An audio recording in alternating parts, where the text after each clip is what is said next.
right, welcome everybody to a Saturday edition of Best Bet Live, coming to you from our Jacksonville location here on Monument Road.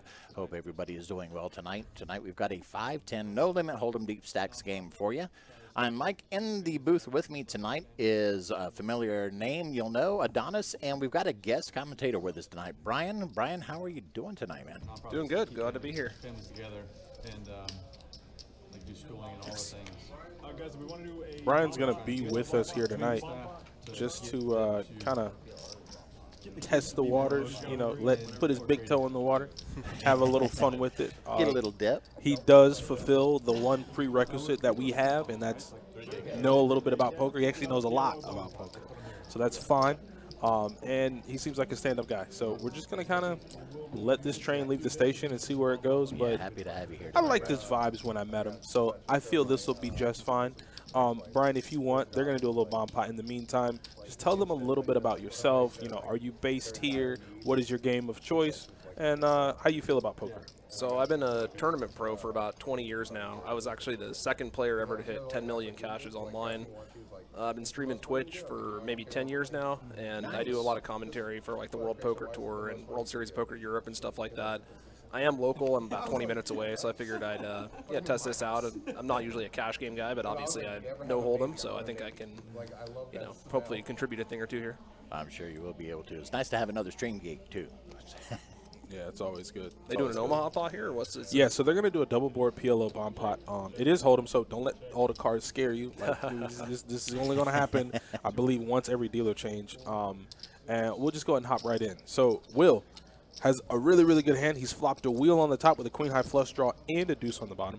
That's just insane. And William has a nut flush draw with aces, so top set and the nut flush draw. Something tells me those players are going to be heads up here going to the turn. And I'd love for it to get spicy here. So he's already flopped the wheel. Queen high flush draw is dead, of course. And I believe we got 2 turn cards. So yeah, it's going to go check. William checked. And okay, so there's a 5 on the top. So William now boats up. So wheel is no longer good. He can still hit the 6 of spades if it has not been folded yet for a straight flush. We only mention that because it's very well possible. In double board PLO bomb pots, anything's possible. And we got rivers, so flush comes in, and then, oh, he has quads. So Will makes quads, and William has the nut full house. Only thing he's losing to is quad 5s, and I don't think he's going to be too scared of that. So they do play it nice and coy. They don't go crazy. You know, a lot of people in those spots, when you know you have the proverbial nuts, you just go pot, repot, repot, repot. But there was just a bet and a call. And long story short, they'll go ahead and chop it up. Yeah, I'm kind of surprised I didn't get all in there on the river.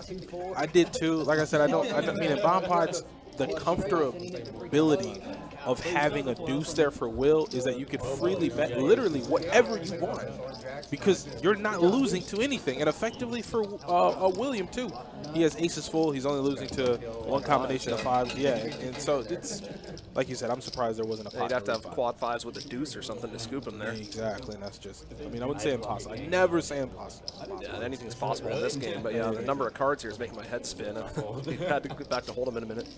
So, I was impressed how fast you analyzed that board. You're just like, you know, have to. parsing 4 different hands and 2 different boards. Well, it's a wonderful thing to be a dealer here, and I got trained by the phenomenal dealer and instructor Ryan Childers. He taught me how to deal, and that man is literally God walking on water when it comes to dealing.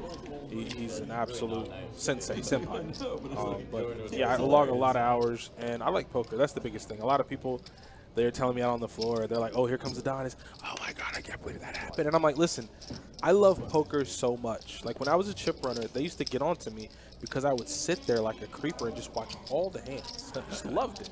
So I truly love poker, and I like bomb pots. I like action. I like carnage. Yeah, nothing's more action than those bomb pots, man. Those things are crazy. They are. But not being a cash player and playing tournaments, I've learned that as far as like on which side of the fence, tournament players are on one side, cash game players on the other side. Oh, definitely. There rarely is an occurrence where you'll have like a tournament pro who's also a cash game pro. Yeah, I feel like it's really hard to combine those skill sets to be profitable. Yeah. Yeah, tournaments are much more about, you know, stealing the blinds, making ladders, stuff like this, and cash games are just about getting a big hand versus slightly less big hand and stacking somebody. Where's the money? Tournaments or cash? I mean, honestly, there's probably more money in cash. I've just been in tournaments so long, it's kind of hard for me to make the transition. And when I play cash, I get kind of bored. It's like, you know, the blinds are never going up, and there's no, like, nothing forcing the action, you know? There's no incentive, yeah. You don't want to play with George tomorrow? Now, You don't want to play with what tournaments are you playing? Like, where, like this year? or rather this month? Are you looking for anything that you might want to play or you might think is on your radar? They got the tournament here today. I was thinking about jumping in that after we're done here, but I'm usually playing a little bit higher. I'm going to go to Vegas next month for the main event. I don't know if I'm going to play any of the side events for the World Series. Damn. But So I'll play be the in the main. main. Yeah. But Yeah, the I real played the main question every is, are year. you going to win the man? Hopefully, man. There It it would be is. nice. One of these There it days. The is. best I've done is day 5, which is pretty good, but not quite. Yeah, promised that's land. really good because day 5 is what, cash, right? Main cash? Day 5? Day 4 you cash, and then day 5. If you're in day 5, you've made a few jumps by then. Oh, I yeah. think I got like 140th place or something. Or something. That's my see best this guy? finish. Or something. Like, he telling me, like, I don't know, there's 9,000 players in the field. 140 is tremendous. It's pretty good, yeah. That's amazing. I actually had a 1% swap with Joe the year he won it in 2014. That was probably my best score in the main event. Joe McKeon? Yeah. He's a nice guy. He's a nice guy. He's, you know, players like him are, I don't know, intellectually, on a thinking level, are just different. Oh, yeah, absolutely. You know? He's very, very, very high poker IQ. Yeah, like it's just, and it's, I know sometimes it comes off as like pompous or egotistical, Right. but like when you truly look at his accolades, you have to respect. Oh, it's insane how well he's done. I mean, I used to play online with him way back in the Full Tilt days in the 2009 and stuff. So I've been playing with him for a very long time. But he's really transferred that skill set to live and made a very nice resume for himself over the years. I just stayed in my room. No, I mean, it's nuts when you're good at tournament poker. Like the sky's the limit, right? Like we know. The way he played that final table was amazing. He crushed it. Yeah, he did. And then his buddy, which it was a controversial year where they had a RT8 on the rail. Oh yeah, that I looked at. That was a good buddy of his. I mean, still amazing player. As controversial as it may be, still you have to be good enough to get there. Oh yeah, absolutely. And then even with the RTA, you got to remember all these sims and everything. It's not like you're actually getting it after you get dealt the cards. You go over to the rail and you look at it. It's like a post, like game analysis. Right. You're like, okay, let me see how I perform. It's kind of like playing football and you're on the sidelines and the coach is giving you the plays or whatever. I can see why they got rid of it, but it's not really quite as advantageous as people might think. I mean, it's not like you're getting the answers in real time. You still got to look at all these different hands and figure out what you're doing. I mean, I can see why they banned it, of course. It's not good for the game, but he still earned that victory. Hell yeah. Absolutely. All right, we got heads-up action here to a flop. A pretty action flop. So you got backdoor clubs for Miguel and a gut shot. And then George has 2 jacks, so an overpair to the board and a gut shot to a jack high straight.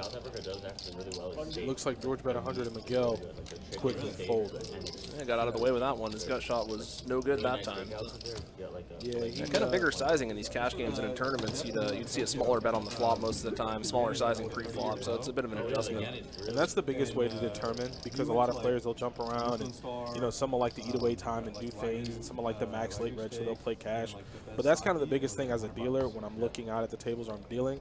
I look for like sizing. You can kind of tell. You can tell who's a tournament player, who's a cash player. Yeah, you can tell. Yeah, you can tell like the guy that's like 9x or the guy that's like 2.5x. Right. You're like, you're probably going to head to the back of the room in a little bit. But we've had a lot of accomplished tournament players like yourself come through, and it's always fun and to chop it up with those guys. I mean, I think we've seen Byron Caberman in here. Oh yeah, I just met him I had coffee with him yesterday. He lives in the same place I do, so I've known him for a long time. Yeah. Oh, that's cool. Is he still playing? Like, oh yeah, he plays all the high stuff. He's traveling to these like 10K, 25K buy-ins, a little higher than I'm playing. But he's very good. He actually busted me day 4 of EPT Paris a couple of years ago. That's the last time I saw him before yesterday.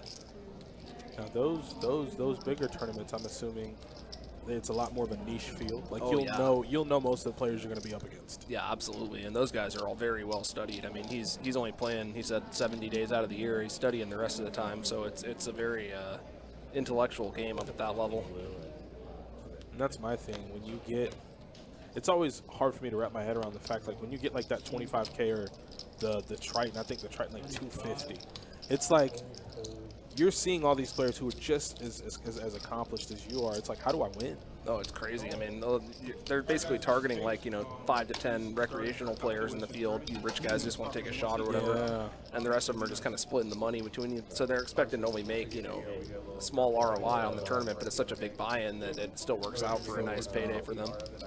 And then you know how everyone plays, and then which I guess GTO is still utilized in the game. So when you play against players you've played against before and you know that they're following this line, I guess that's where the game becomes really psychological, right? Yeah, absolutely. And then you watch, you study your opponents on film, you know, kind of like in the NFL or something. You watch all their live stream hands. And you Do see, players actually do that? Oh, absolutely, yeah. Byron was telling me yesterday he spends a lot of his time just watching the other guys playing Tritons and kind of analyzing their tendencies. And Really? yeah, and when you're playing for that kind of money, it's a very professionalized sort of thing. That's intense.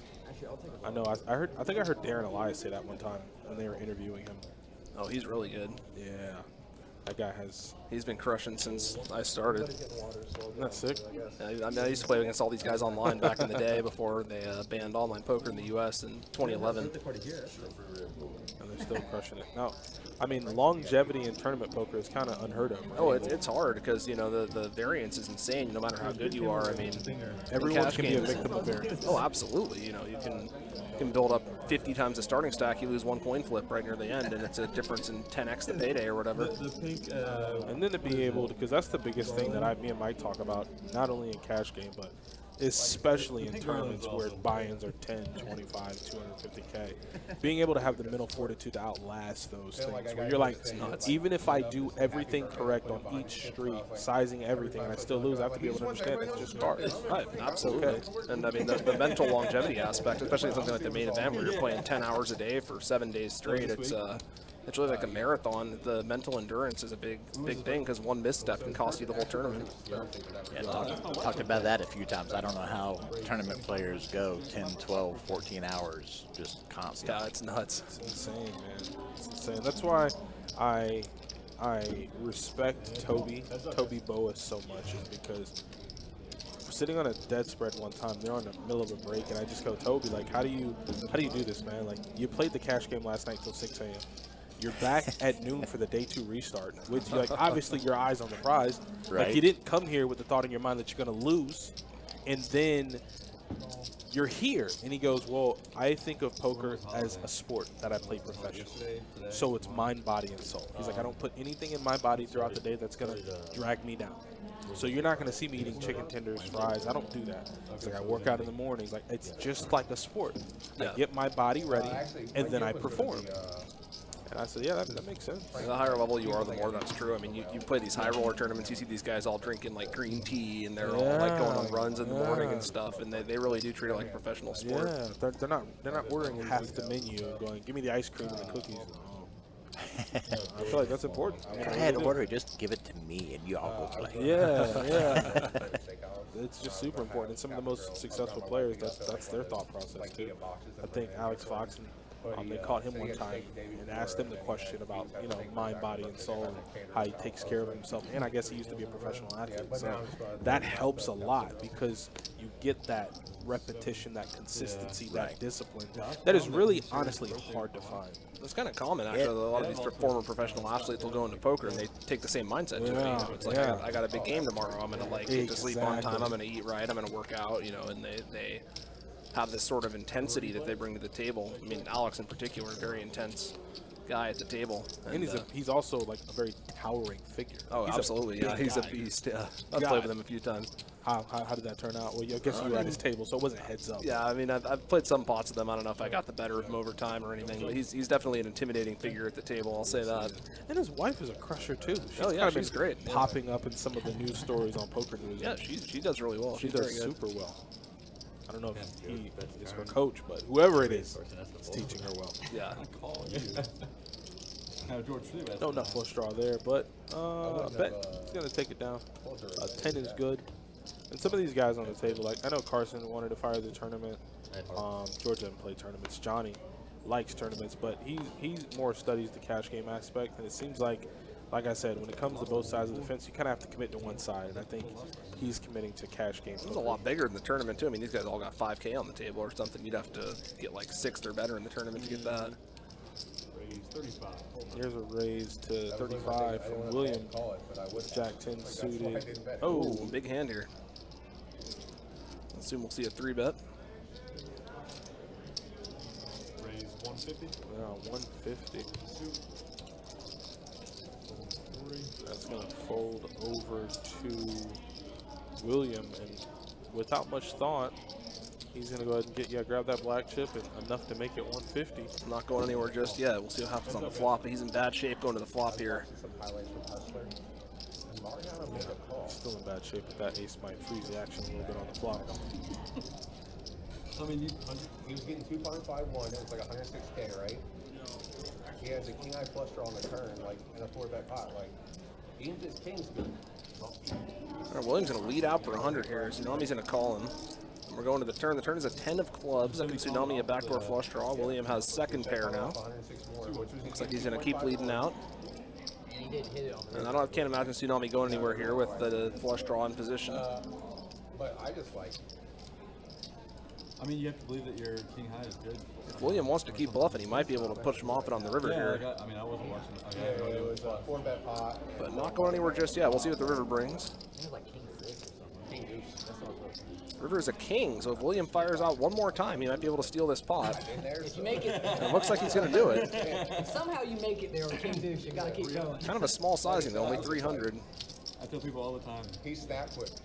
Now, if you're Tsunami here, I'd imagine you want to either bluff with this hand or fold it. Calling doesn't seem very attractive. It turns out he does have the best hand. And if he's played with William some, he might know that he's prone to doing things like this. And it looks like he's thinking about raising. It's going to be pre-flop, please. He is going to put out the raise. It's a nice hand for it. He blocks Queen Jack for the straight, and he also has a flush blocker. That happened last night. That I was telling Jay. Yeah, Johnny's been known, Johnny and Carson both have been known to do a little bit of bluff catching when they play. The whaliest of whales ever. Well, if William wants to bluff catch this one, he's not going to have good news here, so he'd have to re-bluff if he wants to win this spot. You were the whale. Yeah, like 7 years ago, I would have labeled it like whoever played that hand is a super whale. I really like this raise from Tsunami on the river here. William sort of indicating that he has a marginal one-pair type of hand. Tsunami thinking that he has to fold him off of an ace or a king. As it turns out, he actually has the best hand anyway, but like I was saying, this hand is pretty hard to just call with on the river. And he will take it down. Very nice play there with the queens. Quick shout out to those of y'all who have joined us in the chat. Moya, Joseph, Cooking Without Skill, good to see y'all. Trey, good to see you too. Hope everybody is doing well. It has turned out to be a rainy evening here in Jacksonville. Some much needed water falling from the sky. We've had a bit of a drought lately. It's been worst drought from what I understand in 70 years. Wow. One of the Yeah. first few hands we played, I 4x rip it on the river, and he calls me a third pair, and he's good. Yeah. And once again, I am Mike. In the booth with me tonight is Adonis, who's currently taking care of a few things out on the floor, and Brian sitting in with us this evening. We can probably hear Brian's voice every now and then. It'll be fun to have another commentator as well. Very true.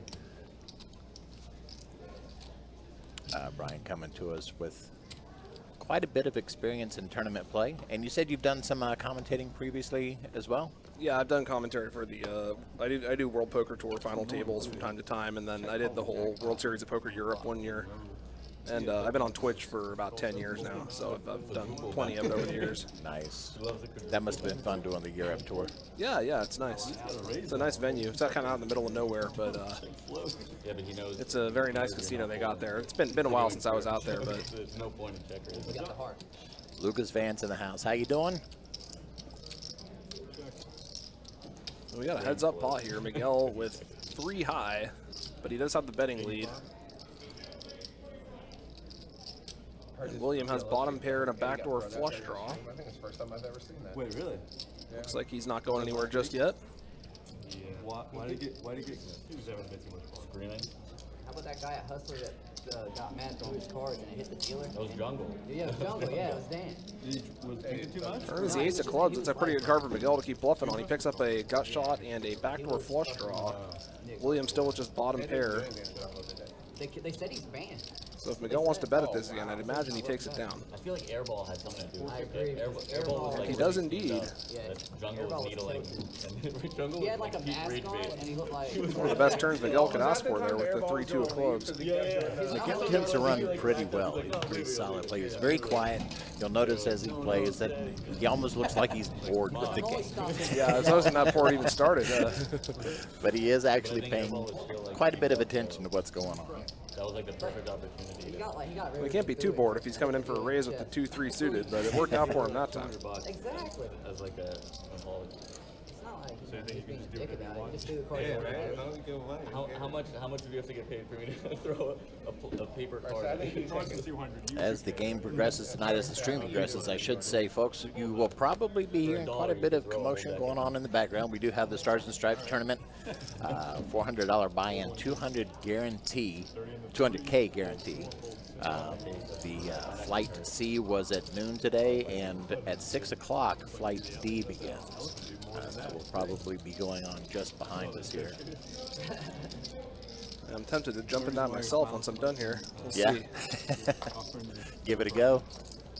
I do enjoy playing. I played a lot of tournaments here. It's a nice venue. They got good tournaments. It's a good field. I always try to play here when I can. Try to make things good. Yeah. And he once again just like attacks my character and he called me a scumbag. And even Sean was trying to explain to him, he's like, yeah, like you thought Trevor Lawrence didn't cut his hair. George thought he did. Like, and he was like, you're a scumbag, everything that bet, no, you're gonna win. I was like, Okay, so Get a I quick actually walk thought there. he did cut his hair, and then somebody told me it was AI. it wasn't AI, it was a wig. Okay. Yeah, the Jaguars like put on a gimmick for their schedule. Yeah, The whole, that's the whole that. thing was stupid. It shouldn't have happened. Steve, welcome on in. No worries. Better late than never, as they say. Brian Steve is always here. We can always count on him showing up, usually first in chat. Like I would have to see From what I understand, he's been the so I hope like extreme regular even before my time. Well, it's nice having the chat here. I'm used to reading the chat from Twitch, so try to respond to people as they comment in there. like when it comes to like going to 0 to 60 really fast. I mean, that's what I think. Lisa, I think you're probably right. Get off to the best of terms. But Yeah, they're not mic'd up on their person, I think so. it's kind of that way. It's just like, Yeah, some of these conversations take a weird tangent. We're just like, wait, what? How did we get here? Luke didn't know I was rage That's baiting poker him. for you. He sent like a hand history of like a super cooler, and I'm like, no need to type that. It's nice to have a lively conversation at the poker table, though. That's one thing about cash games versus tournaments. Cash games tend to be a little more friendly and talkative. Tournaments, people are more serious. At least the deeper in the tournament you Yeah, get. they focused on the cards in front of them. Not the cash players aren't, but yeah, last night was a fun game. 2-2 game. A bunch of friends starting out. Very lively. Nobody else got the aces this time.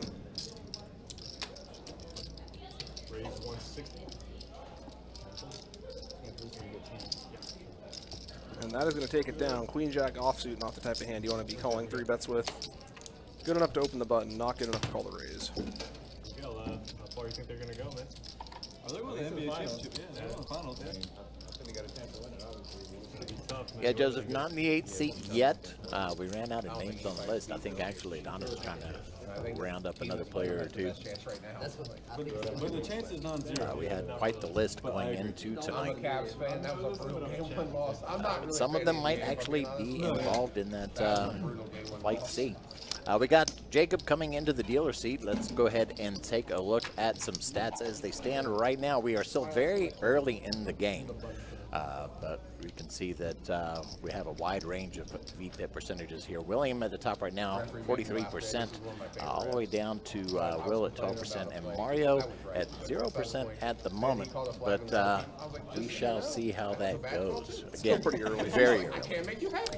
Wins and losses right now as it sits. Johnny Tsunami up at the top, up 685. Will, Miguel, and George all up 100 or a little bit more.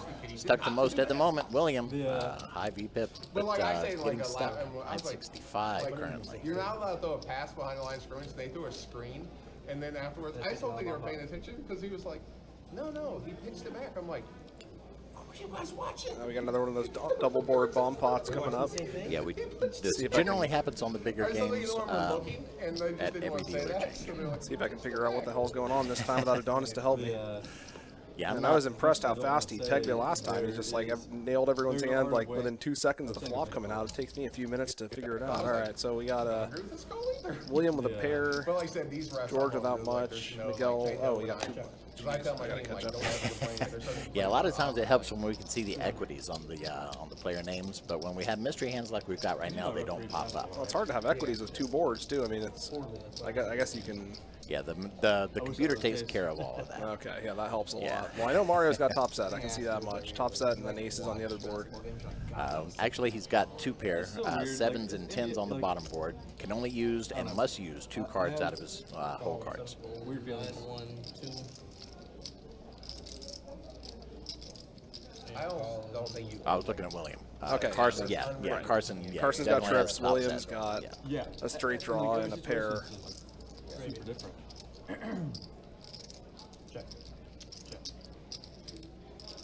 Yeah, PLO boggles my mind. Me too, man. I've dabbled in it a little bit, but it makes my head spin, especially with 2 boards.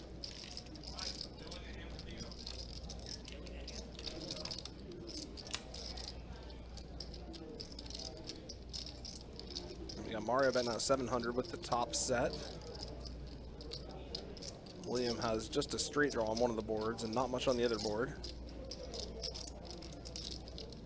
Carson's got plenty to call with here, though. You can and have to play with 2. You can only play 2. Correct. You can play 20 boards. Well, yeah, You can mix and match them on the different boards. Yeah, William's in the same boat I would be. Trying to confirm the rules, yeah. It's a little confusing with the 2 boards, but so we're going to the river. And we can see that each of them have 50% equity. See, Another quad. See, last hand had quads too. Not quite. Not quite. What we got? 7. Mario went all in, and Carson folded with the best hand on one of the boards, but could have easily been beat on both boards there with only trips and not a great kicker. yeah, he'll watch the stream back and go, what was I doing? Well, it's tough, though, when you're facing a pot-sized bet on the river. The best you can do is chop. You got to make pretty sure that you're chopping before you put the rest in. Yeah, we do get the advantage of seeing the cards here in the booth. Is Don in the tournament, Joseph? To be honest with you, I don't know. I did not see him, but the Flight C is taking place on the other side of the room. So I generally scoot right past there as I head back to the live stream area. Oh, absolutely. Now we're back to 2 cards now. 10. It was Reggie Miller told this story. 5, 6. So they first time he met Kobe was a rookie, and you know the show The Real World. Mario coming to the raise with the ace king. Real World house, and Reggie's like, "Hey, so Looks like that's going to take it down. And Kobe's like, "No." He's like, "I want possession." Lisa Adonis is right. He owes me $5 every time I say that. Like, I'll make sure he sees it. So then after he's like, Kobe's like, "Let me get some one-on-one." Did not take it down. William saw flop, but then William has middle pair. Mario has 2 overcards and a flush draw. And apparently 3 years later they play each other. So it's anyone's hand at this point. We'll see what the turn brings. He had mastered it, and he's like, he knew at that moment when Turn I is was a 5. showing William's still in the things that lead. against me. And like he was embarrassing. He was like a step And up. Mario like, picks up a pair he of was kings he on the river. mastered it. He's like, that's why you don't like people like Kobe. You don't give them any advantage because they're thinking way before you ever think. He is gonna win in a check down pot. Be nice to a rookie and stuff. Yeah. He's like 3 years later. He's like embarrassing with this moves that I taught him.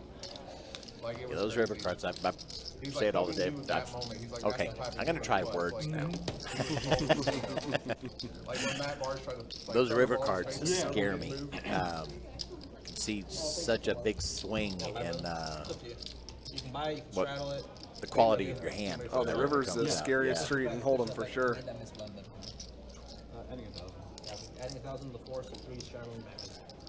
Earl Crosby in the house. How you doing? Hey, they had too many. That's what we're saying. I know, man. It's always relieving they go back to Hold'em because I can figure out the hands right away. To play us. But there's more money in PLO. It's an action game because you know people get 4 cards and they just go nuts. My But son scored his first touchdown in 3 seasons today. Dealing some of these 1-2 and 5-5 PLO games. What position did he play then? The amount of money that gets into the pot so quickly is. oh, I've been real tempted to try it out because I mean I've you know I've played enough PLO to kind of know how it works. But we got some big hands here. We got ace, king suited, and queens. Memorize what everybody needs to do, but athleticism it's not there. But and actually the last couple years he's gotten way better. But like he's just not super athletic kid. He's like me. Like I was good at football because I was physical and I was not scared to hit. Yeah, I worked hard for other kids. Williams got top set on this board. Start the game that like I knew it was going to give him a touchdown. So like they don't pay attention to him because he hardly ever gets the ball, right? Yeah. So I did a double reverse pass. We lined up at center because the center didn't catch the ball, and I had him creep out. When I say he was wide open, but unfortunately, like we were too because it was the start of the game. He got to like the 5-yard line, and somebody chased him down and ripped his flag. Like I said, when I say he was wide open, I mean he was literally doing this when they threw the ball. Like, there's no way they're tossing this kid the ball. I was like, just walk down.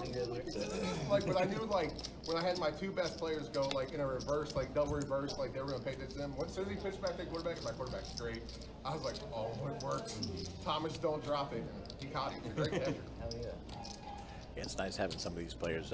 Which George one there you in seat think, 9, Johnny in we had seat another 2, play that got to the 1-yard Miguel line, in seat 3, and and I Carson had him in at center. I seat told my 4 quarterback, I said, are he's all gonna take one step across that regulars line. I here got on on the video. stream, I was like, especially in you hit him in the the chest, larger touchdown. games. So I thought he's got a touchdown, but Nice it's having crazy, them like, at the he table, has a kind of keep giant the play, like, conversation going going. down the field, They're like, very yeah. familiar with each other. But the actual touchdown was, you know. Senor, who would you say is the best player at the table? Oh, I'm not even going to try. We've got some very talented, strong players out there right now. Who do you think is the strongest player? Are you familiar with any of the players? I don't know them. I mean, I've played some tournaments with a couple of these guys for sure. That's insane. That's what he just ordered. I mean, I've only seen a couple orbits. From what I've seen so far, I think Mario seems to be playing the best, but it's still very early. It could go anywhere. I mean, 21 by 21 is insane. He but he's upset. Like his brain is just so. Like, Isn't a 2x2 harder than 21? Like some people. I know that I feel George like oftentimes I- has an like, uncanny right after ability to 4, nail what he thinks is in the opponent's hand. That's a pretty good skill to have. in, Yeah, it doesn't always. It seems to fail him sometimes when he needs it the most, but you can scramble as much he as does you seem to want, narrow they'll it do down 2 pretty seconds. well a lot of the time. And then like other ones, you know, he's. We got a couple of nice hands here. Ace Queen suited and Jack 10 suited. So I think, yeah, there's some sort of superpowers when it comes to It's but it's like. William is going to come along with the King 2. He's live. Because like, if he doesn't, We'll see what the flop brings. Like, I messed up somehow. You know what I mean? Like.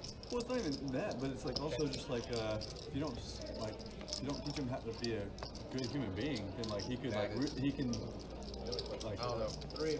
No, William getting paid off. Probably like a non-lady, but I'll tell you. My thoughts on pickles. Go ahead and give him your thoughts. Do you like pickles? I mean, I'll have them on you know, a burger or a sandwich or whatever, but I'm not the type of guy who's just going to eat pickles straight out of the jar or anything. Do you appreciate a good dill wedge on the side of a sandwich, maybe? Yeah, absolutely. All right. There you go, cooking without skill. All right, backstory on that. Our other commentator who's here with me on Fridays and deals some of the bigger tournament final tables, Kurt, hates pickles. Hates pickles. So cooking often gives him a little bit of guff about it. That's crazy. Yeah, Johnny's like, One night he was dealing one of the bigger games, and we went ahead and shipped him out a side of pickles as he was dealing. The players were all confused. He thought it was funny. This kid has like the biggest heart in the world. That's crazy. Good and bad. Yeah. I much prefer to have it than not have it. I agree. Yeah, but then you get. I think the best known would be Carson. That'd be a good bet. He I don't know any of you guys know Chen, but like definitely a regular in the room as well as on the stream. They'll borrow money from him. Also tournament player. Seen him quite a few times in the tournaments here. Yeah, I'm pretty sure I played with him myself. I mean, I played several tournaments here. So. Like, people Great place to think play he has tournaments. money, but he doesn't need it right now. Yeah, exactly. 10 to go. You owe me $20. There. Hold 1, hold 2, hold 3. I was good enough to let you borrow it. Carson's going to come in for a raise here with the 5-2 suited. And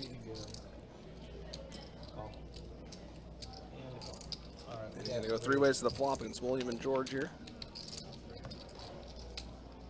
Whoa, that's why you play the 5-2 suited. Flop's a wheel.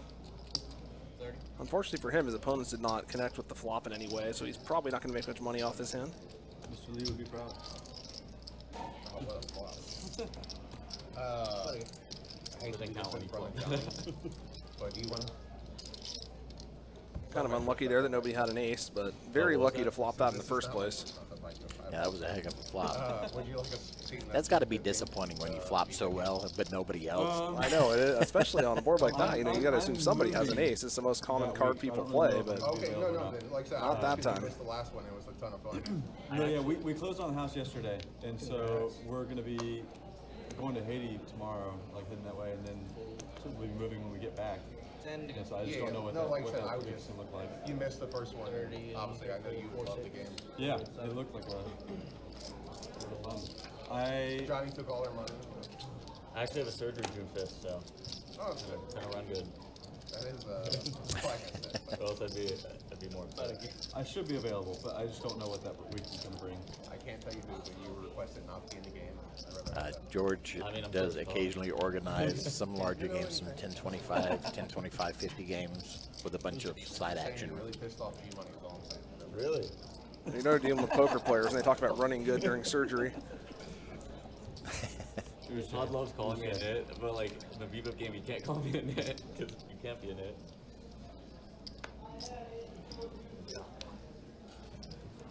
Money was on the list. I mean, I was just- I played one of I my got- seats. I got the I best was hoping spot. he'd get healthy enough. Dang. Yeah, he just texted me. He's like, God, I wish I was there. I was like, so what's your seat? Well, $30 and 4, 6. 30. Yeah. George coming in for a raise with the ace jack this time, but William has aces. Right. He's going to re-raise to 75. And we'll go 3 ways to the flop.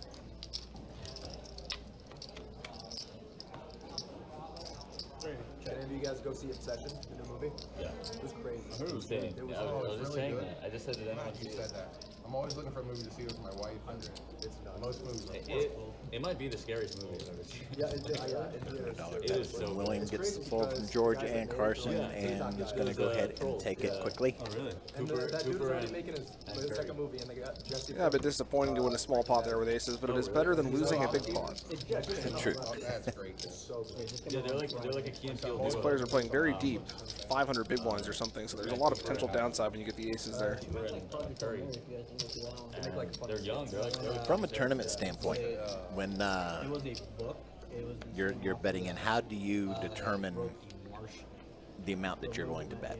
Well, it depends on the stack size and the board texture. I actually just did a whole course about this, bet sizing for advanced poker training, and yeah, the deeper the stacks are, the bigger the bets are generally going to be, because you got to deny your opponent equity to hit some sort of weird backdoor on you. And on certain board textures, you'll bet a lot bigger. So the more gut shots, the more flush draws, things of that nature that are out there, the bigger your bet sizing is going to be. But the main thing is just the deeper stacks, you know, and I think that's one thing that missed on the last hand when he 3-bet the aces to only 75. I think when you get aces, you got to charge your opponents a lot more to see a flop, because there's so much potential downside when you have a hand like that. Does it translate to a cash game, that same strategy? Well, it's a little different in cash because the stacks are just so ridiculously deep, right? I mean, 500 big blinds here.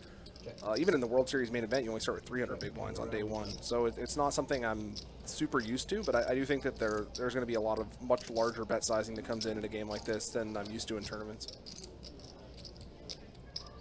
700. Carson's going to take a stab at it here. Mario has the best hand, but he is going to fold against that large bet size, and Carson's going to take it down. You said you saw it with your girlfriend? That'd be kind of crazy. I've seen you blink and hit on some guys, but you saw it with your girlfriend. Oh, you don't have one. Good to know. I threw Eddie off for that same stuff, buddy. Eddie was fully convinced me and Jay were. Advanced poker training. So you were here just recently. I was one of the speakers at the seminar. All right. Yeah, I've been working with them for a few years now. There's something Good site. Steve's a great guy. They're doing the seminar here again next year, so that'll be fun. Cool. A lot of people flew in from all around the country to be part of that. We did run a featured table after the seminar portion of that 2 nights. One tournament style, one cash style. Yep, that's right. I was on the cash table for a little bit. I did pretty well in the cash game. I did not do well in the tournament, though, which is not what I was expecting, but I'll take it either way. I was just gonna say, like, going with your girlfriend would be crazy. So we got a 4-way pot here. Carson with the nut flush draw. Nobody else has much. I know what it's about. I actually watched like a recap of it. Oh, that's dumb. Why'd you watch the recap? What? Because I wanted to, like, I heard it was like. It's like a trailer if you got Yeah. the recap. I don't watch trailers or anything before I see a movie. Yeah, that just Well, ruins I didn't know it was good. Like again, like I don't really go and watch movies all that much. I'm not gonna go. Like I'm gonna go see You don't want to Odyssey. waste your money. Okay, you're not. If you weren't gonna watch it, then Well, I didn't know if I was gonna watch it or not.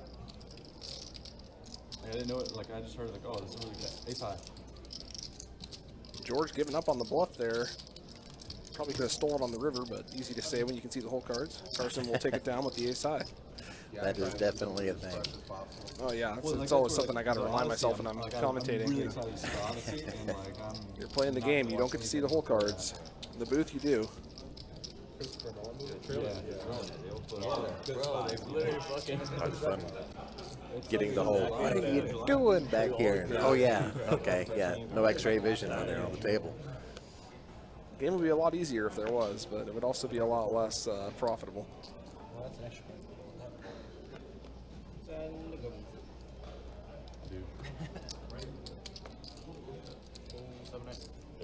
30 and 1. Tsunami coming in with the raise with the 7-6 suited. Raise 150. Carson is 3-betting with 8-6 suited. Got him dominated.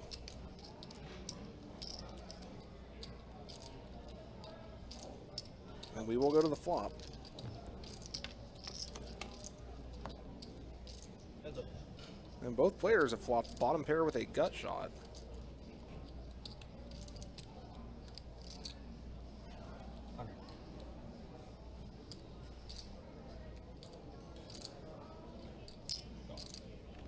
And we got a check and a call here on the flop.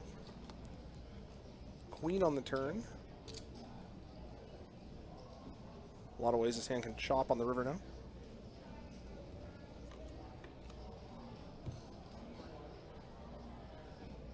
And both players, oh, Carson has a straight now, but not the good end of it.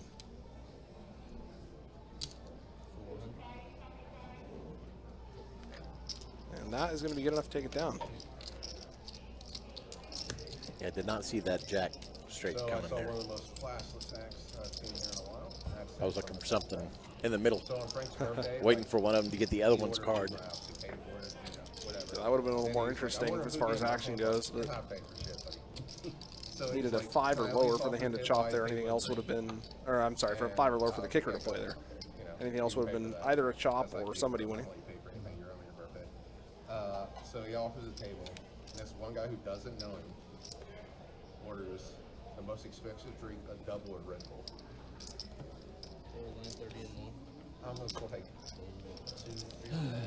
Give people an inch. They'll take a mile. Tsunami coming in for a raise with Queen 7 offsuit.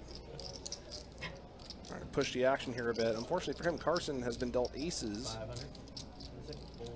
And Mario behind with jacks is going to come in for the 4-bet. We could see a big hand here. Queen 7 to get out of the way, of course. And now we are aces against jacks. Carson here with position, going to decide if he wants to slow play this hand or if he wants to put the 5th bet in. Like he is opting for the slow play. We have a pretty big pot here, 1,000, about 3 times the pot behind. And that is an action flop, 10 high. Mario might be getting himself in trouble here with the jacks.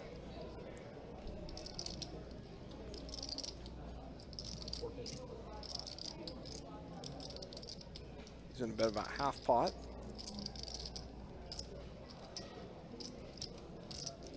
This is a very tough spot to navigate with jacks out of position in a 4-bet pot. The ranges get pretty narrow. Your hand is quite good in absolute terms, but in relative terms, there's a lot of ways you can be beat. You can be up against a lower set or queens or better. Carson could, of course, also have a hand like 10-9 suited, in which case Mario would still be ahead. So he's going to keep betting.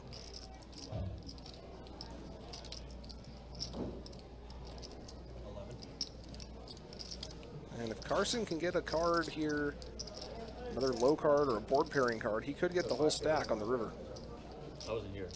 I don't think it did. Oh, so who do you stack up? Vance. I thought you were, I was like, why does that matter? Oh my god, that's great. Best person stack. I tried to get him. Like, I don't like it. Yeah. Carson is going to make the call. We go to the river.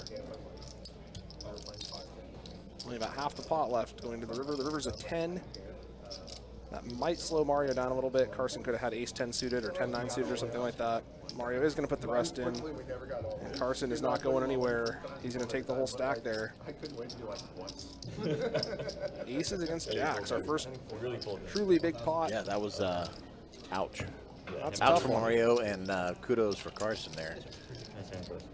That's a tough one. And that's exactly what you want to see with your aces. A 4-bet, low board. Opponent has a slightly worse pair. Carson literally like sighed. He's like, he had to 3-bet me. Okay. Mario buying back in here. Adonis making a quick cameo there in seat 8 as he helps Mario with the buy-in.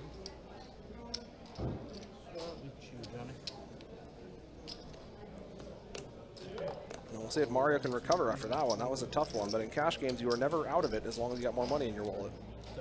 Right. It's a difference from There's tournament. always a chance to get back. And we've seen it quite a lot, actually. People going from being up to being way stuck to coming back up again.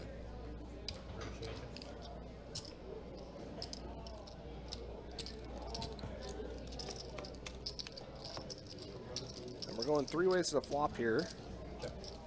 Looks like Mario still got the best hand with a pair of 3s. Other flop was way better.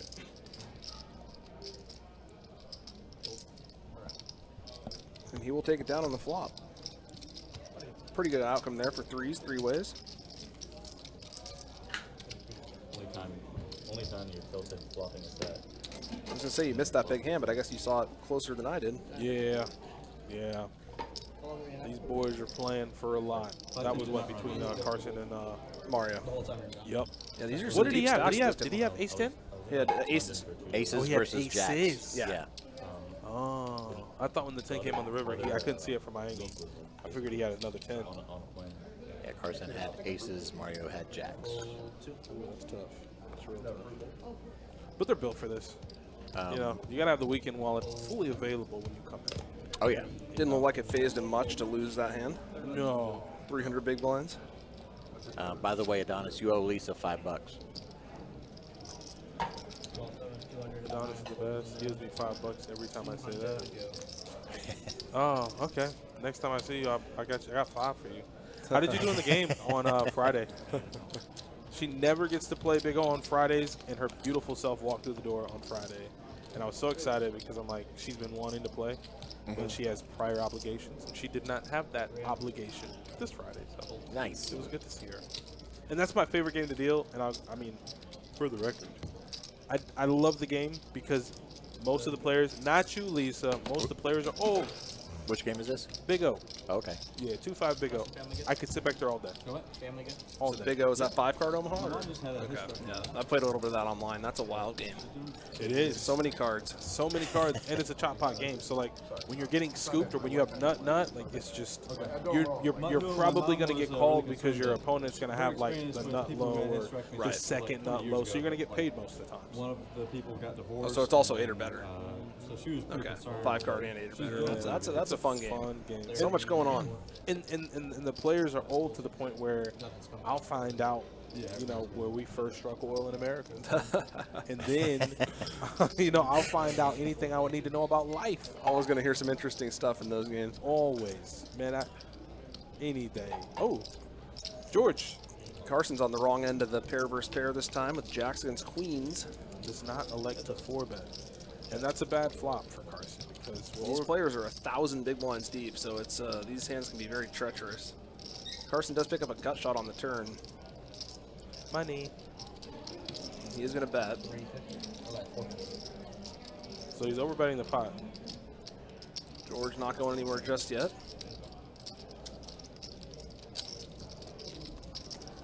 Carson assume. Oh, he is good now. No. There's that river card. Oh my God, Jesus. Well, the good news for George is that there is 4 to a straight on the board, so he might not lose too much in this hand. We shall see if he manages to get away. A large bet. It was a 3-bet pot, and Carson did 4-bet, so he could definitely have a lot of 9s. Yeah, he could get 10-9 suited, 8-9 suited, all that stuff. Ace-9 suited. Good God. Is he gonna pay? Would you pay, Brian? Be honest with me. Do you Probably pay? not, but you know, these cash games tend to play a good deal looser than tournaments would. You do still beat some busted flush draws. And George wisely makes the fold. Tough river for him. Carson is so lucky. And that's not me saying it. This is the players around him that say it. Right. Like, I think George said for like 6 months he couldn't beat Carson. Well, certainly can't beat him there when he hits a 2 out And on the river. you can see it right there in the chat, Nick. It's like Carson went from trapper to the trappee, and then all of a sudden that jack rolls out on the river. He goes, yo. This is a dirty game. You could have 6 outs, to be fair, but that's still not very likely with 1 card to come. Got Theo coming back into the dealer's position here, taking a quick look at the stats as we are 1 hour into the game now. William at 54%, Carson 32.29 for GW. That's the man himself, George Wolf. 22% for Miguel. At the bottom right now, Will and Mario, 16% each, but we can probably count on that coming up. We've already seen those bottom steps coming up. It's tough for Mario. He's playing Miguel down $10. Stone cold even until tough to be exactly break even, but there you go. Carson's up 5K already. What Mario with the lowest VPIP has still got coolered for his whole stack, unfortunately for him. We got another one of these bomb pots coming up. I'm glad you're back in the booth to help me figure it out, because the last one, my head was spinning. Yeah, it's a lot. It was a merry-go-round back here. Both of our heads were spinning. And It's it was a lot, but there's such a catalyst to just good high action. I mean, it's really what gets a game out of the muck sometimes. And we don't have any mystery hands this time around, so we can actually see some of the equity to kind of zero in on what's going on with the board. George has the best hand pre-flop, and in these things, it doesn't really matter what the best hand pre-flop is. It matters what the best hand on the flop is, or the flops, I should say. All right, there's the top board. We got any diamonds available? Yep, you got Will, and then you got Carson here with 9 high diamonds, and I believe that's the best. Yeah, that's the best possible hand on the top, 9 high diamonds, and on the bottom, what, Ace Jack? It looks like Ace Jack is now queens. Yeah, queen. The 3's going to change things. Now Will has a flush and trips. That's pretty good. And Carson turned to set with his 9 high flush. Yeah, he's going to bet 200. Mario, yeah, 0%. I think we'll see it fold around to maybe Will. Yeah, so Will's going to make the call. Yeah, Will's going to make the call here with, like you said, trips and then 7 high diamonds. Williams in there with top pair on both, or no, top pair and middle pair. And he can't improve on the top, actually. That's a tough hand to have in a spot like this, because, you know, with so many cards out there, you got to figure somebody has something better. Will is actually folding with the best hand on both boards, right? Yeah, he did. Wait, who called? William with what? Just 6, top 7? pair. Wait, just top pair? Yeah. That's good, isn't it? No, Yeah? Carson's, it's good on one of the boards, yeah. So No, wait, Carson's got a set of 5s. The same board, yeah. Set of 5s and a flush, and then on the other board, William is winning with the top pair. 9 high flush and 2 pair. Jackson 3s with an ace.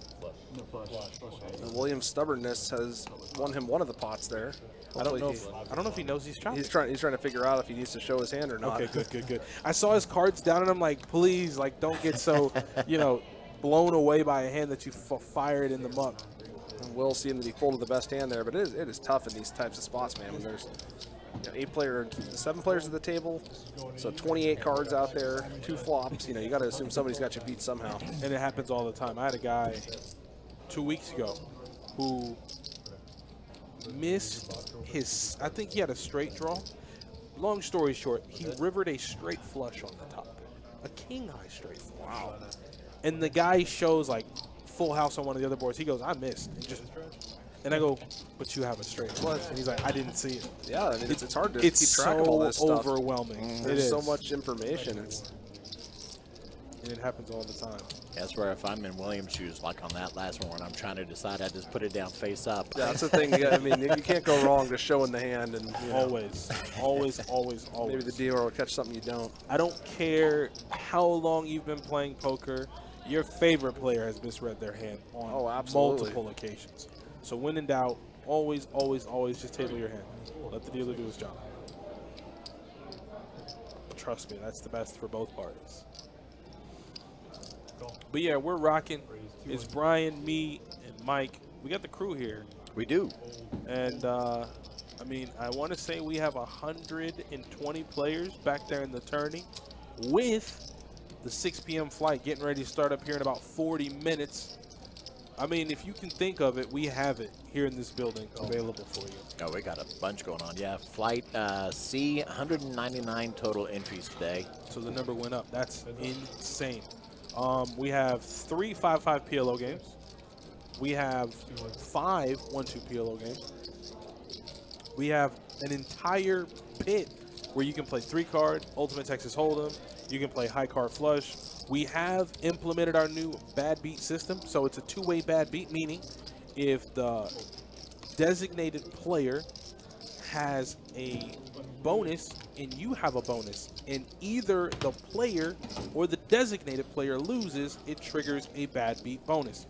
The first week we had it, these numbers are normally what get people. That's how I suck them in. Are you going to tell them? I'm going to tell them. You're going to tell them about it. I'm going to tell them. The first week we had it, we had a patron win $50,000 on a $5 bet. It was like the first or second day, too, wasn't it? Yeah. You can find 5 in your center console. Man, that's some 50,000. serious return on investment there. I'm telling you, man. Yeah, some of those bad beats are pretty nice. They're really good. So, and not terribly uncommon either. No. I mean, it's not even just that first week. I mean, it's literally just been happening. You have the 50K, you have the 40K. A dealer put quads on the board, and kicker played, so it triggered the 2-way bad beat for like 300 to 1. And everyone at the table Everyone hit at it. the table wins. Love it when it hits the board. So I don't really know. Like, if it's a Saturday and you're not here, I don't think you're using your time wisely. I'm going to be honest. Carson with a pair of aces here.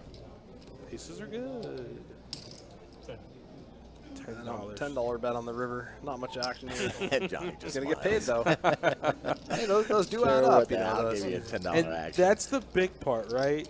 Is knowing that those instances and those spots, that money still goes right into the big absolutely, pool. yeah. That game, but we ended up going with your rule, no limping. That's I hear people say a lot. I just talk the talk. You're the pro, okay? So I'm gonna lean on you a lot. Is it true that one of the biggest leaks in a player's game is missed value? Oh, absolutely, yeah, for sure. Missed value. Getting that $10 of value on the river like that. I mean, it's only one big blind, but in terms of your win rate, you know, a lot of people track their win rate in terms of like big blinds per 100 hands. And if you make one extra big blind right there, that's going to boost it by 1 for that next 100 hands. You know, and That's how you really. That's how the pros think. Like you said, like everybody's like me, you. We're not pros, so we laugh. And you should have seen him. He's like, "Yep, that's another big one." Like he knows. Like he knows the game. It adds up, man. Yeah, this is why he's profitable. This is why he's the first to hit 10 million in cashes online. Like he knows what the hell he's doing. He was actually. If you're playing poker every day for years and years and years, you know, a few of those bets over the course of time, it's going to make a big difference in your win rate.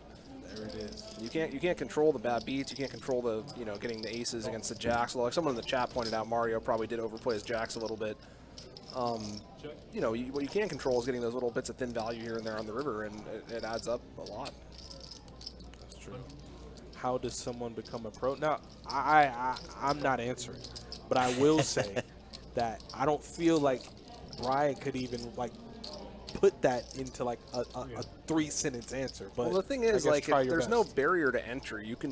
If you can make enough money, you can be a pro, right? There's no like you don't have to like get certified or go get a credential or anything like that. But it's about the the mental fortitude and the willingness to grind it out and make sure that you're profitable every month. It's hard, I mean, there's a lot of variance in this game, and having this be your sole source of income is a very difficult proposition to make, but if you're willing to just do it, you can put in the work and you can do it.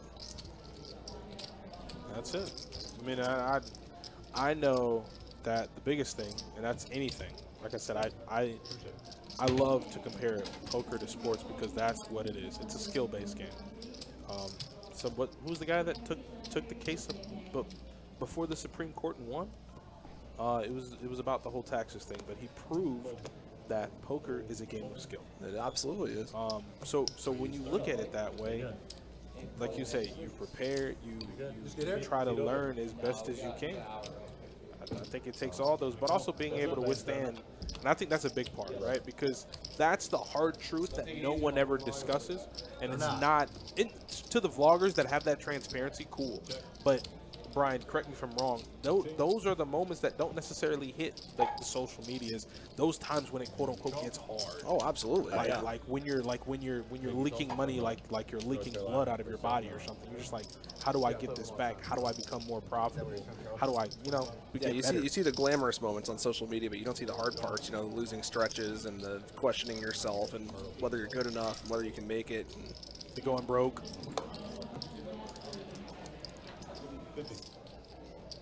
I think you got it backwards, Nikki. Anyone who is a winning player can be a pro. Anyone who calls themselves a pro is not automatically a winning player.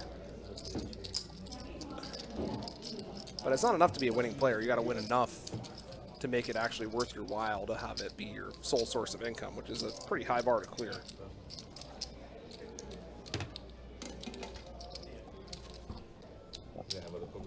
Yeah, I would imagine the way I envision the term is to have that be your sole source of income, and also win more often than you lose. Oh yeah. And yes, you definitely need the cross-bodied fanny pack or a backpack. That helps. That helps. The consistency is one of the toughest parts, especially in tournaments. Because tournaments are so feast or famine. You can beat out 99% of the field and still get paid, a fraction of what first place is if you lose a flip at the wrong time. So it's really important to get in the volume and have the consistency for that. Moya and Nikki, I feel like these are your questions. I'm gonna just read, but you can do your thing. Yeah, I don't know none of this.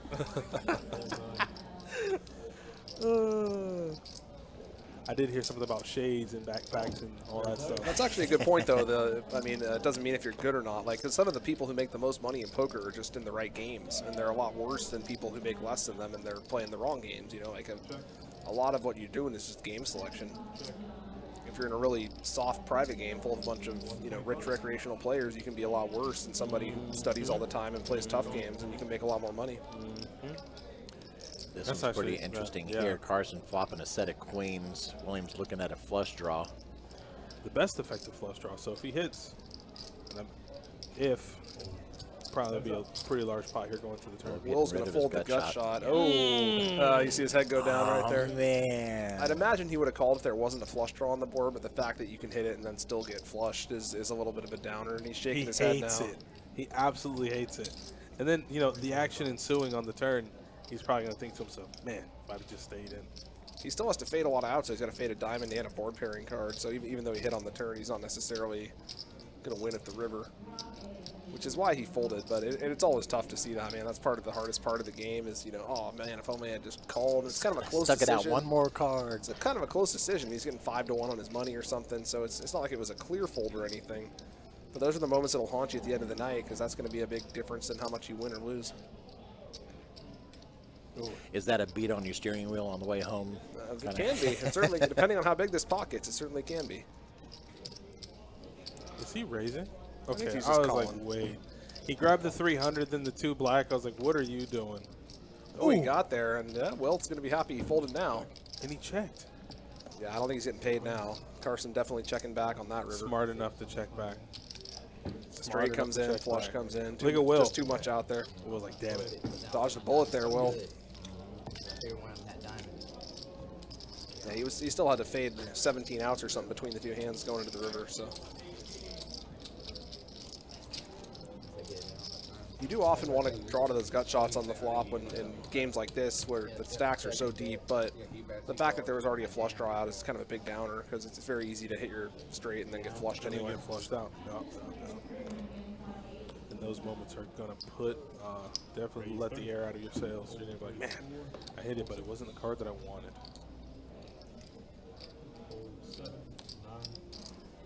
Why did Will check? He was hoping that Carson bet. I think you probably should have looked, because on a river where the board texture changes that much, it's pretty common to want to lead out, I think. So I agree, he probably should have bet there. But I figured my diamond wasn't good. He wanted Carson to do the dirty work for him, and as soon as I saw it, I was like, just probably should have led into the field. Every other time I floated, and I saw the diamond, I was like, Tsunami is going to call the flop here with ace-jack. He's drawing just an ace this time. Check. And Miguel with top pair.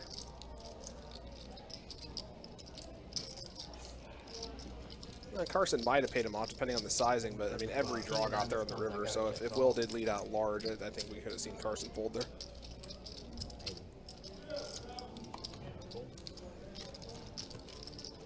One move.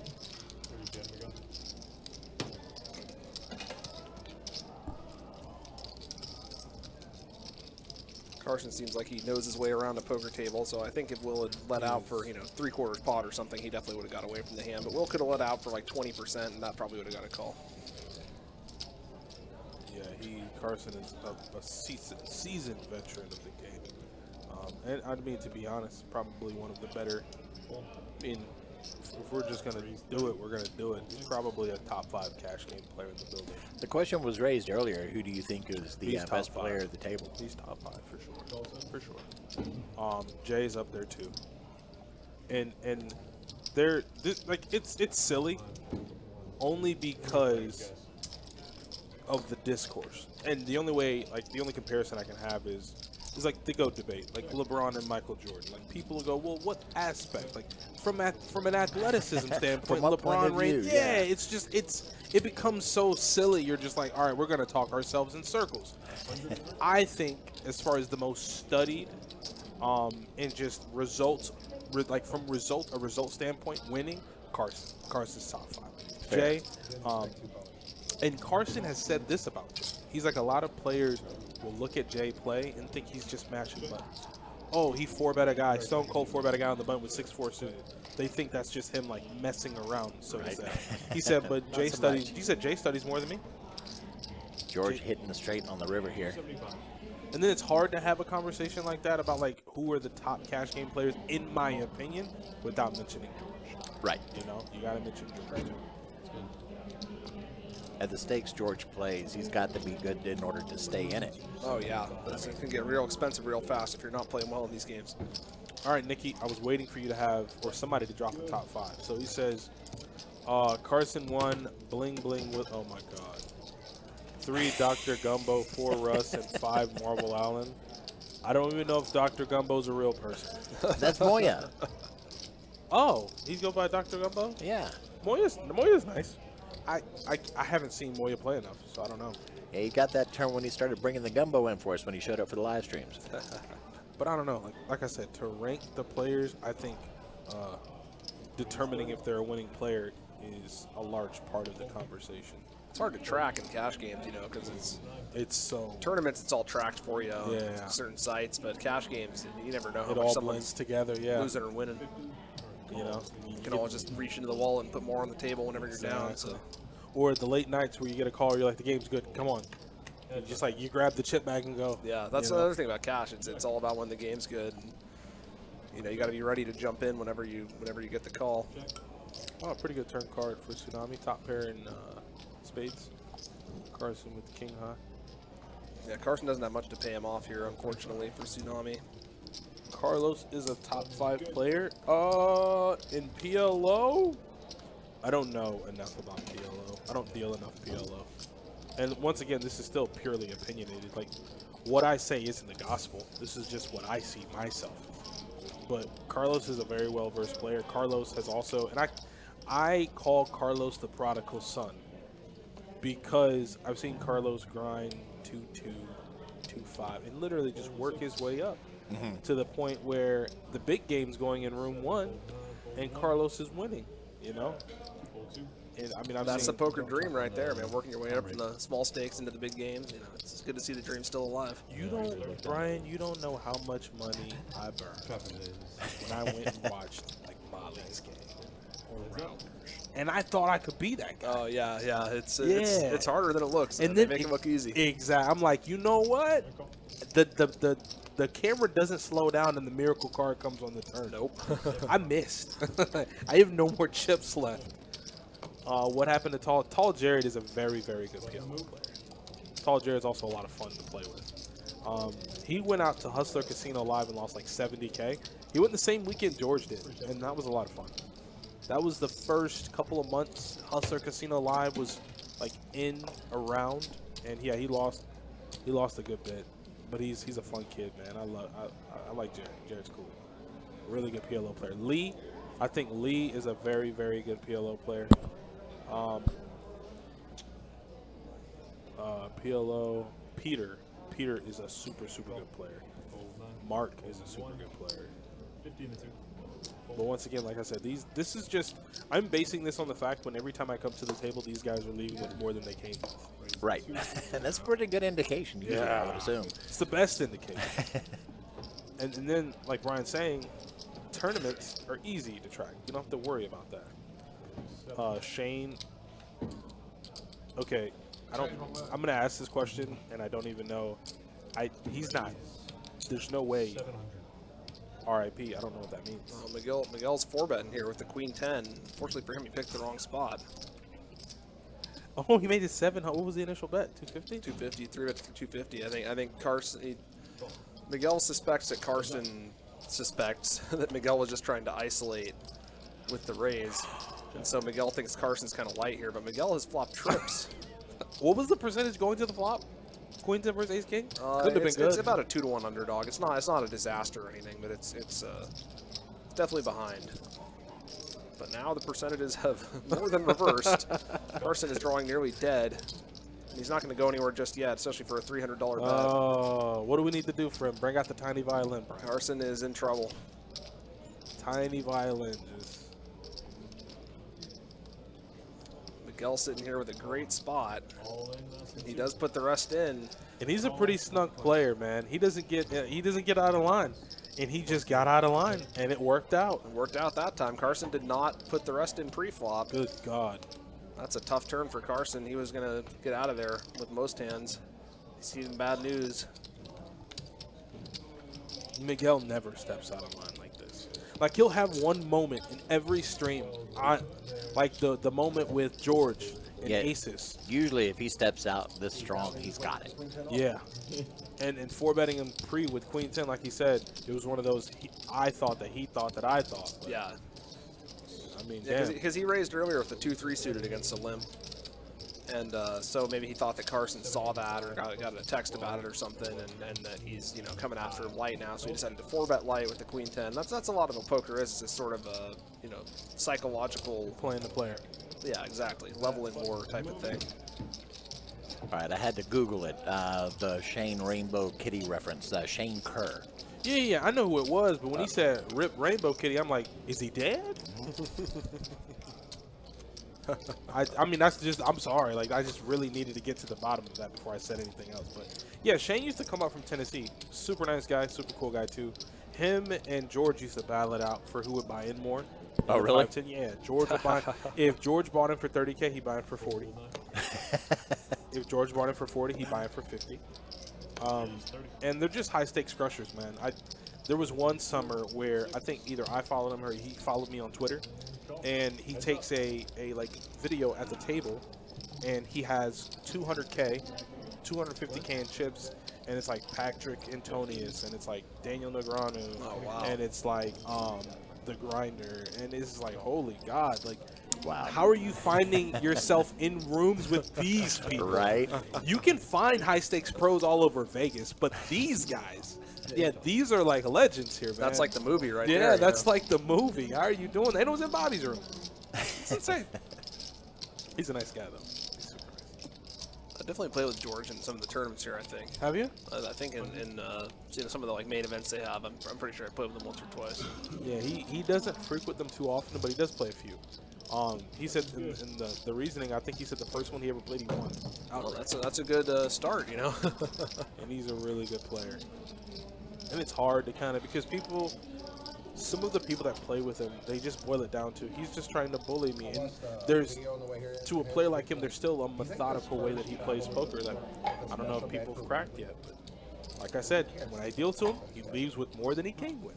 That's the goal. I mean, he could. His legs are paying off. So are there ever any, speaking of leaving with more than you came with, are there ever any like lulls in the tournament scene where you're just like, there's nothing that, not that there are lulls, but there's nothing that I want to play right now, I'll just jump into it first. Well, I mostly play online, so there's stuff every day, all the time. Right? How do you feel about online poker? It's definitely a lot tougher because I think the barrier to entry online, you got to be a little more serious about the game to jump in an online game, make an account, all that sort of thing. I think there's more money to be made live, but I enjoy playing from home. I got 3 kids, so I can't leave the house as much. Can't leave the house. Yeah, I can leave the house. I mean, I'm out of the house right now, but you know, it's always a negotiation to get out here. So with everyone. The thing about live tournaments, especially, is when you play a tournament, your median outcome is losing, right? I mean, no matter how good you are, only 15% of the field's going to cash. Even if you're one of the best players, you're going to lose most of the time, right? In one particular tournament. So it's harder to justify playing as much live tournaments. But I do want to get back into it a little bit more. My kids are getting a little older. Good. My youngest is going to be going into preschool here soon, so I'll be able to get back out on the live scene a little more. There's so much more money to be made live. I mean, online you can make money, but live, I mean, this type of money is just much bigger. You're not going to find a game like this online. It's not like super tough, you know. Where are you playing at online? I play on a few sites. Club WPT Gold, I think, is the best one. I've heard that a lot. Very good. I play on ACR Poker, which I think is a little bit tougher. There's definitely more international pros on there. And then I've played a little bit on the other sites like Ignition, but I wouldn't recommend those to anybody. Those are a little sketchier. Okay. If you're looking to play online, I would definitely recommend Club WPT Gold. That's what a lot of people are saying.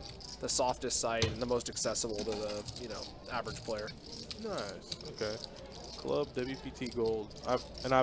I asked because I already knew that, like, depending on what you said, I was going to tell you, like, hey, I hear a lot of people say Club WPT Gold is really good. It's really good, yeah.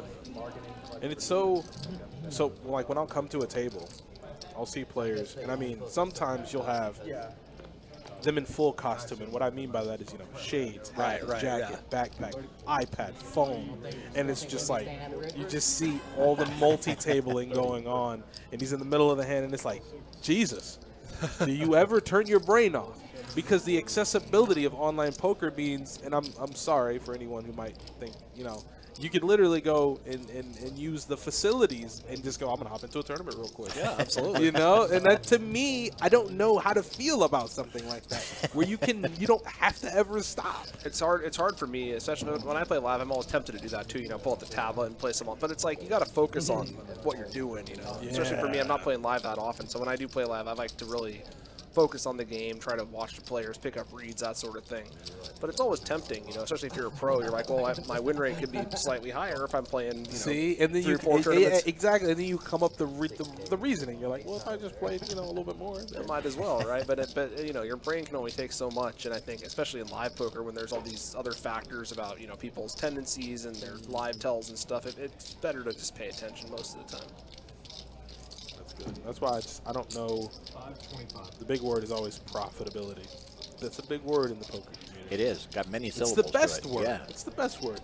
So I don't know if it's profitable, Brian, to just like be a multi-table wizard. Like to play live, to play 4 different tables. Like, are you technically using, I don't know, the poker power that you were given to the best of your ability if you're playing so many different There's certainly a deterioration the more you're trying to take on at once, right? I mean, your brain can only run at such a high level for so long. And that's been a constant struggle for me, too, because playing mostly online, I like to fire up, 8, 12 tables, but over the years, I've tapered off a little bit because it's just 8 to 12 tables? There's only so much you can handle, right? I can't handle 8 to 12 tables at a time? I still do all the time, yeah. Brian. Jeez, give yourself some rest. It's hard, And then the other thing about online is you can play anytime, right? There's always something going on, so you can always just fire it up, and, you know, 40, 50 hours a week, 8, 12 tables, but your brain definitely needs to rest sometimes. So when I'm playing live, it's like a little breath of fresh air for me. It's like, oh, I get one hand at a time. You know, sometimes it feels interminably slow, but it is a nice little mental break to not be making so many decisions all the time. I can't imagine. I have trouble keeping track of a couple of chat rooms, let alone multiple poker games. Oh, when I was streaming on Twitch, too, I'd be playing 8 tables and watching the Twitch chat and commentating and everything. And it's a lot. Dedicated multitasker, but sometimes you got to give your brain a break. That's what I say. 8 to 10 tables. That's literally like 4-3 offsuit, next table. 5-2 suited, next table. Well, that's the thing about Hold'em is most of you're playing 8 to 10 tables. You're only going to have a hand on maybe 2 of them at any one time, right? So most of the rest is full. And then it's like, okay, I got a hand here. I'll focus on this. Okay, that makes sense. Yeah, you're not seeing premiums across the board. Right. It's not like you're playing, you know, 10 tables of heads up where you got to play every hand. You're playing 10 tables of full ring tournaments, so it's mostly just garbage, and then you focus when you do get hands. Every now and then, though, you'll get 5 good hands at once, and you got to juggle. All right, it is time for our next dealer change. Got Jacob coming back into the dealer's seat, taking a look at the stats real quick. Still running 7-handed right now. We have William up at the top of the BestBet board, 55%. Pretty much everybody close to that 20% or higher. Of course, Will and Mario right now at 18 and 11% respectively there. Carson's trying to run up the leaderboard a little bit. I mean, he's playing really well, but he's got a high VPIP here. And then when we take a look at the cumulative winnings, Miguel up the most now, up 29.05. Will up 470. Carson up 375. Johnny Tsunami up 140. Everybody else stuck. Mario running into it a little bit earlier, stuck 3,000. William also stuck about 2,050. I'm gonna let you handle the bomb pot here. Wouldn't you like to? Yeah, you would love to know. 25. Okay. Did you really got stacked?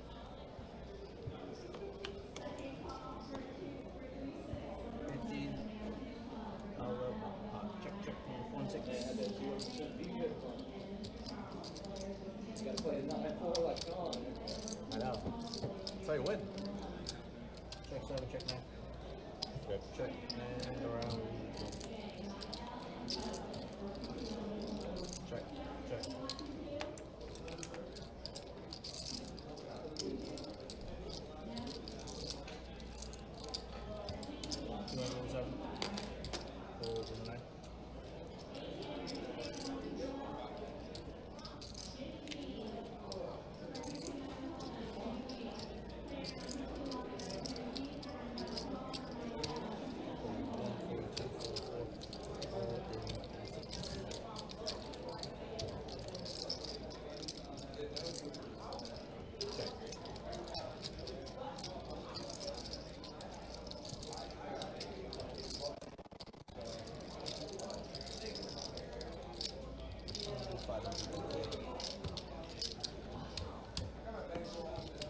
Double got there.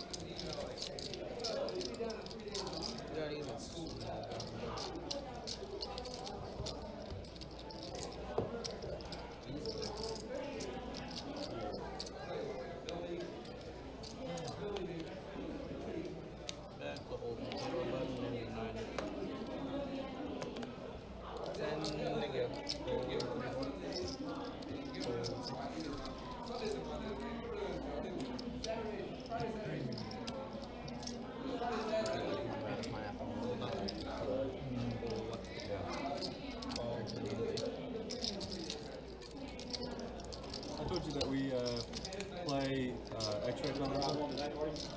X-ray pineapple. Where you have to show your discard. Oh, really? That'd be a lot of fun. I think this guy, they could catch on here. Yeah, I like that. Helps people get in. And you can bluff. Hold'em was like How's that start? Hold'em Spanish, pretty much over there. Yeah. And yeah, like there was one time where, like, I mean, I discarded a bottom pair, trying to bluff, and I was trying to bluff because I had 2 overs. Kind of like playing stud, kind of. Yeah. But then you show it. Yeah. And then you just I still got called my 3rd pair. like I know what he's doing. But there was one time where I had like ace 9 3 with ace 3 of hearts, and the flop was 9 7 5 with 2 hearts. And you folded the 9. Well, yeah, like, but you don't like in that hand we weren't showing. But you want to turn trips? no, but like like no matter what hand you, whatever card you show in that situation, it's gonna be really strong. Like if you throw away the ace of hearts, I'm like oh my goodness, you can like go nuts. Or you fold away top pairs and like. They're like, damn, wow, that good. That good. I did that with against Jeff. Well, we got a three-way pot here. Carson actually has the best hand with the Jack 10 offsuit.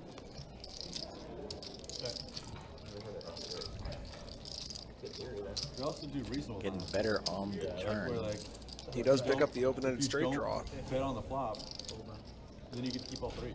If there's no betting on like, and so you only discard once there's a bet. Yeah. It's like you play that a lot different. Yeah. If you got like huge draws. 5, no real help. 10s are going to be good.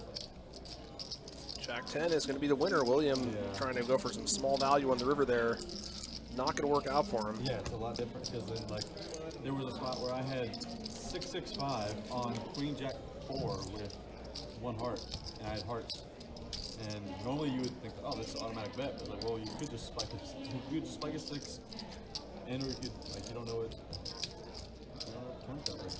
This is part of your Tuesday game? Yeah. Well, not Tuesday. Or Thursday? Monday, Thursday. I'd like a game that's Hold'em and Pineapple. That's what we used to do in Merlot around the And now it's just PLO. Well, Monday it's Omaha 2 rounds for every 1 pineapple. 50 to go. So William coming in with a limp. George is going to raise to 50. Tsunami behind him with the ace-king, going to come in for the 3-bet. William will get out of the way. Now it's over to George. He is going to see a flop. That's my 10. The other guy lets you do it. Hard to fold those suited broadways at these stacked ups. No help for George on the flop, though. He does have some backdoors. That's probably not going to be enough for him to continue here.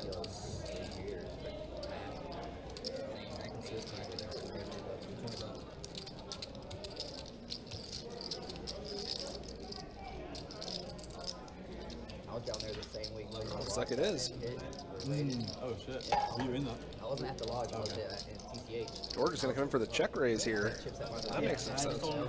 He blocks ace-king, trying to fold Tsunami off maybe something like queens or jacks. Unfortunately for him, Tsunami does have top pair, top kicker, so he is not going to go anywhere just yet.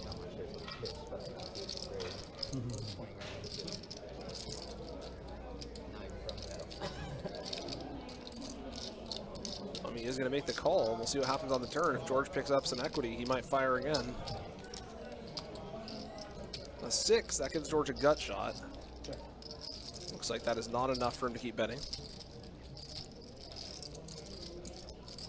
Tsunami going to check back. River is another 6. And George wisely giving up on his bluff here.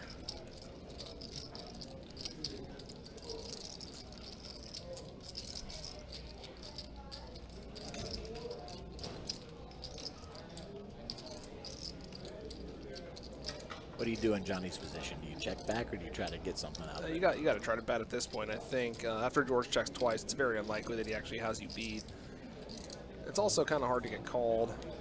He goes for all of it. No aces. He does not have aces. Like best hand for sure. But he does indeed have the best hand for sure. He is right about that.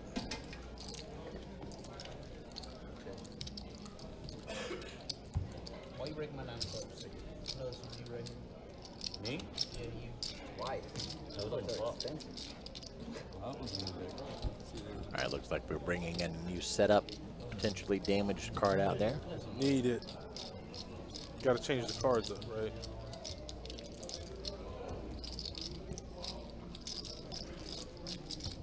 Scoops, what's happening? Good to see you.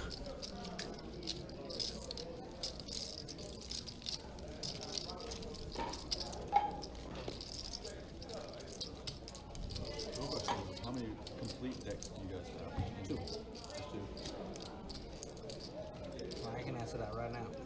fuck them up. I guess how many, not complete decks, how many like decks, like not like extra like, We call them maintenance decks. We have 8 of okay. Talking about ones to like fix the other ones. Well, yeah, like you have the nine whatever that was out. You just 9 take that ball one out. corner pocket. Next man up kind of there. 10 to go. You have multiple ones that are like spades that are out. Oh, 100%. Now we got a fresh deck here. We'll see if that changes the flow of the game at all. Always does. New cards. Now you're going to miraculously start running better. All right, Miguel opens to $40 with 2 jacks in the cutoff. There's Will, and Mario's going to go ahead and fold. So Everyone heads up for the flop here. Will is a little bit behind, but he's not. Well, he picked up a gut shot, but unfortunately for him, that is not a gut shot he wants to hit.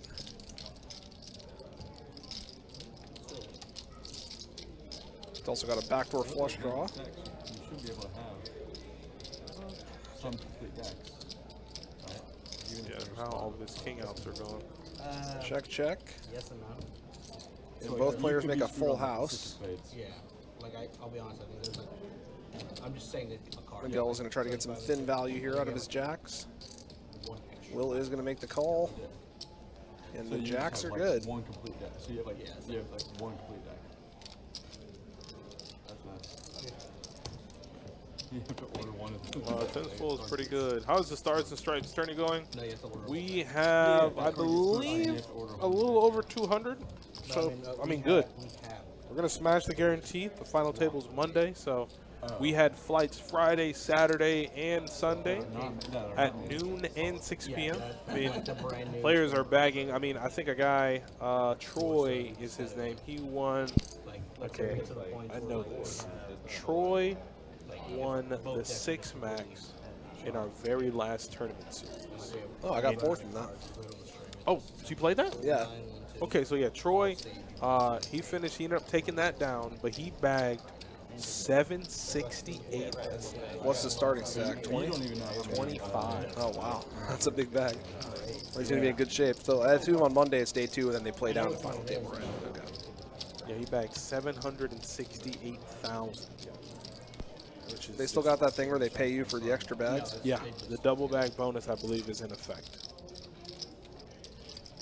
It's just a feel, and I know this much, but you know, some players are like, man, I don't know if I can win, or man, the field's so big, and I'm like, well, the wonderful thing about it is you just got to beat the other 8 players at your table. Somebody's got to win. Yeah, you don't have to beat the 239 other entrants of 240. Yeah, but you just got to beat the other 8 players, and then if you move, you got to beat them. I haven't turned any way you set them down.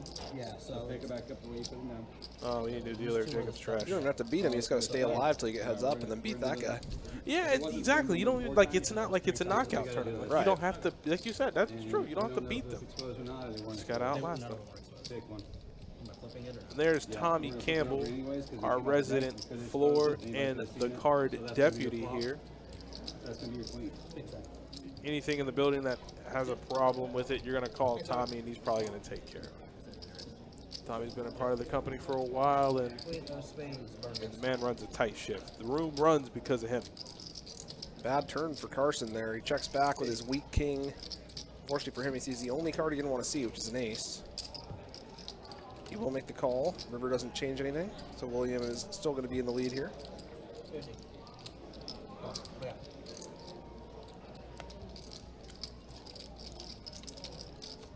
Carson checking back on the flop there, hoping to get a couple of bets from his opponent. Unfortunately for him, he did get those bets, but he also got the worst turn in the deck, and he loses a small pot there. You played all the streaming out, you know, like once these cards get sticky, they stick. Oh, Shows that you're nervous. Split on the cards. looks like we do have our high hand promotion going too, guys. It is 800 at the top and the bottom of every hour, and it goes from midnight to, excuse me, from noon to midnight. Every 30 minutes, it's going to be $800 getting shipped out. There's Tsunami. He's going to make it 30. Miguel's going to call with 4s. Miguel's right back. Will's also calling with 8s. Carson behind with jacks. He's going to come in for the re-raise. And I think this might come into a situation where players are going to be priced in to call, depending on if Johnny 4-bets here. Because if he just calls, he knows he's giving both players behind him a good enough price to come on in. So you might want to 4-bet. No, he just called. So there goes Miguel and Will. Getting an insane price to call here and go set mining. Why not? And we could see an interesting flop depending on whether anybody hits a set here. Carson does have the best hand pre, but only 36% against 3 different hands here. And Carson is still in the lead, but there's a king on the board. So it's not going to look great for him.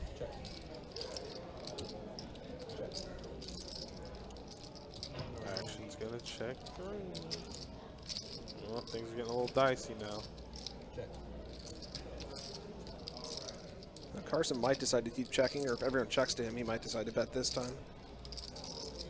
Somebody else could also try to bluff.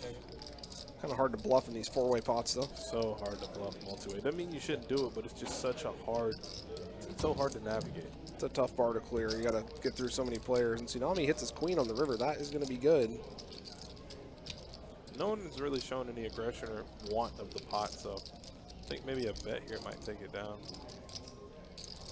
from Tsunami. Looks like he is going to bet, a small bet.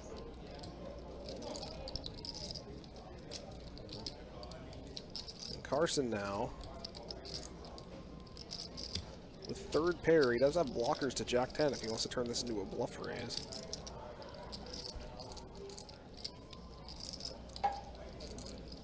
A little bit ambitious, but I like it more than calling. There it is. There it is.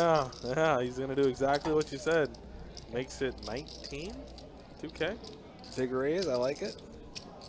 Tsunami kind of looks like he has a mediocre 1-pair hand, which is exactly what he has. What did he 10x it? Oh, God. Well, when you're trying to represent the nuts like this, you got to put in a real big raise. You're hoping to fold out a better hand. You want to make it look like you got the Jack 10 here, which is definitely a hand you could 3-bet with pre-Jack 10 suited in a squeeze spot. And now Tsunami is going to make the fold. Very nice raise there from Carson on the river. That's high-level poker right there.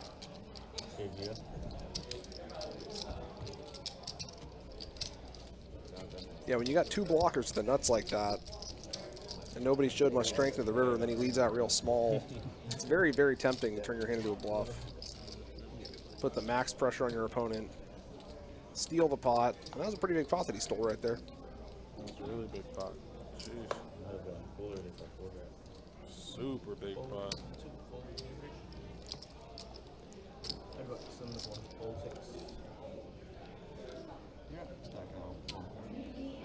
Carson coming in for a raise with the Queen 9 suited. A pretty good hand from the hijack.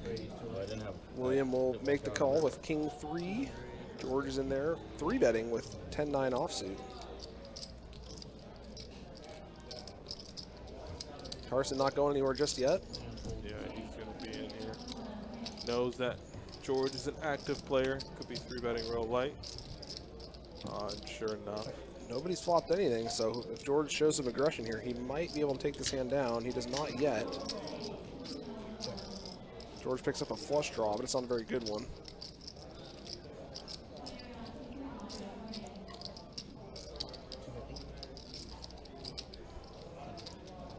Fold. Looks like Carson bet and he folded. Did Carson even bet, or did he just open fold? No, he did. I think Carson bet the turn. Yeah.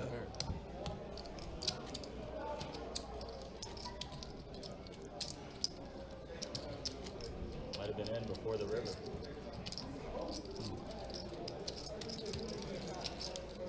I wasn't barely. You get there?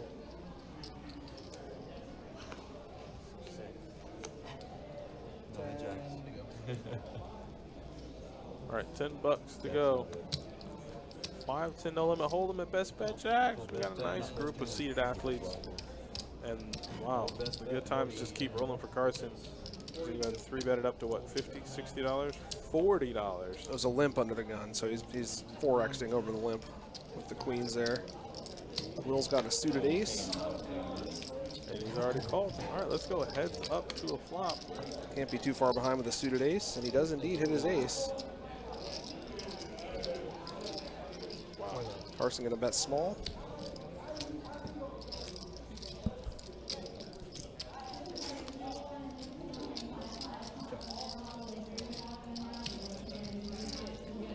Will makes trips on the turn. Carson betting again. Trying to get value from a lower pocket pair or something like that. Will is, of course, not going to go anywhere with the trips. Very small bets from Carson. I'd imagine he's setting up to check the river, especially this river.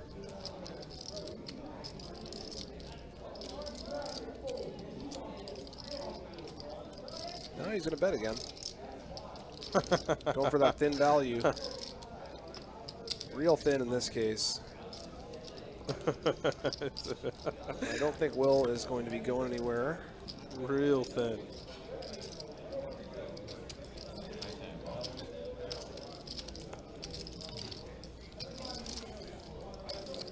Well, that goes back to what we were saying about going for that thin value and how it adds up to your win rate over time. And if Will put his opponent on a pocket pair that limp called pre-flop, I'm sorry, if Carson put Will on a pocket pair that limp called pre-flop, it makes sense for him to try to get all the value on the river there. A little bit of a dicey river, some of the gut shots got there, but can't blame Carson too much for trying to squeeze that extra $100 of value out of him. My brothers and my dad met us a little late.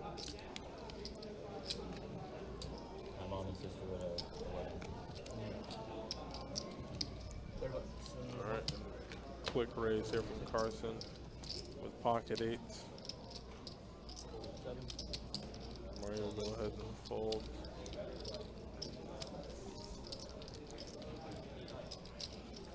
George coming along with the king-2 suited, and Miguel is going to 3-bet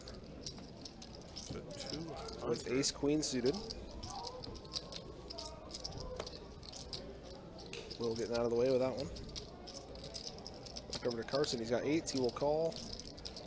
And we'll see if George comes along. It's a little bit expensive now.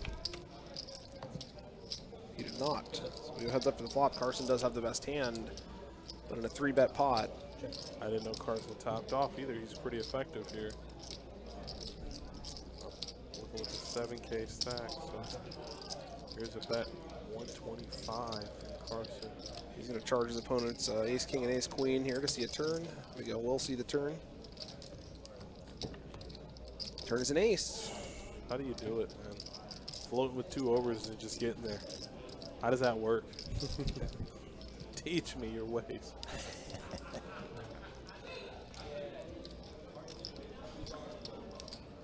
And now we'll see if Carson wants to run some sort of huge bluff here. If he's just going to take, he doesn't have much showdown at this point. It looks like it went check to the river. I don't know what the river is yet though. There it is, a 5. Okay, now Miguel's betting for value. Carson is going to make the call. Yep, that's a back-to-back, just kind of bad hands there for Carson. Interesting river call. I didn't think he'd be calling on the river there. And Miguel, like I said, Miguel's he's a snug player. He's a tight player. His VPIP is going to be in the teens. He's not going to be playing many hands, but The only thing you're really beating there is king, queen, and king 10 suited, which is certainly a hand Miguel could have, but it's a tough board for eights there on the river. Washington, like state? Yeah. Right now? It's also that, like, we're getting Weather close. should all year round. And also, like, getting close to pregnancy, I'm like, Yeah, of course. Yeah. Pop out any second. 6, 7, George is going to make it 50 with king, queen. He's due in like June 20.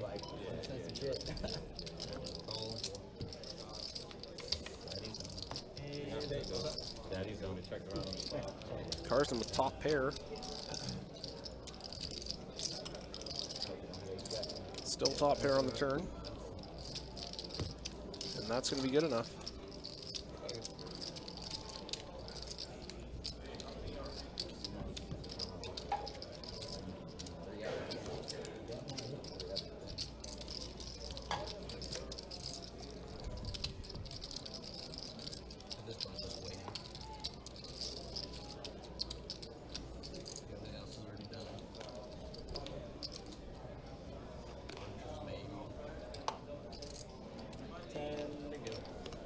All right, guys, we just kicked off our 6 p.m. Flight D of our Stars and Stripes tournament. $400 no limit hold'em.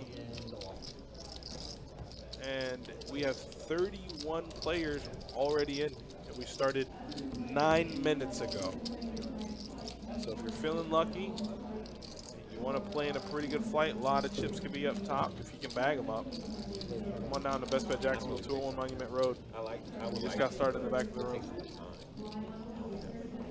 Is there a game tonight? Yeah, Cavs. It's the Cavs and the Knicks, of course, Are Carson. they alternating just the whole time? Yeah, get it together, baby. Okay, we had 138 entries for Flight A. Around 91 entries, I think, for Flight B. Flight C today at noon, 199 entries. There's the guarantee right Game there. 7 on a Sunday. There's the guarantee. Easy game. And then final table is Monday, right, Mike? It is indeed. Looks like we got some three-way action. 9-7, ace jack, and ace 8. Williams got the best hand this time with the ace jack. Tsunami's going to try to steal it on the turn here. Nixon 4 sounds good. It also sounds correct. All right, 10s and deuces with an ace. Let's see if Tsunami wants to try to bluff here. Looks like he does. William has not shown much propensity to fold, but he is going for the bluff. Wow. And we'll see if William makes a fold this time. He's only beating a bluff. He does indeed make the fold. Good bluff there from Tsunami.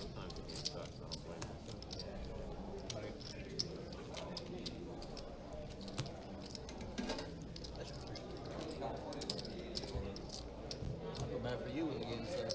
I know, yeah. Drive all this way for it. I drive like 2 hours. That's the first gamble. Yeah, first flip. First flip.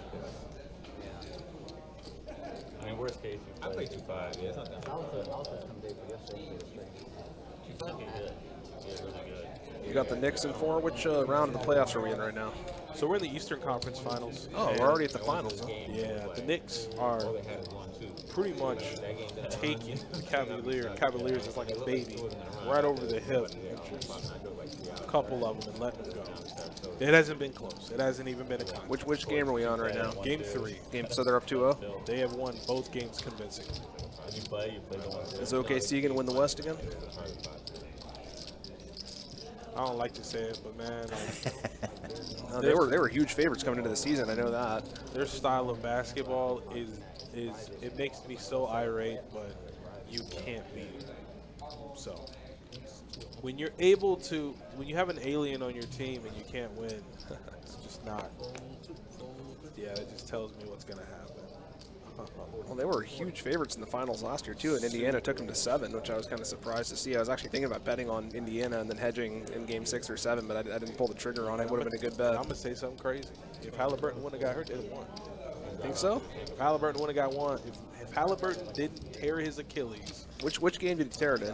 Game 6, right? Yeah, okay. If he doesn't tear the Achilles, they put up a hell of a fight. They were like a 7-1 dog going in. It was a run of a I was like, lifetime. how can you be a 7-1 dog in a 7-game series? That's just crazy. You know, they're both NBA teams. It seems like you're going to win just by chance more than one time in 7. Yeah. Then he stepped off his back foot. You just watched the pop happen on national television. Brutal timing. Yeah, now they're going to go back-to-back. You know what? Whatever. Miguel needs to keep rocking his next gear and throw away the Mets stuff. Fair. Mets are trash this year. I'm enjoying watching it as a Braves fan. It's been a good year for the Braves. Last year was rough. Last year was tough. Acuna was hurt though, right? Only for the first month and a half, and then he came back. But he still, I mean, he did pretty well, but the rest of the team just never got it going last year. But this year, they're off to a fantastic start. It's Queens. Hey, Queens? Really? Really? He's like, yeah, I had Queens.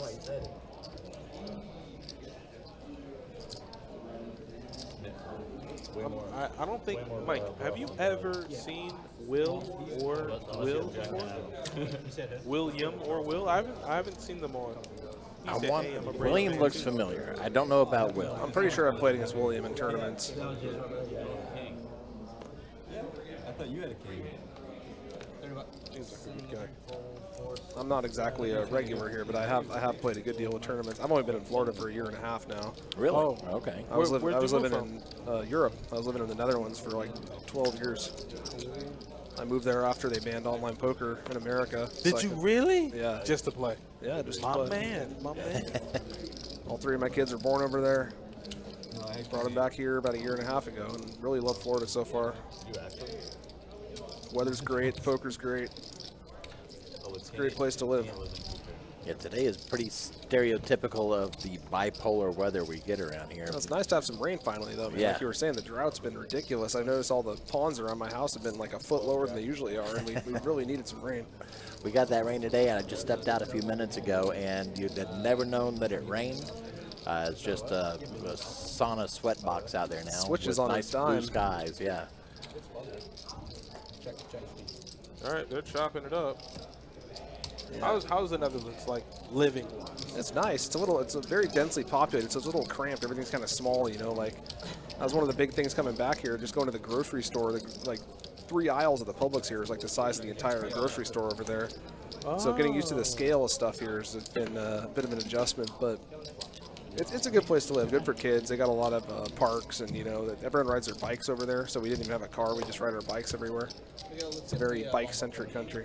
So if you went, so if you were like, hey, maybe like we going out for dinner tonight, everybody just got on their bike? Yeah, we had an electric cargo bikes. You put the kids in the cargo thing. You just ride them over there. Okay, that's great. Worked pretty well when they were younger. That's cool. That is pretty cool. That's pretty cool. It's really kind of. I grew up a Navy brat, and coming back to the States, my dad's last deployment was in Italy. Oh yeah. And I remember coming off of the plane and looking out from the airport out onto the highway and seeing a semi for the first time as a teenager, and going, these things are freaking huge. What's going on? The scale in America is Yeah. just totally different. Like the distances too. I mean, just to drive from our house to like the nearest store would have taken about as far as going all the way across town in the Netherlands would have been. That's one thing I hear about people online talking about what they realize when they finally visit America, and how people in Europe think that they can get from Florida to California. Oh yeah. They're in like, a we'll day. spend a day in Miami and then a day in San Francisco. It's like, no, you are not doing that. That sounds cool. I think we actually had a player here that visited from the Netherlands. Loved it.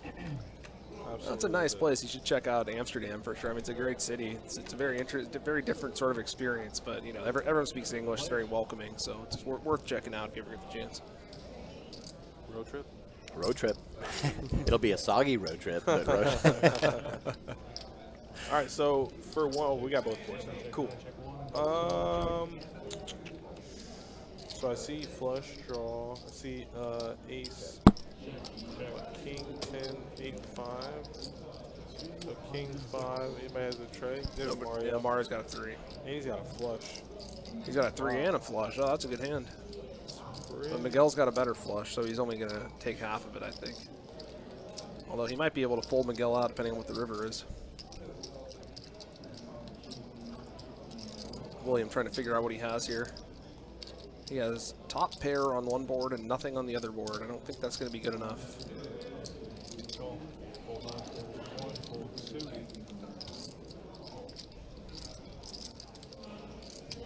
William's got to adjust his expectations a little bit for this game, because the quality of hand you need in a 8-way bomb pot and double board Omaha is a little bit higher than what you need in Hold'em. And I think Mario's got both boards locked up here. Yeah, ace jack 9, 6. Yeah. William did make 2 pair on one board though, which might be enough to convince him to call. I mean, I think it's like they get $5.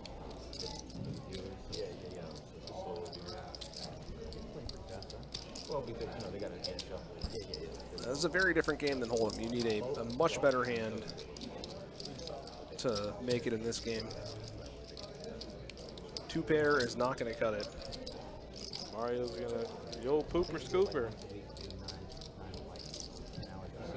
the thing that makes it even more interesting is him running 2 boards. And not being a PLO player, not being much of a player myself, 2 boards, PLO, you've got to, from what I understand, not play just one board. You got to have something decent on the other board too to even stand. Yeah, you got to either have like the nuts on one board, or you got to have something decent on both boards. Having a decent hand on one board and nothing on the other board is definitely not going to be good enough. Nah, but I think now, I don't know what that was all about. If you got the nuts on one board, it's nice though, because then you can bet as big as you want. You know you're getting back at least half. No, they call it that, but it has to be like. Oh, the dream. And then they ran out. And then he ran out of time, and he did like 15 minutes, and he didn't have to pay. They like I read shit that don't even make sense. They've been trying to shut that shit down in Texas for so long. Because TCF has been trying to shut them down for a while. I think there's only a couple places that Carson, run. They fixed it because Jerry's trash. Poker house got shut down. And I know my mic is on. Oh, looking at me like, yeah, I know. That was for him. Definitely for him. I hope it finds its way to him. Tsunami, though, on the button finds his way into $30. On the button here, does not elect a 3-bet. Just wants to call in position here. We got a 4-way pot. Tsunami does have the best hand, but not anymore. Not anymore. Wow. Will's got the nuts. Nobody else has much. William does have an open-ended straight draw, but the best he can do is chop. Mario's got a pair. He's praying somebody has a 4. He's praying. He's gonna get some action from the draw. Heads up. Yeah, somebody having a 4 here is the dream. You can win a lot of money off somebody who's got the 4 here. The spades come in, which means Will no longer has the nuts technically, but he does have the best hand. Check. Check. William does not bluff, and Will is going to take the pot down. That's pretty good. Good check from Will on the river there. The only way he could make any more money was by inducing a bluff, but did not work out for him that time. This looks like a good game, man. I'm going to have to get into one of these myself sometime. You know, Yeah. If you don't, I mean, I don't know if you. This tournament's looking pretty good, so if you don't decide to reg that, it looks good. They got a seat open. Get over there and get in there. See, and that's the thing we were talking about last week. Into the mind. Like he just goes up. Can you imagine like Brian just goes from here and then just goes right on out there and go, oh, this is what I was talking about in this case.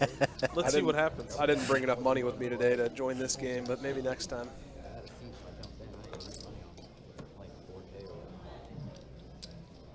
Looks like it's going to raise 50.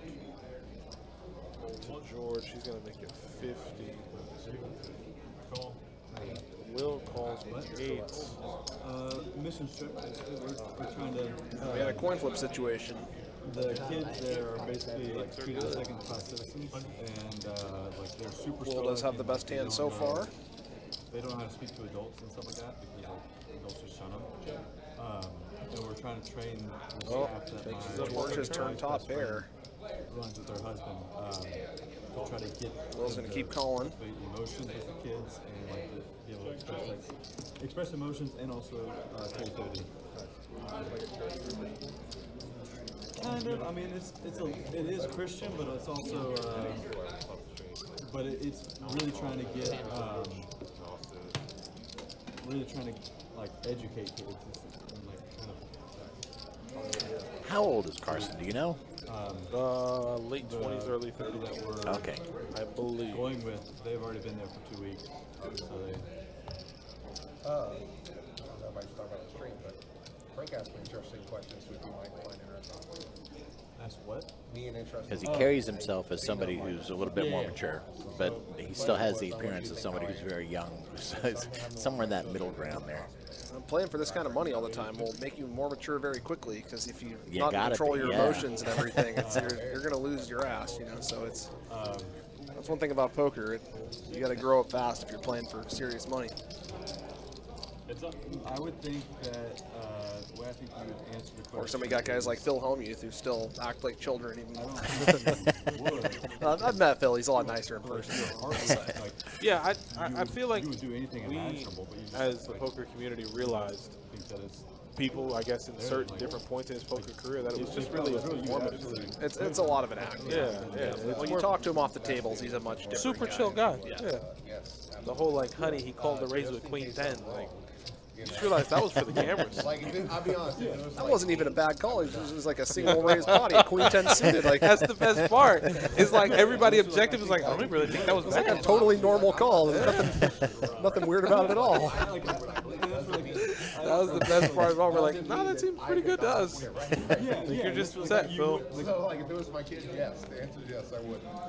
I've actually known the guy who played that hand against him since I was like, 14 years old or something. Go back a long way.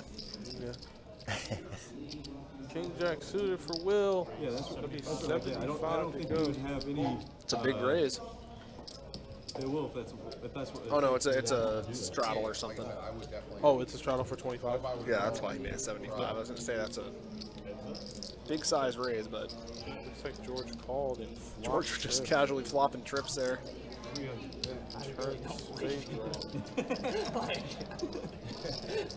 Leading out big on the turn and taking it down. I had trips and a flush draw. He did indeed have trips and a flush draw, not lying. I guess any lie you tell on the stream is only going to have about 30 minutes of time before it gets debunked, so you might as well tell the truth. 15 minutes, rather. Yeah, it's always fun listening. What'd you have? You'll find out later. Watch the stream. They don't have their phones at the table, right? Or they can look at them between hands. Is that how it works? Yeah, they can look at their phones for text messages, that kind of thing, between hands. But not when you're in the hand. And they cannot watch the stream at all while they're involved in the game. Right. So usually what happens, at least at tournament final tables, you'll have your friends watching and they'll text you that he had this in this hand and so on and so forth. Yeah, that is the reason we have the delay, and we have a longer delay during the tournaments. You got to have the delay. Yeah. Chris, have you been to Haiti before? I've not. It's actually my first third world country. In fact, a lot of times during the tournaments, we have them put they're not allowed to have their phones at the table. Possibly. I know it's in the top 5 don't travel list. Have fun, Carson. I got some family friends who have done a lot of that stuff. They said it was rough. They spent 6 months living in like what is basically the jungle in Nicaragua as well. Like they really slummed in some places. Yeah, that's like we're not flying into the city. Like I think it would be too crazy to fly into the Just city. waiting for Miguel. They see a white He's person, going to make they're it just gonna be 30 like to go. kidnap them.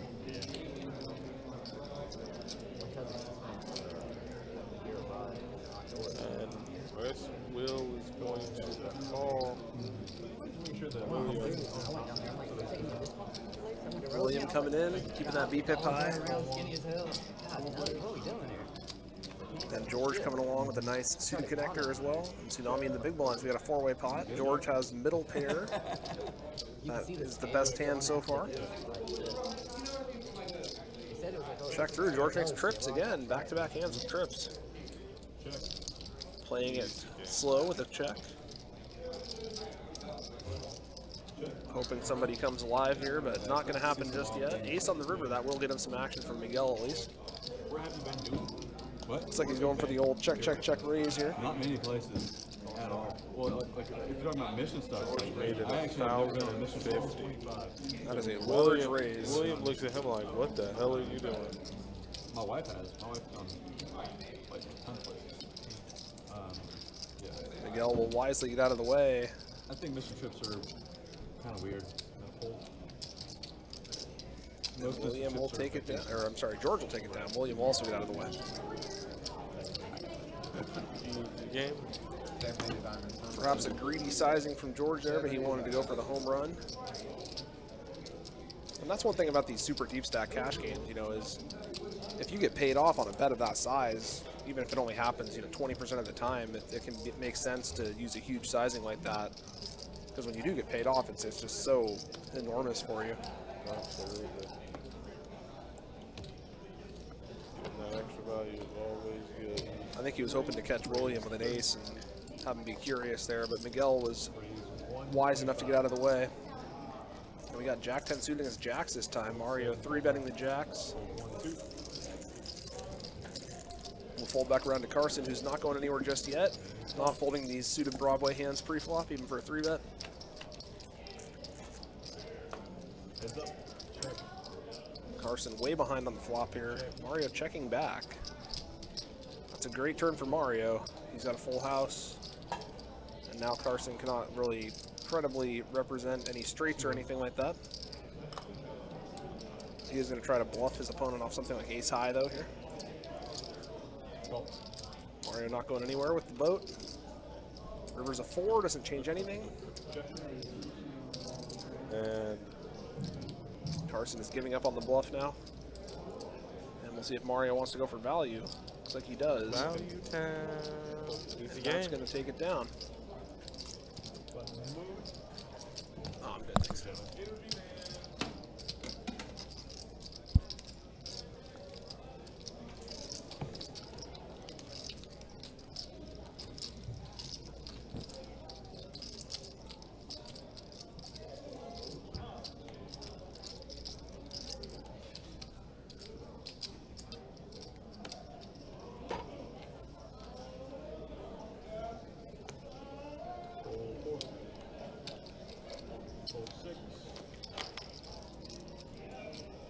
William with Jack 10 on the hijack. That's good enough. Full 9, full 1. Call 2. Check. 3 players. We are 3 ways to the flop. Jack 10 against the 2 blinds. Jack 10's got the middle pair. That's going to be good enough so far. Check, check. Check.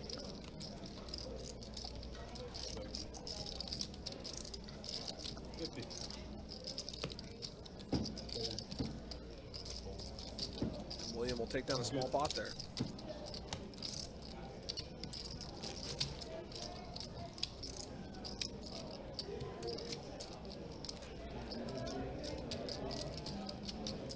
You know, that's the friends that were going down to Haiti with when there was, I forget what hurricane it was, or maybe it was the earthquake. A bunch of houses got destroyed, and like the United States sent American Red Cross. And my friends who, like, I mean, don't even have a whole lot of money, they built way more houses than American Red Cross. Really sad. 15-7 raised 229. George coming in for a large 3-bet here. Trying to get William heads up, and it looks like he's going to succeed. We're going heads up to the flop. Jacks against King Jack suited. No help for William. George does not have a flush draw, but he still has an overpair.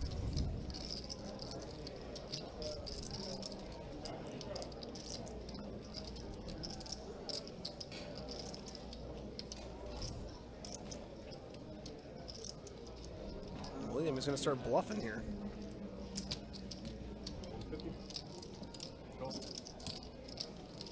George not going anywhere just yet. 4th diamond might make it interesting. There it is, the 4th diamond. Now, if William wants to continue his bluff, he might be successful now. Looks like he does not. Now it's going to be a chop. I think this is one of 2 times in the last year I've seen a flush at the board like that. For the string.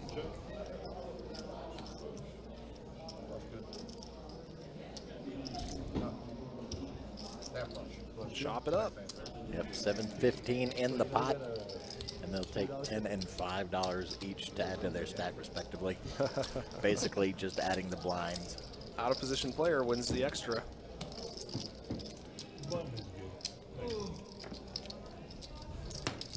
Not a bad outcome though when you're sitting there staring at those 5 diamonds and you got none in your hand. You know, taking half the pot back is not too shabby.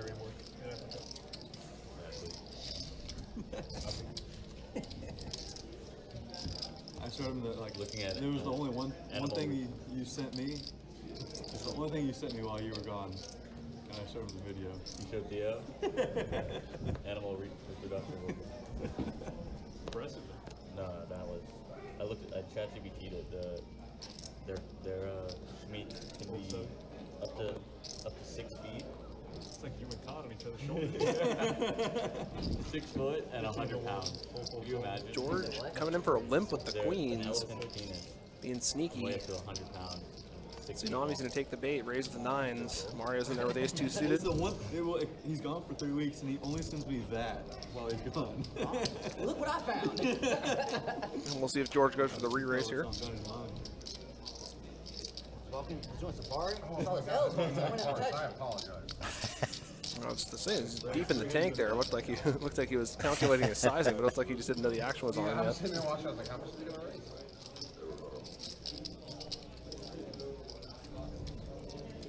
Tsunami realizing he's walked into a bit of a trap here, but not going anywhere just yet with the pocket pair. Mario will come along as well. We're 3 ways to the flop. Always on the fence. I'm like, God. George has the best hand so far. Oh my goodness. I think he still has the best hand. Oh, wow. Yeah, ouch. I mean, good for him, but yeah. Tsunami is going to lose everything here unless the board runs out something crazy. I guess in horse races, you really don't know Johnny anything. flopping Like, I was thinking about that, like, the nine's full of queens, but George, of course, with the quads.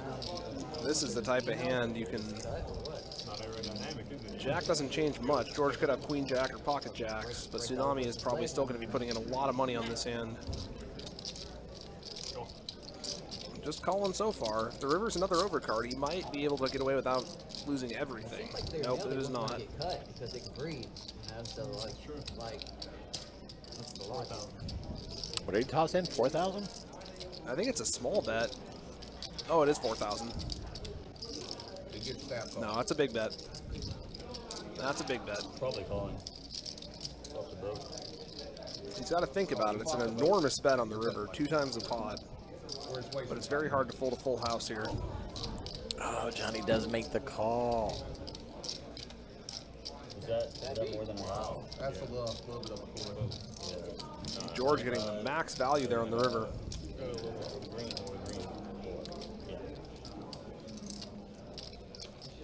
I'd imagine George is going to be up the most in this game now.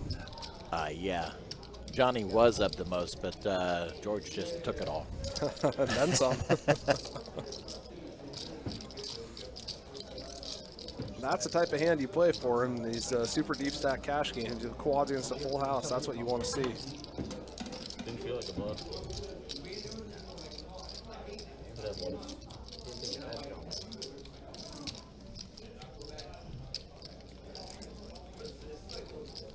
From their reaction, I was like, oh shit, Jordan didn't want to call.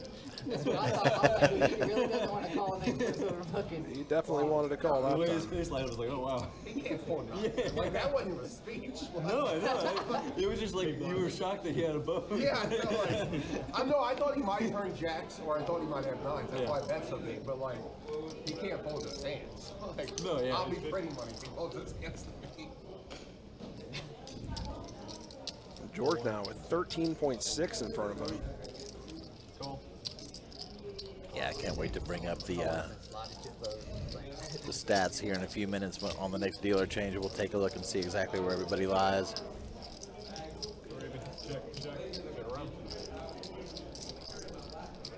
George got trips again. Queens are hot for George. He's hitting trips all over the place. The only time he didn't hit trips is when he hit quads.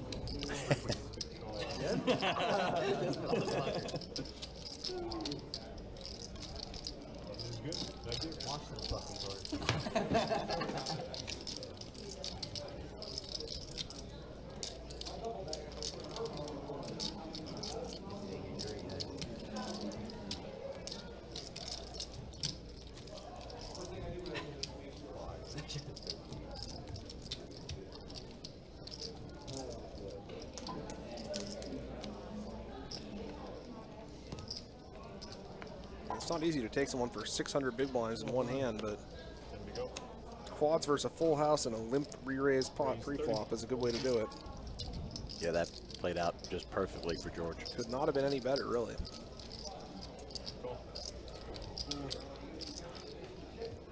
I guess if the turn wasn't the jack, he might have got the extra 600 out of Tsunami on the river, but hard to be too greedy there. So you said you're moving somewhere else. We closed on a house, yeah. Mario squeezing with the king-queen. Yeah, Okay. yeah. Unfortunately for him, he's up against ace-king from Tsunami. Same thing. You're one of the toughest people for me to play against, but I like playing this shit. And we'll see if we see a, The looks like a 4-bet. same. Yeah, those are fun trips. It's so tricky to play against When we you play guys. heads up, it's like, That'd be sick. That's going to be good enough. feel, like, you just got some stuff I just can't compete with. Yeah, I can't.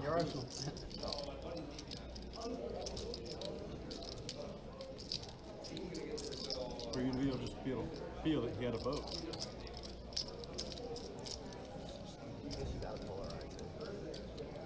No, yeah, but like. I mean, when I had people, it was hard to call 500 on the turn. Like, Yeah. a cut. He doesn't have the queen. I thought you had Jacksonville. Carson coming in for a somewhat light raise here with the ace-3 offsuit. Williams going to come along with the king-9. Heads up to the flop. Carson is slightly in the lead. Now he's way in the lead with top pair. It seemed blind there. No, I took it out before. Check to the turn. William picks up a gut shot. I didn't check. 60 is the best. Pretty balanced with my blind bet, so like sometimes I gotta have some. Well, I thought he was gonna fold.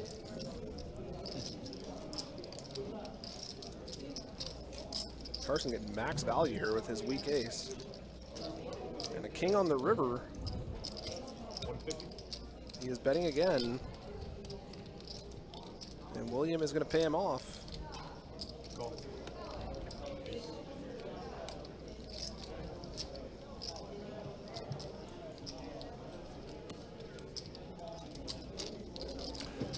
William definitely not having the best of runs at the moment. No, he's well, he's doing better than Tsunami at least.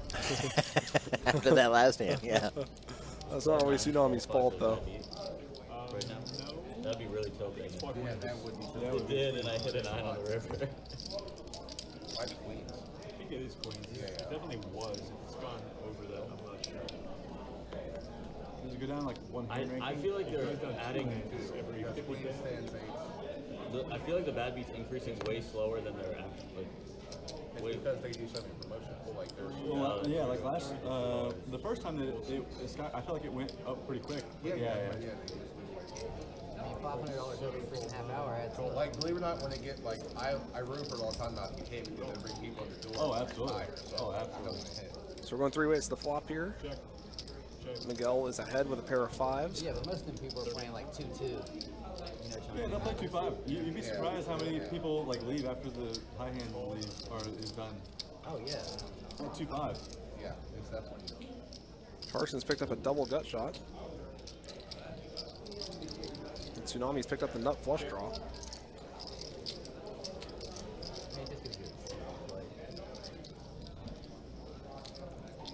Carson's going to keep betting. 250.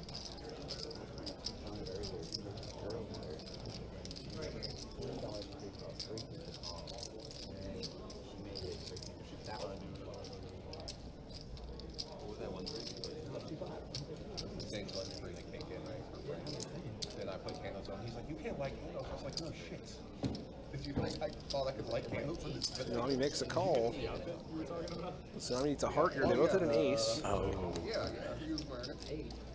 I was like, the only way you get called, you I think I was at the table when you ordered that. And we'll see if Carson even tries to bet with his ace here. Just looks like he doesn't. A lot of stuff got there in the river. Big bet on the turn as well. Carson will pick up a nice pot there.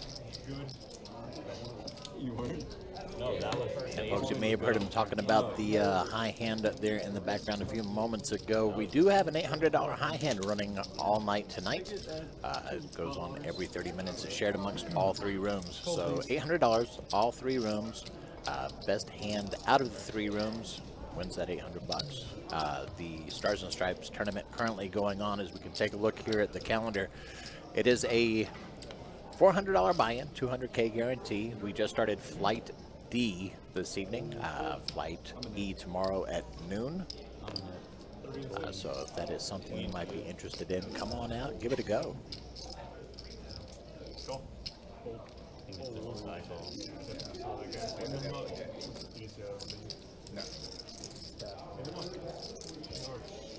Mario raising ace jack, George calling with the king queen. Here, heads up to the flop. Now we got a classic confrontation here, top pair against an overcard and a gut shot.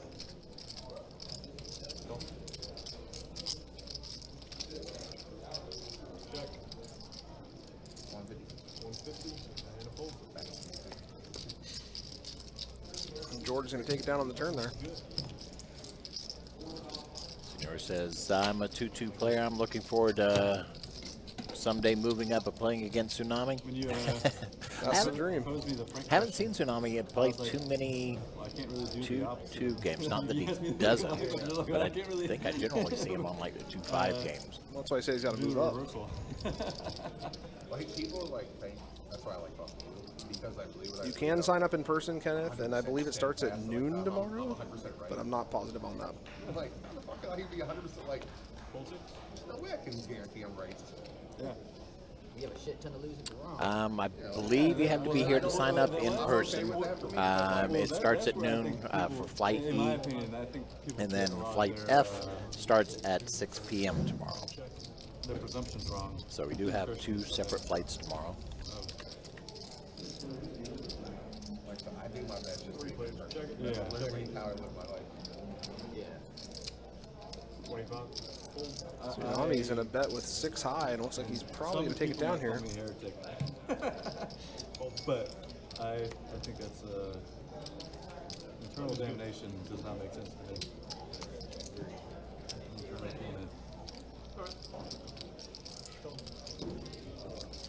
I like to point out I have not put $1 in one of these bomb pods. If I do, I have a hand. Just being honest with you guys. Are they bombing again? I'm up in these. They are indeed bombing again. You really need to have Now we see the stats now. See how bad that was for Tsunami there. William staying extremely active. Mario's VPIP coming up gradually. Everybody pretty much 20% or higher. Mario lagging just a little bit behind that, but when we take a look at the winnings and losings, George taking it way up, getting unstuck and then some.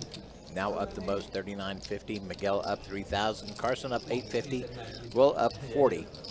Johnny Tsunami going from being up the most to being stuck 24.95. William and Marcel also stuck around $2,500, give or take a couple hundred. Well, at least Tsunami's not stuck the most. That's pretty impressive after a hand like that. Right?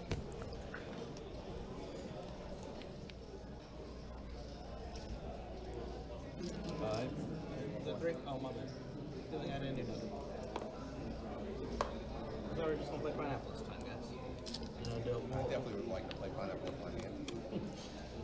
What was it? What do you call it? X-ray pineapple? X-ray and reasonable pineapple. All right, so X-ray. Sometimes you can do both. all the kings are out there, so Miguel's not making a set. Check it. Oh, we got the flops already. Okay, catch up here. I don't see any 10s. 150. So, 3, 4. Tsunami bet 150, so he might have one of the 10s. Mario has, well, he had 2 pair on one of the boards, but nothing on the other board.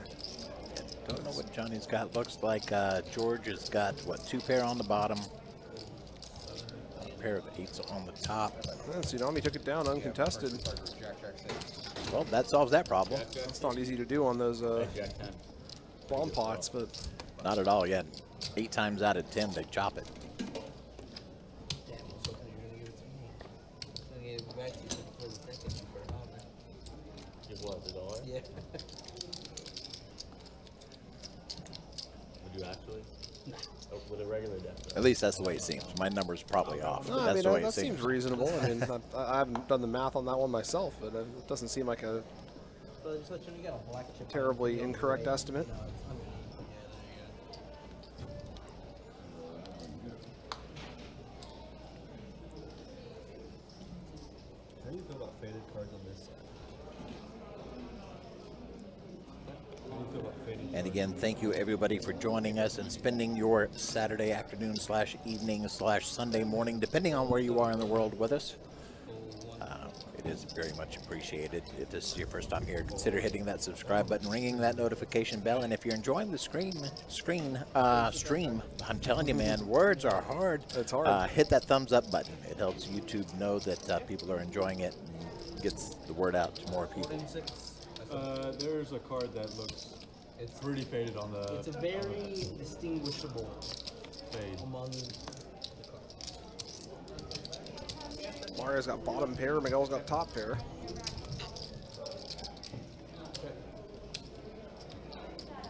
Miguel's ready to start betting now.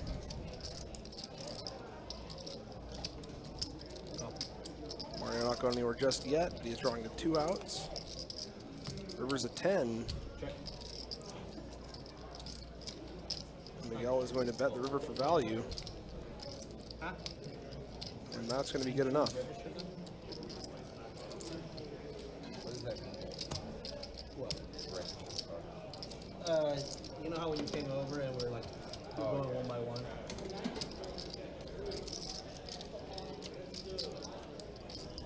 Did you, No.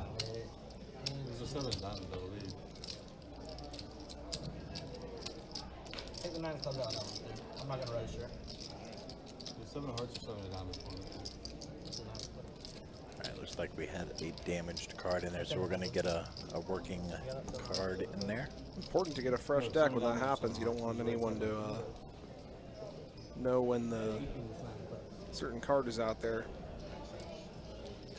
Yeah, a lot of times we will swap out the decks. We only register 2 or 3 decks prior to the stream, so we have to use ones that are registered. I guess. Just to be safe. Just Rarely do I ever like trying to look at the decks. that's why. Me personally, I'd burn every single deck we have right now. Jacob's so over these decks right now. You're not lying. And I would start completely fresh. You know, there was guys a while back that do 5 of the market charges. Really? I mean, they couldn't find the marks, but here's what happened. Jail, like, thought something suspicious, so he goes up and lets him. And he's like, hey, I don't know, but I think he might be marking the cards. So she walks up and pulls the decks off, right? And she goes back, look, she doesn't find anything, but during that time, they literally just grab their chips and leave. Wow. Like, the 2 guys, they didn't go back to, like, literally just in the hat, let's go. Wow. So even though she couldn't tell anything, they had to be. Like, you Yeah. have not been back since. Were they playing for a while? Yeah, like a week. Americans or like? All right, for those of y'all who may have picked up on it, you saw that Jacob dealt to an empty spot. This is a time break game, so to a certain point, every spot is dealt because everybody has contributed to the to the rake. I was wondering about that because I know they do that in tournaments when you're out all the way from your seat. They'll still do it to your spot, but Yeah, I they'll thought deal it to cashed every games. stack. Yeah. Okay. So you can only see it on the edge. Oh. Like on the side of the card? Yeah, they were taking something like make a little mark on the side. So on the pitch, you can like really see it like when the face started dying. Williams got the best hand here with ace jack. See if Tsunami wants to keep bluffing Like, it at it. actually looks obvious when the whole deck's together. Looks like he does. One card, it's basically impossible to tell. That's nuts. I can't see William going anywhere with this I hand. guess you'd have to. Are they using an ink or what? What now? Are they using an ink? No, like just something like scratching. Like scratching solid. Yeah, like you said, when the whole deck was together, you could see a bunch of scratches. But one card, you could not see. Yeah. William firing out on the river here. I think that's been the problem with technology in poker. Like, eventually it's gonna be so easy to cheat. Like, Yeah. like with technology. Especially those smart glasses and shit now. That's what I'm saying. Like, technology grows, any live game is going to be compromised. Yeah, I mean, like I think we're gonna get the cyborgs. Yeah. It's gonna be like even if there is no like technology to sell it, like you could like have the glasses and like have RTA. That's why they don't let freaking Or just headphones. Yeah. Like, Yeah, headphones. Tsunami will make the call, and William is going to take this one down with ace jack. A nice win for him. William definitely needing all the wins he can get right now, stuck over 2K. Well, that's a good start. We'll see if he can keep it up.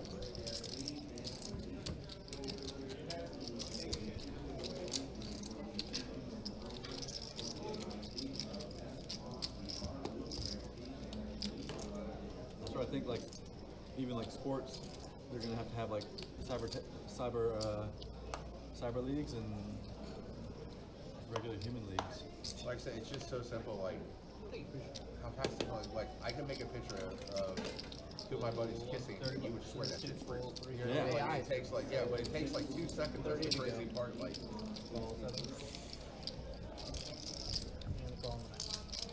We got Miguel raising the 7s here, a couple of calls. 3 ways to the flop. William has 2 pair. George has a double gut shot. It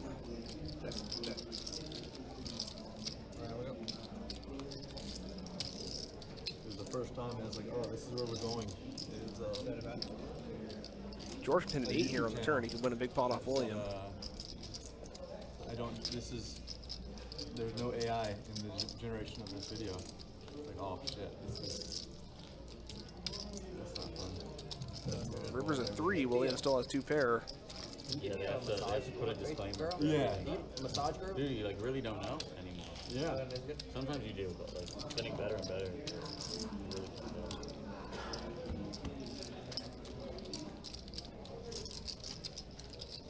Send him down.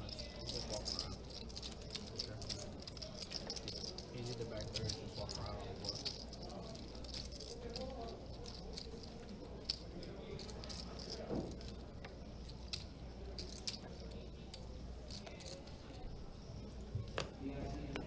Then they go full 2, 3. Third up, send the board. Carson coming in for a raise with the Queen 9 suited. William will call the button as he's been doing. And we are 4 ways to the flop. William technically has the best hand pre-flop, but actually not the most equity. Carson has the most equity. Check. And Carson's second pair here is going to be ahead for the time being. Check it. Now he makes trips. I was going to say, I think he's getting to the point of being locked in here. All he's got to do is fade a gut shot from George, but I don't know if George is even going to be putting money in at this point. George does indeed get out of the way. Carson will take it down. With it being Memorial Weekend, Memorial Day weekend, any special plans going on? I got the kids out of school Monday. We might go to the beach or something. Nothing too special, though. Cool. Man, I haven't been to the beach. It's one of those cases of you never experience what you have available locally. Right. Yeah. Haven't been to the beach in so long. Well, after moving from Northern Europe, it's so nice to go to the beaches here. I mean, they're actually habitable, you know. Over there, it'd be like the middle of July, and you go to the beach and still be freezing. And here, we're only about 5 miles away from the beach, so we go all the time. I lived down in Orlando for a while, like 2 miles from Universal, not too far from Disney, and I think while I was down there, went twice in 5 years. Yeah, it's one of those, you never take advantage of the local stuff until it's too late. How about y'all in chat? What have y'all got going on from Memorial Weekend?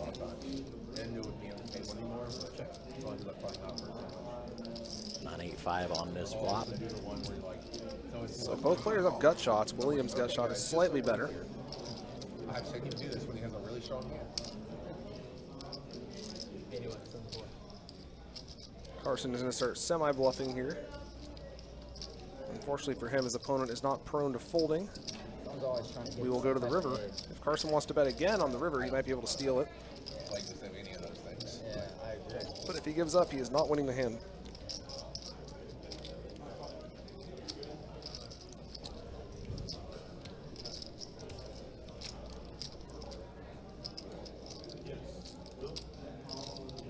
William has not been particularly prone to folding here, so Carson gives up, and he will get the bad news. Have you guys ever seen the one where the tournament director calls the guy Whatever the out? family says, that's the right answer. There you go, Steve. That is definitely the correct answer. Pool and barbecue, smoking a brisket for Lucas. Nice, man. That sounds yummy. Can't go wrong with that. I need to get myself a good grill with a smoker. Yeah, me too. No, I wasn't trying to raise. Tournament director's like, it's happened 3 Nuts. times. And he's had it every time. And the guy still calls it off. That's how you know those things are soft. Lucas, any recommendations on brand and style of grill / smoker? Preferably one that does both. 1,000 on the flop. I was like, Now we got some outdoor experts out there as far as the grill and barbecue goes. There's a guy I play with every day, and he There's a lot of options. There are a lot of options. I've heard a lot of good things about what is the green egg, big egg, whatever it's called. Really? That's so annoying. You know how many big folds I've I'm sure got? Moya's got a recommendation if still there in chat. You couldn't keep your mouth shut. All right, heads up going into the flop jack 6 tray. Tsunami isolating William real light here with the 7-3 suited. He does have the best hand on the flop. You got children to feed here. Bottom pair, and that's going to be good enough. He will take it down. Like, literally. The thing about a hand like King 5, even if you have the best hand pre-flop, it's very hard to actually hit the flop in a fashion where you can continue.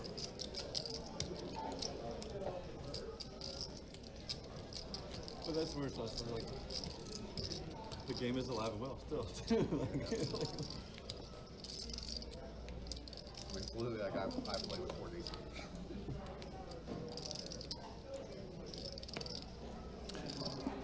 All right, total players in Flight D of the Stars and Stripes tournament tonight just keeps on growing from 30 to 64 in the last hour. We'll see how big it gets at the end of this. I'm tempted to jump in myself, but I might have to get back to the wife and kids. We'll see.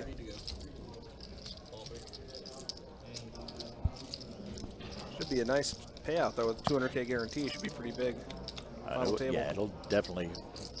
I don't want to make any promises, but I have a pretty good idea that it's going to surpass that 200K. Oh, yeah. I would imagine so.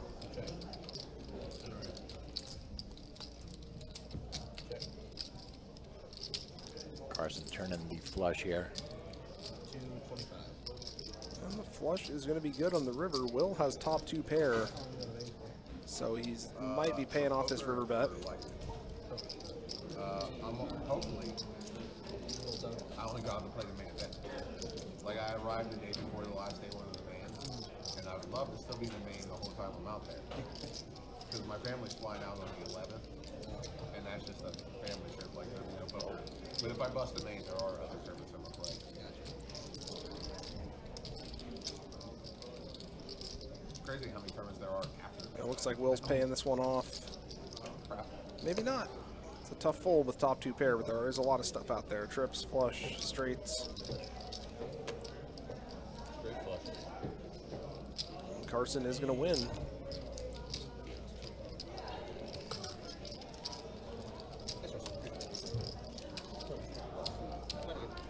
Carson just keeps pulling them in little by little. That's a good way to have a good night. He did get pretty unlucky in that hand with the ace-king against the queen-10 earlier. True.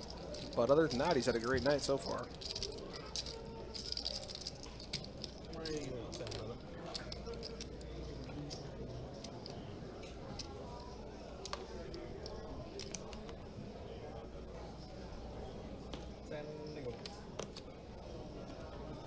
William under the gun, he gets a good hand this time. He's got jacks. He's going to come in for a raise.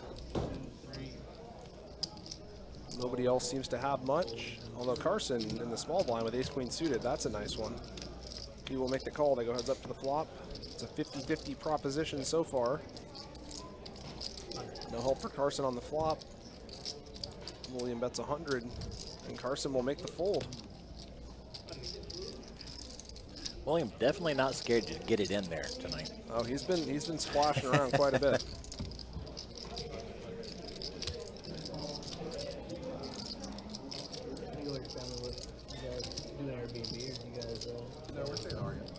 You're not going to make your money back folding. You gotta play to win. That is true. Of course, you might also lose more money. I was going to say, how often do you get stuck in the quicksand doing that? Oh, all the time, man. That's one of the challenging things about playing these longer sessions is you can get stuck and you're tempted to try to make it back, and then you start pressing and playing too many hands. You got to remember, it's just one long game. If you lose today, you can always win tomorrow. I haven't been out there since they. Has anyone else here been to the Sphere? I've been there. Yeah, it feels like you're like hanging over. It's the creepiest thing. Like, it's not I like, got creepy and I got Wait, oh, I liked it a lot. like in the sphere, it's like if you're scared the of it. experience is amazing. Yeah. But for the UFC event, like it feels like you're hanging, like you're not watching, like you're hanging over it. Yeah, it's So like looking down. It feels like you're you could basically gonna fall. fall. Yeah. Yeah, I saw like the first thing I saw there was like some like Planet Earth one? yeah, exactly. That's what I saw. And that was really cool. But like the UFC, it was not a. They said they're not going back. Like it was not a good venue for it, in my opinion. Still haven't made it to the sphere. They have a giant screen behind where they're showing the cards, so like I'm trying to watch the fight, but like just only naturally your eyes go to the screen. Yeah. Even though I had pretty good seats. That was a Latin one? Yeah. That's where heads up Will with aces, It was Carson cool with on TV. sixes. Yeah, yeah. It's going to be a treacherous spot with the aces. Fortunately for Will, he has not been setted yet. Carson with no club will make the fold.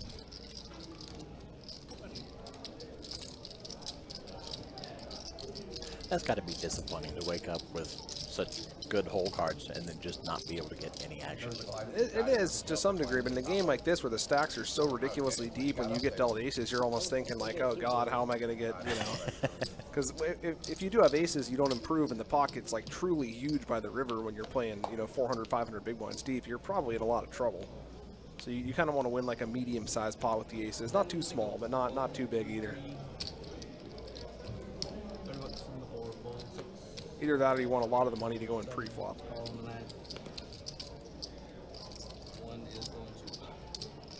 Alright, we got 3.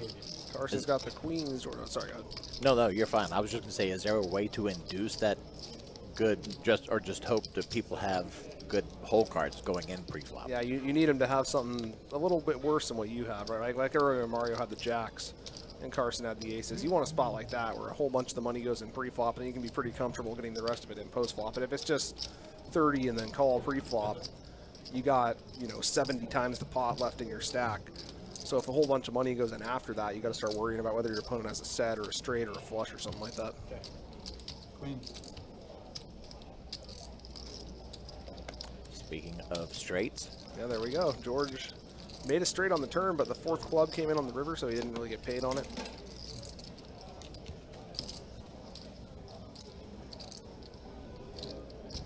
like that ace-high flush last night.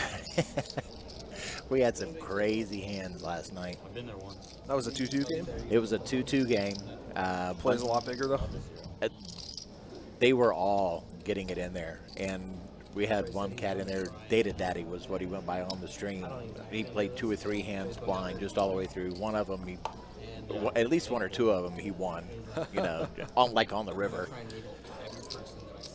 Yeah, I'm tempted to get into one of these games myself. Maybe that'd be a good one to get started in. Like when he's dealing? Yeah, Or? while he's dealing. He's going to deal at the Well, the problem Is it hard to get on the list for one of these, or is it? Not at all. It's very easy. You can either contact one of us if we're familiar with you, and we can put you on the list. And actually, on our website, bestbetjacks.com, we have a tab for the live stream. It has a calendar of all the games coming up, as well as contact information to submit your name to request a seat. It is typically a first come, first serve kind of thing. But I would never discourage anybody, regardless of how long the list is, from going ahead and putting your name in if you want to play, because a lot of times people don't show up or they get involved in another game, and you might still make it onto the table. Yeah, maybe I'll try to get into one of these soon. It'd be fun to be on the stream. Dealers have all day, you know. I mean, it's what, 8 weeks on? Carson ending up with trip aces as of the turn here. Williams got 8. A lot of overcards out there. And we'll see if he manages to fold this one.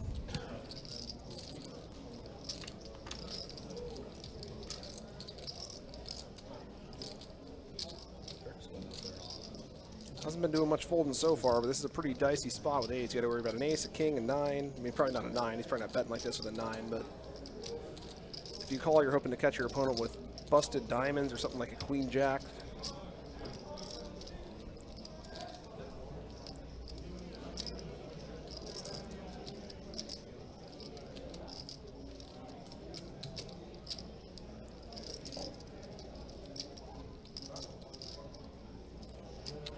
And he does make the correct fold. Good fold there. William learning how to fold. It's an important skill in this game. You got to know when to fold them. That's probably the reason. Yeah, I was going to say probably the reason that that song goes the way it does. an ace. In that last shot, you could see that red circular kill button out there. In case you were wondering what it's there for, they use that as the dealer button for the bomb pots. Okay. Because the dealers typically deal at about the same rate for each 30 minutes, so that helps prevent the same person being in the dealer's position. Got it. When the bomb pot happens. They will typically move that counterclockwise around the table. That makes sense. How does the kill normally work? Like in a limit game, if someone wins 2 pots in a row, it doubles the blinds for the next pot or something like that? You know what? I was taught how to do the kills and half kills when I went through my dealer training, and I have not dealt one of those games since. Yeah, that's an old tool thing, man. I mean, if you haven't seen the kill button in a while, I remember when I first started playing, Limit Hold'em was all the rage, and I used to see that, but it's been a while since Limit Hold'em was a very popular game. Looking back, it's hard to believe anyone ever played this game in Limit. You know, it's. We actually have typically 2 or 3 limit games going, especially during our high hand times. Oh, the slow roll? Yeah, for those of y'all who want a chance at a limit game, we do got have 'em, those. They still got them. With a 3-6 limit hold'em. Blast from the past. That's where I started, went back in 2003 or whatever, and it's been a while. Obviously, you're good. You have rules. 2 players each with 2 pair. Yeah. Get mad at me for net rolling. Carson looks like he's trying to bluff this hand. Yeah, he does. That's a big bet. Putting a lot of he's faith trying in to, pocket sixes. Trying to make his opponent think he has a 10. Miguel beats everything but it. Oh, he gets Miguel to fold. I guess he knows his customer there. Yeah, those two not strangers to each other. Yeah, Adonis was saying earlier that Miguel's known as a tighter player, so Carson thinking he could represent a 10 and force him off a strong hand there, and he was right that time. I would not. Yeah. What about a straight? Carson showed a wide range of abilities here at this stream I tonight. don't know. If I bet it with a queen, it's a bluff. Like I'm trying to get you. Carson's a tough player. There was one game I remember watching. Nobody could get a bluff by him. He was catching them all. William opened the queen jack. George putting in a large 3-bet with ace king. And he gets the call. Worth noting the sizing there. Very, very, very big sizing from George. Watching his opponent unwilling to fold most things all night and trying to get max value out of him. Happy to check down ace high now, but unfortunately for him, William did hit his jack on the river. George will pay off the $100 bet and get the bad news.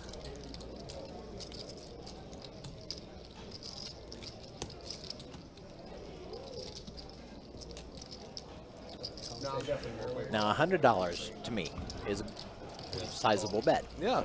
At one point, does $100 feel like you're just betting a red bird, just a nickel out there? Well, when the pot's 600, then it's not so big. But yeah, I mean, even for me, $100 is a substantial amount of money. It's but when you're playing in a game like this, you can't think of it like money. You got to just think of it as a game piece. You know, it's a chip. Yeah. That's one of the toughest parts when you're first learning how to play poker is thinking like, because there's times when you got to bluff for like substantial amounts of money, and it's like, well, I could pay 3 months rent with this, or I could bluff it right now, and but you got to do it if it's the right thing to do. Yeah, it kills me when we have the occasional 10-25 game out here, and the pots are like a decent car. Or a down payment on a house. It's insane. Yeah, yeah. Especially if you watch some of those like really big nosebleed games they stream sometimes on the Hustler or whatever. It's just wild the amounts of money that are in exchanged hands. And it's really just about what game you're in.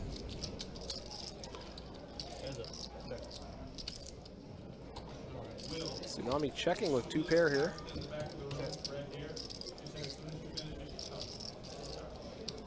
And he is going to have the best hand. I don't know if he's going to be able to get any value out of George with this one.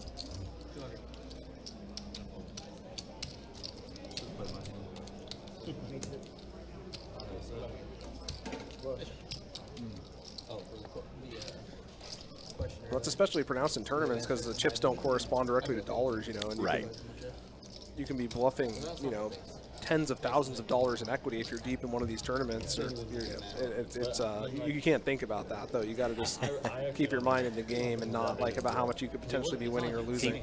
And that's just it with a tournament mindset. I can see where it would be, at least for me, doing a little self-evaluation. It would be easier for me to differentiate between cash and this is a chip value, not a cash value. Right. But yeah, for a cash game, knowing I've got rent coming up. Yeah, it's directly 1-to-1. It can be tough. Like, he was in no way trying to hit the dealer. I think that's super important. The what? I think the attention is super important. Yeah, exactly. And Like I said, I feel like airball shouldn't be banned. Yeah. Mario picks up bottom pair with his flush draw here. And that is the best hand. It's so funny. Yeah, Such a funny dude. people like watching. I think his character that night was a Him little, and Galfon together, Yeah. playing the heads up. Oh my Like I goodness. said, I don't even play PLO. I watched all that. Dude, it was the most hilarious great. and the most entertaining, like, Well played highlight by video, Mario. whatever you want to call it. It was so good. Mario check raising the turn there, taking it down. It's like, I don't think you can beat content like that. Like, that's like, All right, George, they're in trouble now. All right, another 30 minutes in the book. Theo coming in. You can't see him yet, but you will in a moment. Taking a look at the V-pips as they make the transition here. Williams up over 50. Carson's bringing up just in second place with 45 though. Very first week of flag football. Yeah, definitely not. Doesn't feel like Carson's playing 45. I feel he's Sneaky. been playing pretty, you know, solid hands and good spots he's- and everything, and he's somehow all the way up at smooth about 45. I was like, okay, I'll change it. Taking a look at the cumulative wins and losses, George maintaining that top position after the big hand with Johnny earlier. Miguel up 25.75. Carson up 1,675. Everybody else stuck. Mario stuck the most at 31.05. Johnny stuck 25.65, trying to make that comeback. William and Will both stuck as well, with William being stuck the Williams most. had a good half hour there. He's back. Yeah, definitely. Stuck over 2,000 last time we checked in. I think closer to 2,500. Let me just click that off here. You know, sometimes these take manual controls. I have to click a button to make it go. I wish somebody would have told me right away. That's what we got you here for. That's right. AI hasn't taken your job yet. Thank God. Yeah, like I said, it's, you know, my brain just did not Yeah, like. AI, man. That's a whole conversation there. Even for us in poker, you know, online poker, it's, you can solve hands with AI, and it's getting wild out there. Like, when people are on the free throw line and stuff like that. All right, lots of mystery hands here. We can only see 2 of them. I'm going to have to give them a reminder that we need to give a good wash inside those boxes out there. It's going These to be hard to antennas won't read analyze through a this stack. with 2 of the hands. So we're just going to play along with you, chat. And, well, it looks like the 2 that were visible are the 2 that are going to stay in the hand. That's good. That helps. That helps a lot. It does help a lot. It was always like shooters. So Tsunami's got And like, oh, like 2 pair on one of the boards, and then he's got top pair with the gut shot on the other board. Mario has an open-ended straight draw on one board and bottom pair on the other board. Yeah, like I said, you just don't think about it. So then, So Tsunami's way in the lead so far. 650. All right, Johnny is going to pot it for 650. Mario has an open-ended on both boards, so he's got some equity here. probably my last time coaching these. But he's a big dog against the Queen 10 of Tsunami. Normally the championship would have been this week, but there was a rain week. Mario gets there on one river. Brother's graduating from the military, so he can't be there. oh, that's brutal. And it looks like we have the chop. I'll get to see him one more time because he's going to come to practice on Tuesday because he's our MVP. Potentially. He gets his trophy. Yeah. See if one of them talks the other one out of it. Like, I bet the coach spent a lot of hours. Chances are it'll be a chop, like I mentioned earlier. It seems to be a chop situation 8 times out of 10. Tsunami's in kind of a tough spot. He's only got 2 pair on one of the boards, and only he's got 2 pair on both boards, but neither of those hands is really capable of calling a pot-sized bet. So if Mario wants to put him to the test here, he might actually be able to steal it. And it looks like he is. It's crazy how you like develop, like you don't even realize like how you feel about these people until they're no longer your life. You know what I mean? Like Tuesday might be the last Tsunami's got to decide if the 2 pair is good enough to win one or the other of these boards. so that's 24 weeks plus practices during those weeks, like wow. And like He's only got to win one of them. But he's facing a potential flush on one board and a potential flush on both boards. Yeah. Teaching stuff like that. And also a potential straight on both boards, although less likely on the top one. Classes up in the country, so it should be like, yeah, I never thought about that. My dad was a PE coach and basketball coach. I don't have much experience in playing these types of hands. I don't even know how you even begin to analyze it if you're in the hand, you know. I'm hoping it's possible. He does make the fold. I can't say I blame him. But last year they didn't have enough, so they just took out 7th graders. He's going into the 7th grade, so I would love to bring 7th graders back. I would obviously love to. Yeah, and I don't believe that Mario showed either. I think he just pulled it and Mario went, thank you. I mean, there's a solid chance. Brought it in. Even if you do show there, it takes a solid 30 seconds to figure out what the hell's going on. You know? That's why I admire the dealers that we have for these streams. They're some of our best, and they generally pick them out pretty No, they're doing a great quickly. job. Yeah. I mean, Adonis here too. He nailed that first board in like 2 seconds, and I was still like, wait, what? Also a primo dealer out on the floor. Yeah, yeah. But 8 pick 6 is insane. Yeah. He just so when he has the ball, he's so like crafty, like. Mario folded the button with King 10. Is he dealing with an important text or something? We even have a little banter because I always like this. I call him that guy. I'm like, hey, like when I need to play, I'm like, hey. Kind of a surprising. Maybe somebody opened in front, but wouldn't normally see someone fold King 10 when it folds to him on the button. But.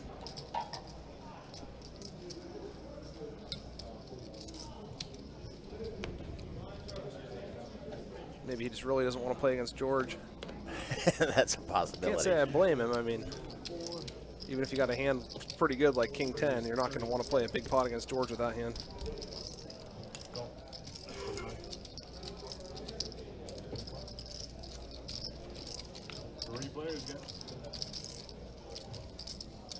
And we got 3 players. We'll see what they have when the thing catches up a bit here. Williams got ace-6. George has 10-7. Okay. All right, Mario has flopped the nut flush.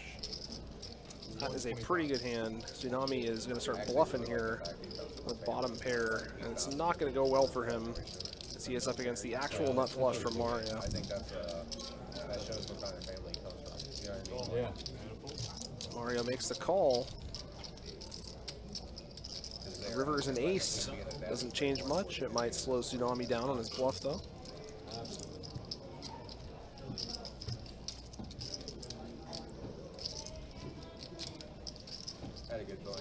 One of my kids, like, only plays on the sports side. Tsunami is going to keep bluffing. It's a long drive for him. Unfortunately for him, it's hard to bluff someone off the nut flush. I was like, yeah, I will in the fall. And they're like, we're going to bring you back in the fall. Like he said, Downright impossible. we wanted to play with you. And Mario's going to decide how much he wants to raise it, and that should end the hand right there. Yeah, that would take somebody misreading their hand severely. Or having a heart attack at the table or something, you know. There's some people that we're involved with that like are taking their kids to like do sporting events like every weekend and like practice every day or whatever. It's like I don't want our kids to do that and be year round. It's like, babe, Mario going for the small raise. Sports is a very important aspect to child development, and we haven't crossed that bridge yet. But Oh, wow. I didn't even click that the only better flush than that would be to have the king instead of the deuce out there. Yeah, it's, I don't care if we win or lose about you could have had the royal, but it wouldn't actually change that much here. No, but Nut yeah. flush is good enough, although maybe the high, I don't know if the high hand applies for this table. But Actually, it doesn't because it is a timed rate game. They do not qualify for the high hand or the bad beat. it's unfortunate for George earlier with the quad queens. Right. and stuff like that.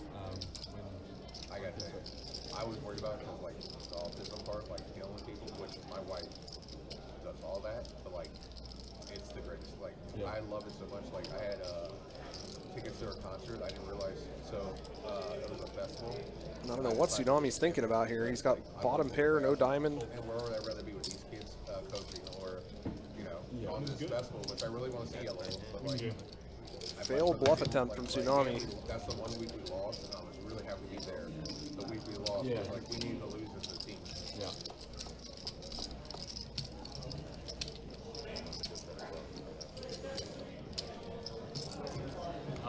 Like, at least you show up. You know, like, some parents just put them in important events and don't show up and stuff, like, you know. I don't, I'm a pretty overprotective dad. It was like King 10.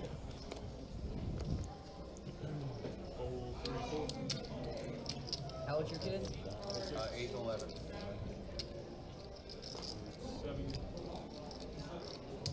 30 in the night.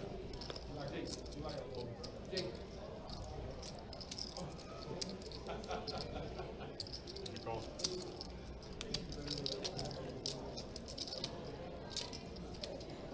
George raising here on the button with a nice hand, a queen jack suited. Looks like Miguel called him with something. Ace jack, okay. Check. Check. Miguel happy to play a small pot here with the ace jack. Check it. Check it. And it checks down. Ace high is good. Ace jack offsuit, one of those hands where you're probably ahead of the buttons range, but you don't really want to 3-bet, inflate the pot, especially when the stacks are this deep. Why do you open for 50? You own for so many more hands if you own for 30. I was like, do you think there's any hand I have for 50 that I would own for 30? And these stacks are pretty deep. Oh, they're incredibly deep. George has over 1,000 big blinds. I mean, he covers everyone, so it doesn't actually play like that. But If I was hoping for a smaller range, I would open this hand. If I remember correctly, towards the beginning of the game, seemed everybody was in for right around, or not everybody necessarily, but almost everybody in for close to I got 10K. many poker talents, but that is not one of them. Like, thinking about, like, sizing for yeah, that's as a tournament player, that's something you're not used to. You know, because if you have 100 big blinds at tournaments, that's a lot. And most of the time in tournaments, you're playing 20, 30 big blinds, even less sometimes. And you come to this cash game and you're playing 1,000 all of a sudden. It's a very different game. Kind of cool. Is like poker's like having the empathy of being able to like understand how other people are thinking. Just like his.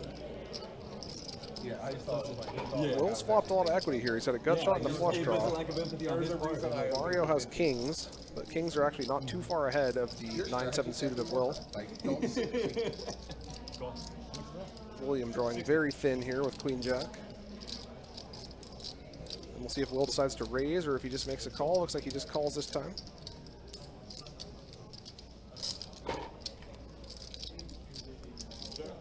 Turn pairs the 6.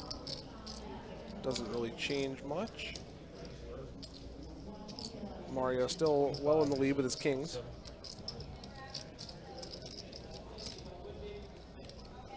Bets again. I believe William got out of the way this time. Now it's back over to Will. We'll see if he decides to just call or if he wants to bluff raise with his big draw here.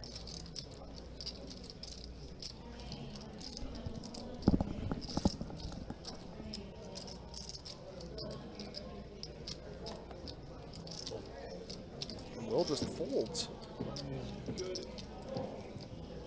Out of position, I guess he did not have direct odds to call that bet, but kind of surprising to see a fold of such a big hand.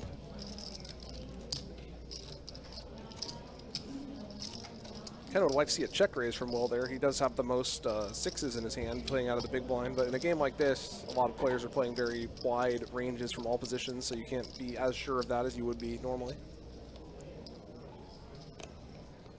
Yeah, if I'm Will there with a draw like that, I would probably either lead or look to check raise a turn. In most of the tournament games I'm playing anyway. William with ace-8, he's going to come in for a raise. 2.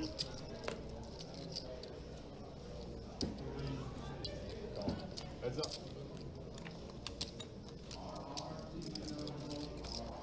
Check. This heads up against the big blind of Carson, 6-5. Flop is no help for either player. William still ahead with ace high. Going to give Carson a free card. Carson picks up a gut shot, but there are 3 clubs on the board. 100. Good enough for a bet. William will make the call. And the 4th club comes in on the river, and we'll see if Carson decides to bluff here. He basically has the nut low. 75.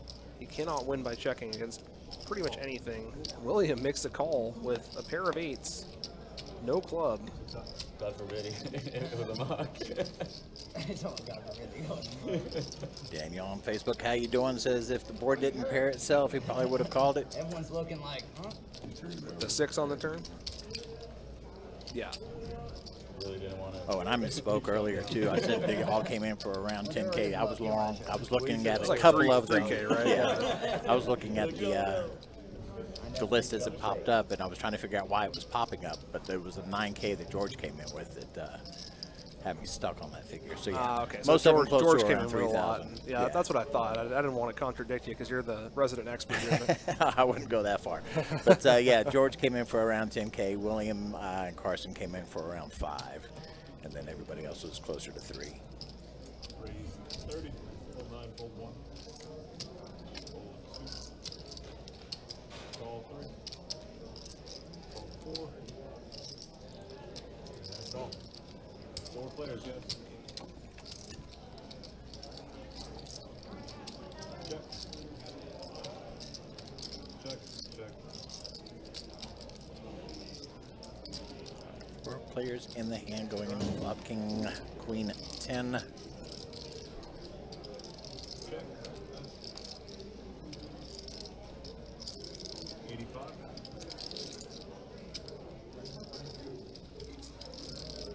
Will with the kings and jack kicker.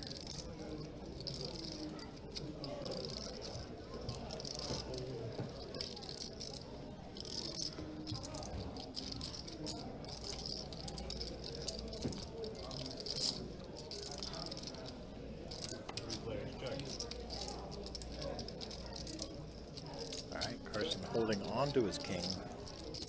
Let's end up with the best hand. He's going to check it over, and they check it down, sounds like. And Carson's going to scoop another pot.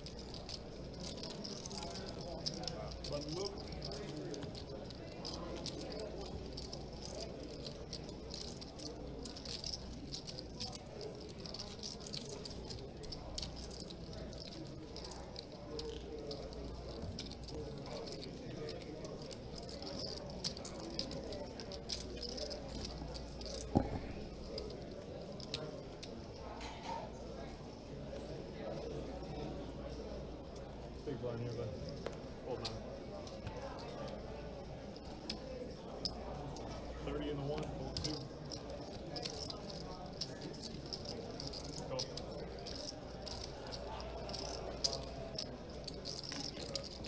Raise 150.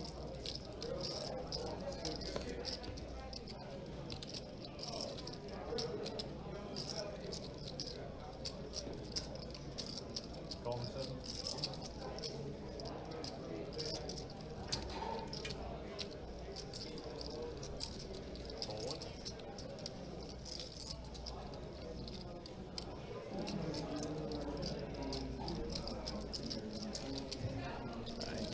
The 8s, Carson with the 9s.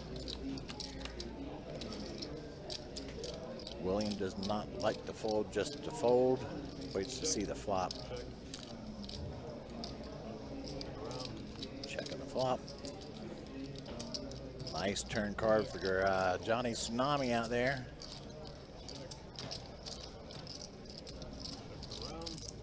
Check around again. Check.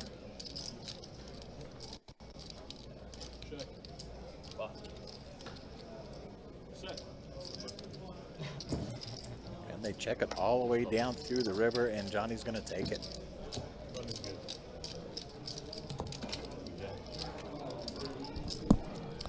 He had a set there, and had the river get checked. I guess he was trying to trap with it.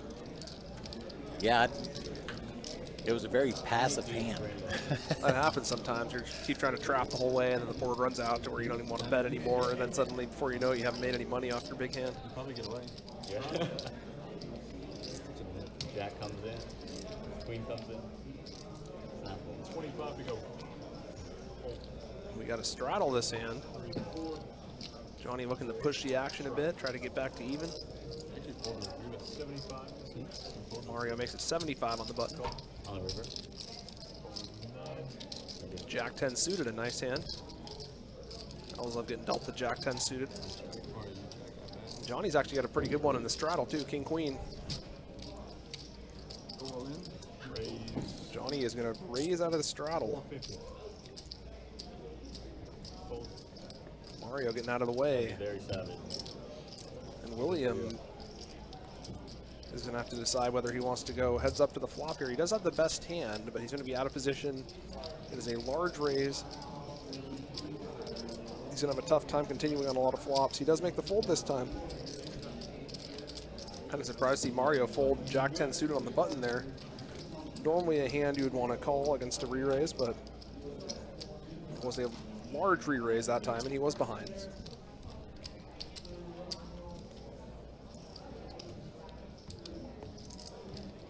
Yeah, Mario's Mario has folded a couple of hands that I've been curious about.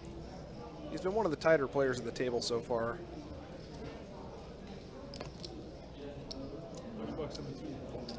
Is he playing these games a lot, or just the first time you've seen him? It's not the first time I've seen him, but I wouldn't call him a regular per se. Okay. He is a familiar face. Been in a few streams since the beginning of the year, but not enough for me to really be familiar with his play style.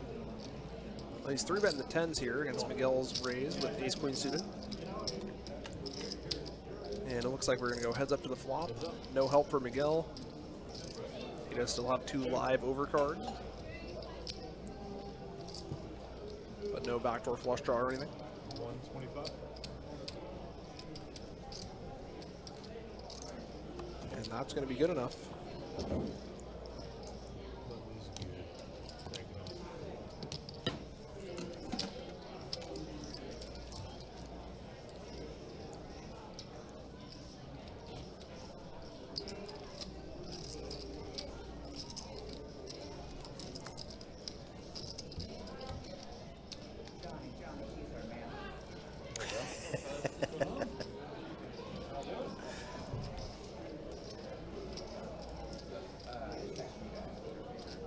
Carson, you want that?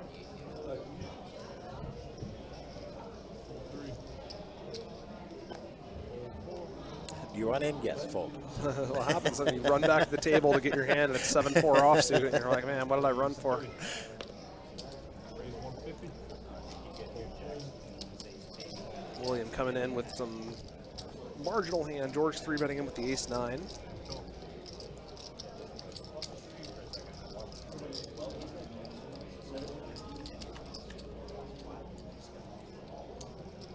And no help for either player. George is going to have the best hand here with ace-9.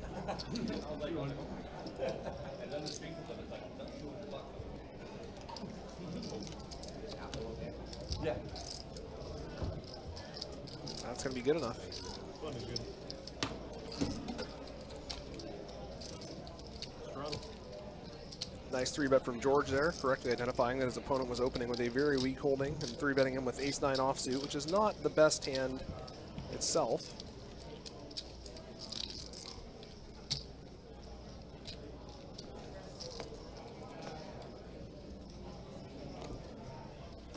To go.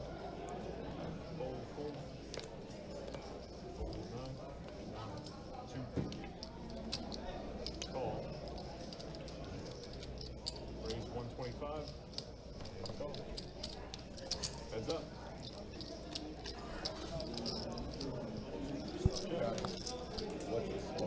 Seven on the flop with a couple of 6s, looking good for Will. Oh, you should have. You're asking the wrong person. He would not pick up a penny. I don't believe that. I would pick up a quarter. Yeah, I think that's what I'd pick up too. Pick up a quarter. But like, I see online, people are like, "Oh, don't pick up." Like, if you see like a $20 bill, like on the floor. 2 pairs or, good. Will's taking it down with the 7. Like, don't pick up. It's like a trap. Room's heating up. Got 81 in flight D. What's the biggest amount of money? Oh, wait, I just got a message from you, Mike. The Ambrose. If I knew it was like, say you found it like at a restaurant. See, here's the thing. I don't think that. I guess the question is, am I sure it's going back to? I guess the kill buttons for bomb pots too, so they do double bomb pots. Yeah, they're keeping it around for so they know who's the button in the bomb pots. We were talking earlier about how I haven't seen a real kill button, you know, limit hold'em days back way the hell back when. Last time I actually dealt with one, and it wasn't being used as a makeshift bomb pot button, was 816 half kill. Half kill, huh? Half kill. So it goes to 1224 when they scoop it. No. You give them the button and it's 1224 wherever it is. And I haven't dealt that in so long, so I'm pretty sure I'd mess it I was up. trying to think of when the last time I saw a kill button actually, and it's got to be at least 20 years. Oh God. It's like queens for Georgie. Miguel's just gonna call. Miguel has a ton of chips. Did he win a big pot? He won that Queen 10 against Ace King a while ago. But that was a couple hours ago now. I don't know if he's won any big ones since then. All right, so the flop comes I can't stay 8-8 late. Maybe tray. like 12 would be the latest. Williams Williams gonna got the nut flush draw. George has a pair of queens, so we could see some action here. Hey, my flight's not till Monday, so that's fine. I'm not having a good welcome back, Jason. Bro, I freaking hit squats. Who gave George squats? Did Miguel just fold the nut flush draw? Yes, he did. You thought I was lying when I said he tight? Wow. There's tight and there's tight, man. Like, whoa. What the hell is Yeah, Miguel, like, and it's not a knock to him. I tell people all the time, I'm like, you're playing a little more snug. I mean, I guess they say tight is right. I don't know. But, yeah, he doesn't get involved in too many hands. That's crazy. I mean, I know it's a paired board. You could potentially hit your flush and be up against full house. And the stacks are this deep. That's got to be a concern. But like, Jason was still asleep. it's just $100 on the flop. Yeah, he's not doing it. And James has been awake. He's in. He'll play Well, I'm jet lagged. 4 to 5 meaningful hands a night, and that's it. Clock him out. It can't be super long. I don't think that's the wrong. I mean, especially in a cash game like this where there's no antes or anything. It's like there's not that much money in the pot. It makes sense to be selective. But I'm known as a tighter player in tournaments. But even for me, I wouldn't be folding ace jack suited there. Yeah, we can fill one more. See if we can hit the nut flush. There's ace jack. He's got a nice hand here. He's got top pair, backdoor nut flush draw. 75. Mario here's 15. Backdoor diamonds, backdoor straight draws. Just a lot of backdoor stuff. It's like he's going to try to raise it. Not going to get Miguel Trying to get involved here. Yeah, maybe he's targeting Miguel, hoping he'll fold, but Miguel is not folding this hand, at least not yet. We'll see what the turn brings. Cover the expenses. Diamond would actually be very bad for Mario because then he'd start betting big. And Miguel wouldn't be going anywhere. You gotta say, but you're going to be your church. Yeah, we're going like on behalf of ourselves. Mario's going to keep betting. Mario's been one of the tighter players at the table too, so maybe he's trying to force Miguel off a big hand. Yeah. Might actually work. Our best friends. Miguel doesn't really have much prospect for improvement. There's no obvious draws here for Mario to be semi-bluffing with. So he's definitely targeting the right guy to do this to, I think. I think Miguel knows that too. Like, hey, he's a tight, yeah? Yeah, he made the fold. So what is he putting his opponent off that he's folding right now? I mean, I guess he must think he has 2 pair or a set. But that's the thing on a board like that. It doesn't really make sense to check raise with too many other hands. I mean, there's a few gut shots, but there's no like combo draws. There's no flush draws. So I guess when he figured when Mario check raised, he probably just has 2 pair or a set. And Mario has been pretty tight so far, so I can understand it. God, massive fold there from Miguel. Did not expect him to be folding there with that hand. Made him mad. Coming out there steaming. Hold on. Alright, looks like things are gonna fold around to Will, who makes it 30 bucks.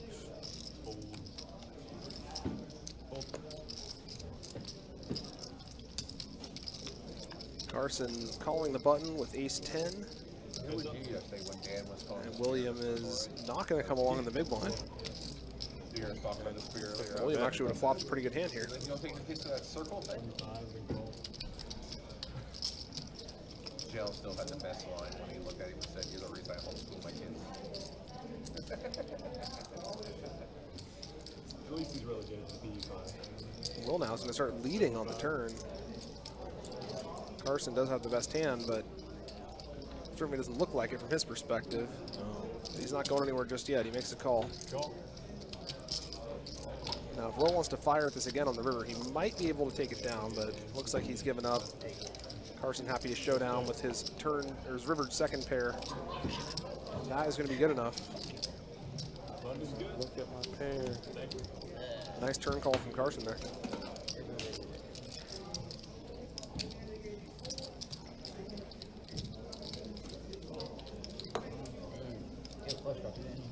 Yeah. No, but the diamond that was not a thing. Big red blaster. Yep. You saw Tommy Rook won some award a couple nights ago. Another second time. Straddle, guys, 25 ago. He went up and, All right, we got the straddle that is live. new song, guys. You got a new solo on it. I don't know if you can go that deep, but you can stop like solo. Who? Tom York singing for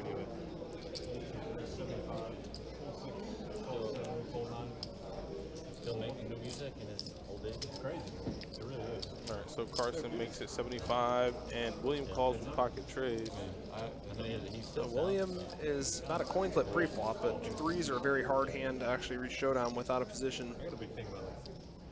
Unless you make a set, of course. I don't think there were really that many And we'll see what the flop is in a second here. Looks like he did not make a set. Carson has a pair of nines, which he's probably happy to just check down.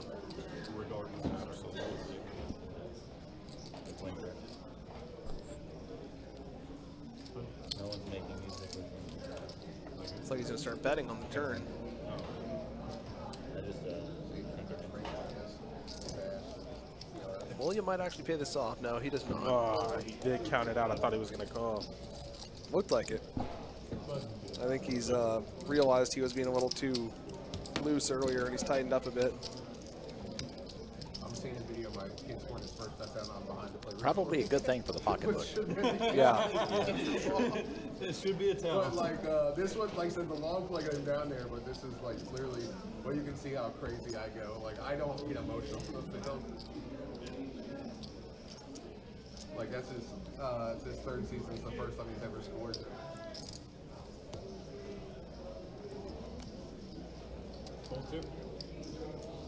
Will's got the 6-5 suited. He's going to come in for a raise. You got to mix in a few hands like this so that you don't always have high cards in early position. Balance is everything. You would think that would be a tell. I only got my phone out. And then there's Carson with the 6-5 suited Never 3 had betting. it out all season. 125. Heads up. You got to give the advantage to the 3 better here. He's in position. If they got the same hand, they're probably both going to miss. They both hit a 5 though. 75. His last hit on him, Assume, yeah, he's going to come along. That don't play poker, like they don't understand. They don't understand the tells all that much.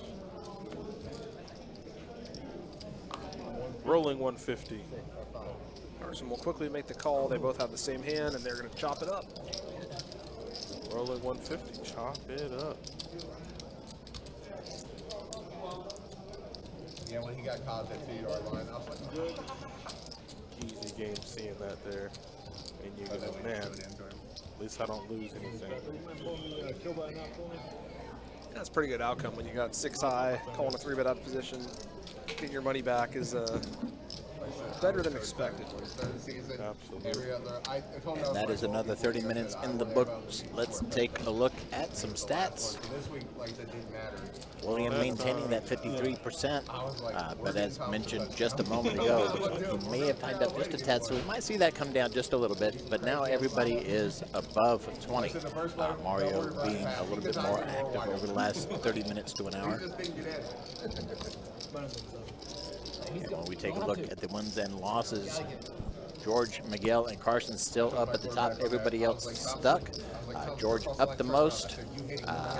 Johnny stuck the most at the moment, coming from top dog position to being stuck the most. So it's understandable after that hand. That was a that was a doozy. I mean, I play thousands of hands a day. I don't see that very often. But as we know, as we saw with that one hand, these stacks can swing drastically in just a hand or two. Yeah, we got another bomb coming up. Swings can happen. One mystery hand and Johnny's position.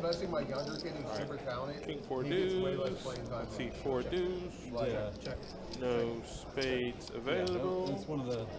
And A7 king. George has a good straight draw on one of the boards. He's got top pair on the other board. William's got 2 pair on one of them. Nothing on the other one. George makes his straight. Easy game. It is not the nut straight though.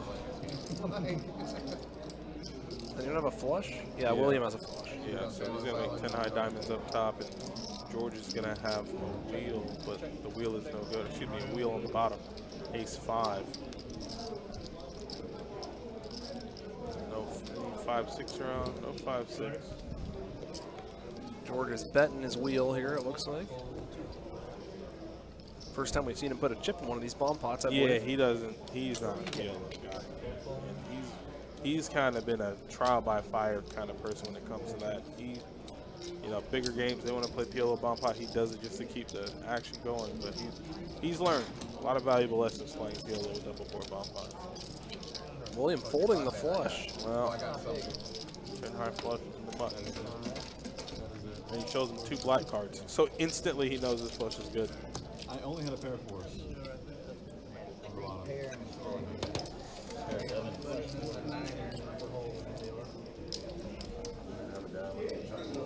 Well, you gotta have 2 for it to be a flush. But no, I did not. But you would need 2 to have a flush.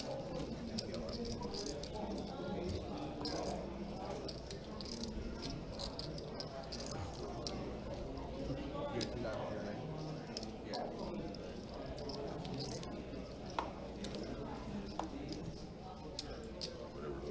And go. Fold. 30 bucks in the four, fold 6. 7 times 1. And Carson going to take that one down with the Jack 10 offsuit. My point is that when you have kids, man, like, that feeling has never been duplicated at a poker table. Like, how happy I was there. And I've obviously won tournaments, won big cards. That feeling right there is never, ever even close to duplicated at a poker table. Yeah, I don't. Like, when I won the poker tournament last time on the good game, stood up. No. I mean, Jeff gave me a hug, but other than that, it was a good game.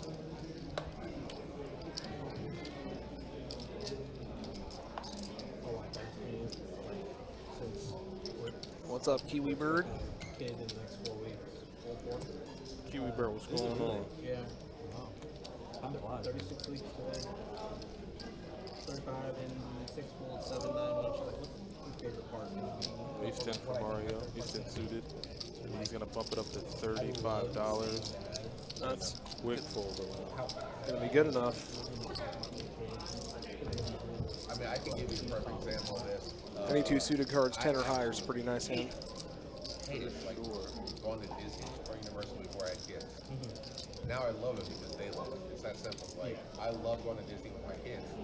I mean, but, like, you could not do, it's a place where there's tons of people, and I hate that feeling. Like, I don't like big groups. But because they love it so much, like, I love seeing them have fun. There you go. 30 bucks in the 6. $30 for Mario with 2 10s. Oh, he's starting to heat up a little bit. There we go. Nice couple of hands. Unfortunately for him, doesn't look like he's getting any action here. I think Will called in the small. Will called in the small blind. All right. I'm pretty strict on my kids, too. I told my son, which Good is flop a for joke they 10. never had of me. Like, during midterm, like, the middle thing they reported getting 88. Not enough to continue with the ace-5. 10s are going to take it down. He brought nothing with all the sudden after that. Easy game. How you and your giant brain have a B, I have no idea. But brought up to 96 before the Great Pyramid was over.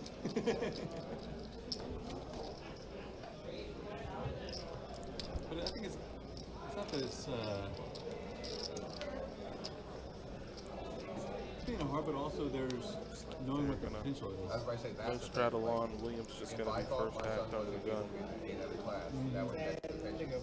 Like, I know my son's potential in sports. Like, he is what he is. Like, Yeah. Williams got 8-7 suited. That is a playable hand. He's coming in there. 35 and 7. 9 I have one fast kid on the team, one slower kid. And I said, the 2 of them raced. I said, who would win? He said, the fast kid, of course. I said, he didn't win. Why would he, why would It's a raise, yep. He said, because he didn't try. I said, I like every time Williams' you don't hand. get the best three in your Looks like class, he does you didn't too. try. You're the fastest kid in your Yeah, class. Mario squeezing out of the big blind, probably trying to get William to put a little more money in with a weaker hand, which he does, but 8-7 suited is in decent shape here, so we'll see what happens on the flop. Cards fold. Yeah. It's a good way to put it. Like, it's that simple. Like, if you, like, you're special. No help for either player. William does have a few backdoors, and his pairs are live, but we'll see how long he wants to string along here. He does in under 20 seconds. Mario bets 110. And he just taught himself. Like, online watching videos. Looks like Williams not going anywhere just yet. Some, like, thing to the middle and then he goes to the outside. He might be raising. Oh, wow. Worked out for him. Interesting. A lot of ways he could pick up backdoor equity on the turn there. Interesting. That was a good raise by William. He's been pretty passive, calling too much all night, but he puts in a nice bluff raise there and works out for him. It always works until it doesn't. And then you're just like, man, the hand I was trying to represent, you have? It's a very real possibility there. Just say if you're not But Mario's also going to have a lot of hands like ace-jack, ace-queen, you know, things like this, which are going to have a real hard time standing up against aggression there. So it's a nice mix-up by William there. Wow, 92 people already. This, jeez. You think about jumping in there? I mean, I wish I could. Every flight's gone over 100. It's really good. And I saw some of the players back there. A lot of those guys came from the noon flight. They busted. Right. And the Saturday flight, always. Saturday 6 o'clock flight, always the most chips in play. Every single time, without fail. Saturday flight's the best flight. Saturday seems like a good day to be here. Best Bet, a lot of action everywhere. Yeah, this is the place to be. I mean, we're brimming over with PLO games, no limit hold'em games, just everywhere. They're straight for Mario, and he's gonna go ahead and bet. He's gonna put 375 out there. Easy game. There are bad times too, though. Like, he got kicked out of the school. And my first instinct was just to get to have a dad. He was like, I want to talk to the dad. He's like, the kid takes on my kid again. I'm going to take on you. Like, that was definitely, like, I'm not going to lie, I'm a, you know, great guy. Like, violent. You don't flip. But the kid didn't have a dad, so I was like, there's really nothing I can do. Like, other than go to school and, like, That's it. Look at my small blind right here. We got this kid literally straddle, hurt 25 my to son go. making the lead. Fold, 2, 3, Nothing 4, I can do. 4, 6, straddle. We got a straddle here from Johnny. That's like 6'8", 300.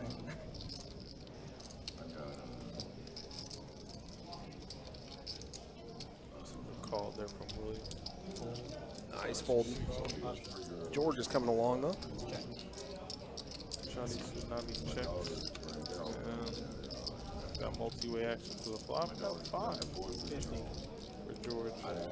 Instantly bets 50 in the fold. Easy enough.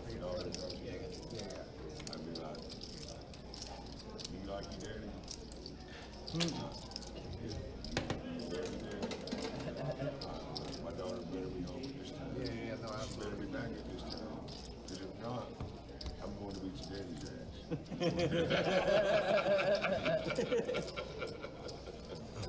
I can't do nothing to you, but I will beat your daddy's ass.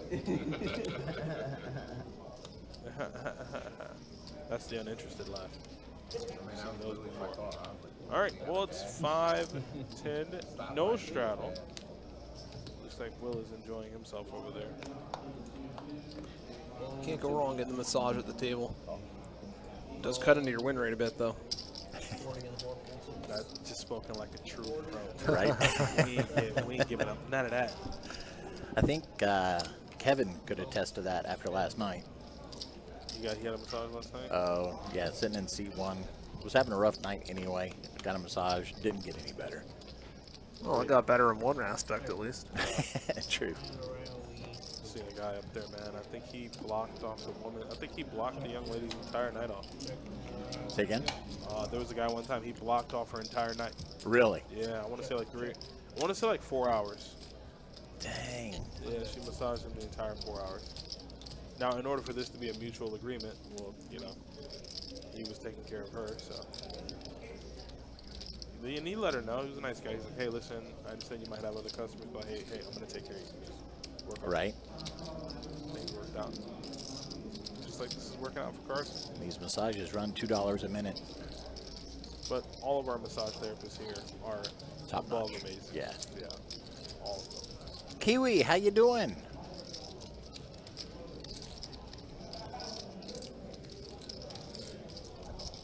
Carson Ace. gonna get paid here with his ace. This is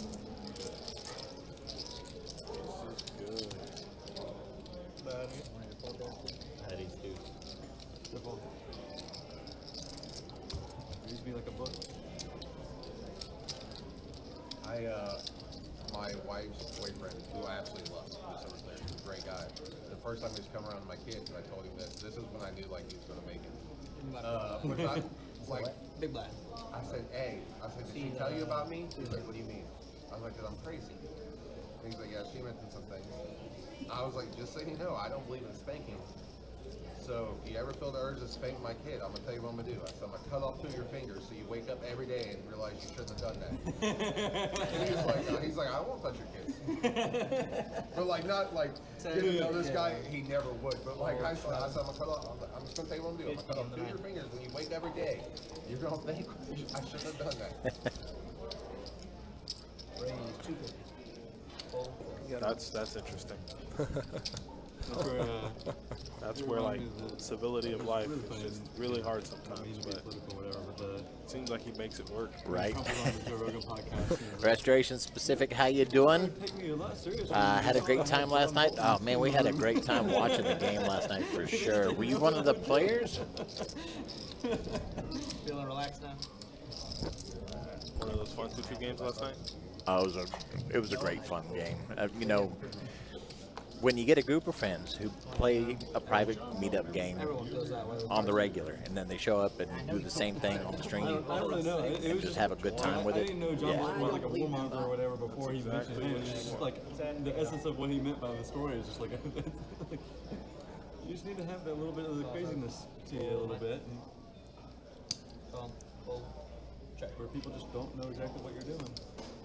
Tsunami limping. William limped the hijack. Okay, so Tsunami actually has the best hand on the button here. Or no, he doesn't. Yeah, he does. Tsunami has the best hand on the button. Still the best hand on the flop. It doesn't look very good still.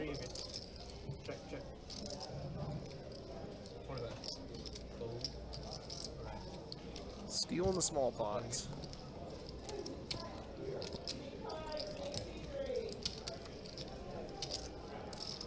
Stealing those small pots does add up at 5-10, of course.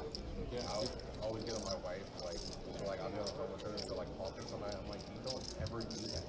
Yeah. I was like, if I'm with you, Here we go. William waiting on this hand. because I'm crazy. Like, you know, I'm going to go wherever it needs to go. But you don't ever do that. Like, if you lost your mind, there's psychos in this world. She's like, yeah, I know, I'm married. I was like, yes, you are.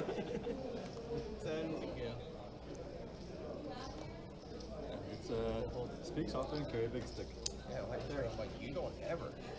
Like, I don't care if somebody cuts you off, whatever they do to you, you say something to yourself and move on. I don't trust people in this world. You can't. No, It's a dangerous world out here. All right, dangerous flop for both players. Tsunami, though, middle pair.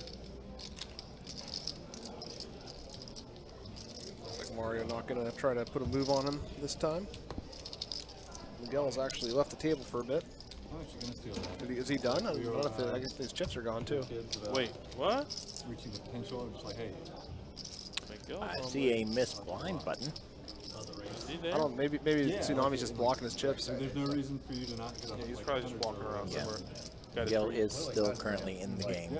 Got his reading glasses on. Matt, great.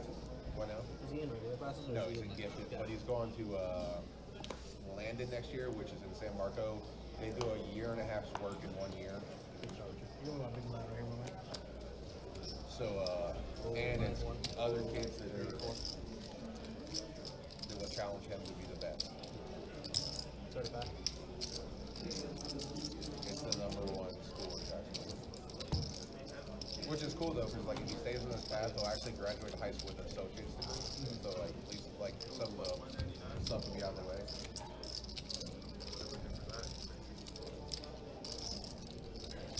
So like think about it, he got a bad grade on some math test, right?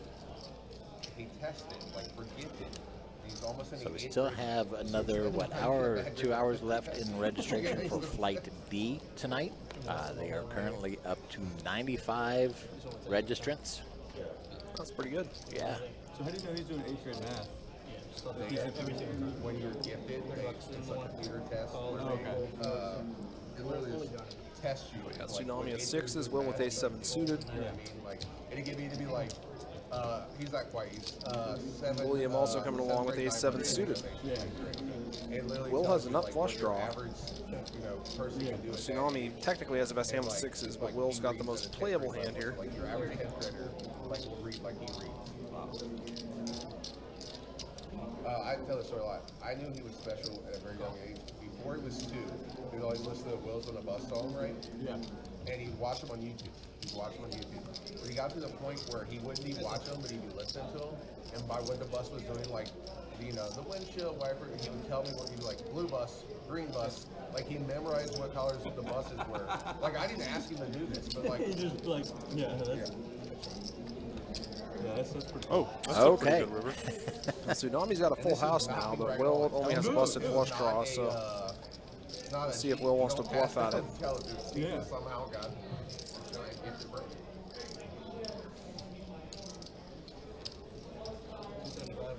Not this time. Not this time at all.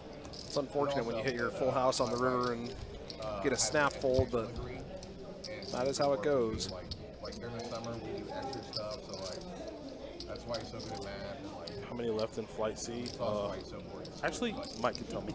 I was like, I don't have to They wanted to guess. skip a grade, but I was like, I don't want It's got to be 20-something. And Yeah, like so I wasn't a let's fan see of that. here. I'm gonna say 20. Yeah, 23. And they're gonna take 12.5%. So that's what? Well, we would be 12 and 13, I guess. I don't use all. 30 in the fourth. Let's see, 23 remaining total prize pool in Flight C, 64K, 675. Kids are ruthless. Even the ones at church. We got They're 9s and good 7s kids. here. They're just like. William is coming in for the 3-bet. Just, George is getting in there, set mining. humor is I just have to laugh. Carson will also call. So Carson's got the best hand of the 3 pairs here. Not anymore. Oh no, he does still have the best hand. Wow, set over set. And George might be getting in trouble in this spot.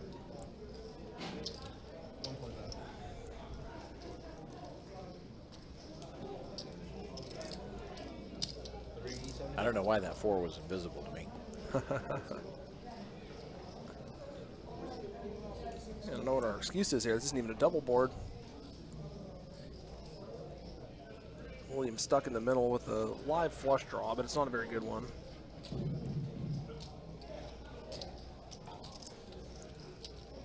He does make the fold. Back over to George. And if the river pairs the 5 or the jack, this could become a truly enormous spot.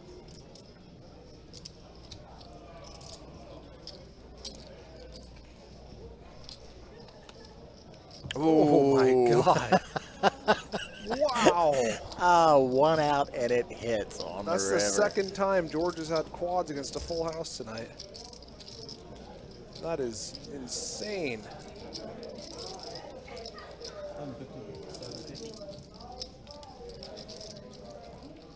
Well, hopefully your dad's still in, Lisa. Hopefully he's still in Oh, at the yeah. end of the night. That would be great. Good luck. He better still be. Got to make it through about 85% of the field, so it's not a guaranteed thing, but oh my goodness, Carson just lost it all. Holy cow. That is so brutal.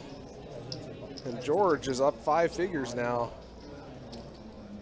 on the 1-outer that time. Wow, look at Carson trying to shake it off too. That is incredible. Carson had to have honestly believed that he had a better hand. Not necessarily that George was bluffing, but George could have a flush. I mean, it was a pretty big all-in though, so I don't know. I mean, you're not folding that hand, especially against George. I guess he's got a reputation for being a little bit creative and wild, but that is a... That's he just a- definitely can be, but that wasn't the time. That's a hell of a hand, man. It's real hard to fold that on a flush board. George could have a lower full house too. There's a few different lower full houses you can have, so it's.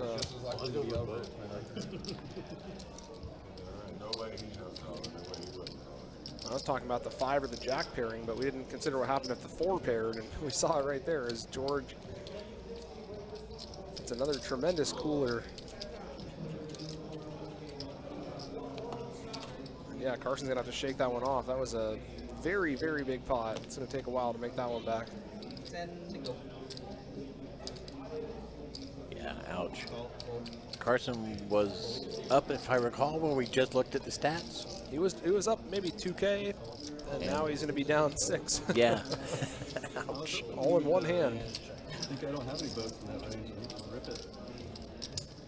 Perfect example of the wild stack swings that I was talking about earlier. Check, check. It's not easy to stack someone at 800 big blinds, but a hand like that will do it. Nobody's got much here. Will's in the lead with a pair of 5s. Who wants 35 bucks? And that's going to take it down, it looks like. Come on, man. You still rolling away. I'm very proud. I thought my jack was definitely good. In these games too, I just being a spectator, I find it amusing to see, you know, big 7K pot, 10K pot, 5K pot, and then a $35. Yeah.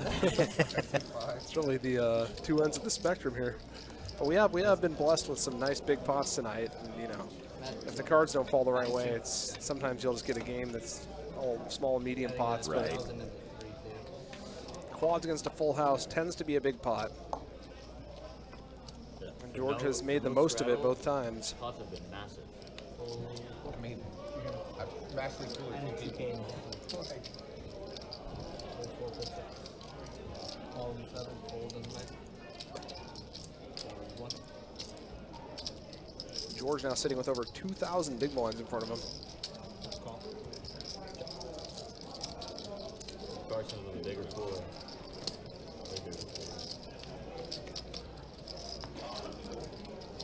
Yeah, just looking over my shoulder, George up 11,000. Check. Check. Around. Check.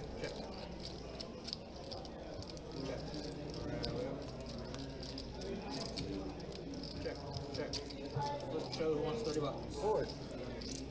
8 high is going to be good for William. Queen's on the board. Not easy to win a three-way pot with 8 high, but sometimes it happens.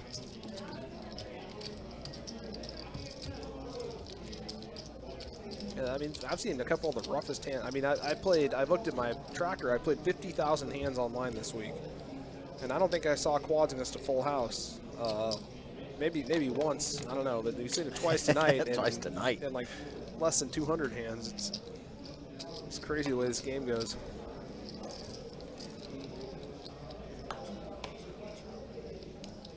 Ouch, ouch, ouch. Yeah, Kiwi, agreed. All 7 full now. 30. 1, 2,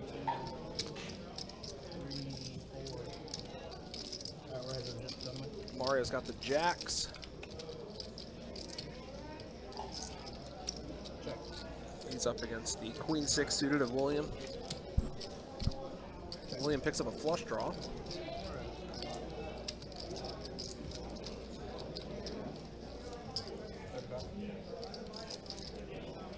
Mario going for the small river bet here. Perhaps hoping to catch his opponent with a 10.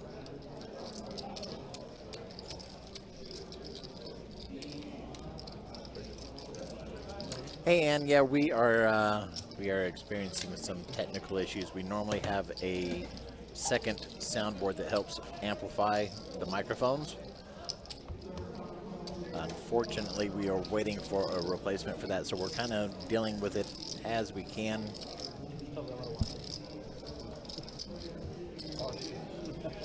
Can you have them put the game on? It's on ABC. One of these TVs. But good to see you. Hope you're doing well. When's it start? Basketball game. Yeah, it's about to start.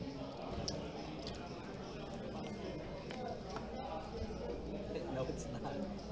Yeah, George certainly seems to have put in his time here, so he deserves to have a hot run, but I don't know if I've ever seen anyone run this hot over the course of a stream. It's both times his opponent just had a tremendously good hand, and he just had the stone nuts with quads. 30 bucks in the one.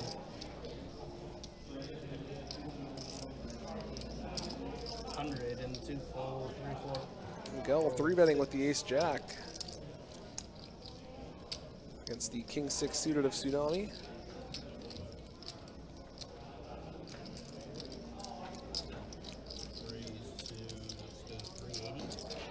Tsunami's 4-betting.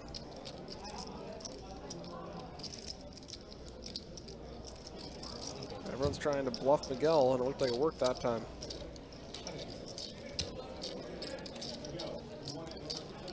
I don't, put it there. Yeah, that one. Any one of these right here would be good. Here's tournament clock. They don't even know when the blind go up.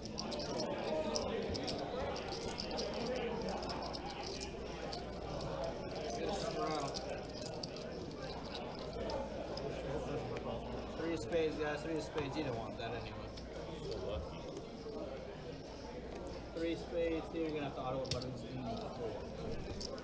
I'm gonna buy a big blind right here, man. 75 in the 1, fold in the 2. Fold 3, fold 4, fold 6. Fold 7, 75, we go 3 spades, and we go 500 in the 9er. Fold 1, fold 3. 500 to go.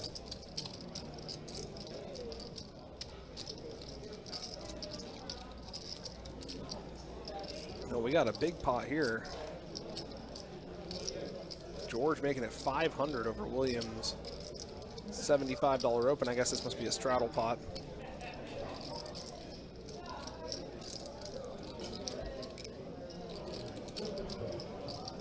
William decided what he wants to do with the 8s. He is ahead, but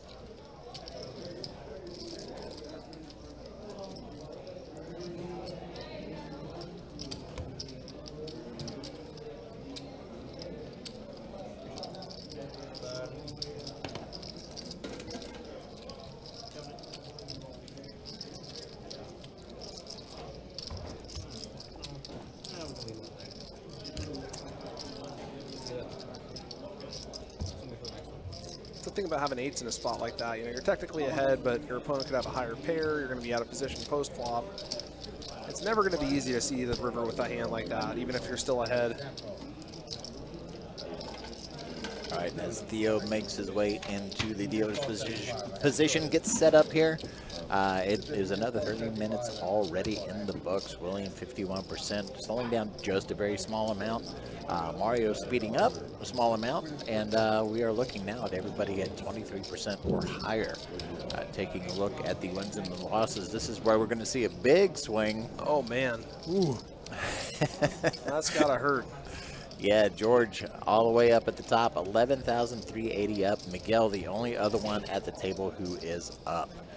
That one big hand with George. Carson got stuck quite a bit, going from a couple of thousand up to being 6,000 stuck. The next one in line for that is Johnny at 3,380, and then everybody else, like we said, still in the red. So only 2 players up at the moment. And we are still playing with the starting 7 players. We've been 7-handed all night, and the game continues. Once again, everybody, thank you so much for joining us this evening. I'm Mike. In the booth with me tonight, in and out, taking care of things, is Adonis. And also, we have Brian with us this evening, helping out with the commentating and letting us know what's going on. Both of us, though, kind of get discombobulated with these PLO hands. You're going to have to let me know what's going on in this one, man. Looks like George has the nut flush on one board. I know that. He's got a top pair on the other board, so he's got a pretty good hand both ways. Tsunami's got overpair with a flush draw. Carson's got top 2 and not much on the other one. And Mario has a set on one board and bottom pair on the other board. He's folding. It looks like Williams coming along with the mystery hand as well.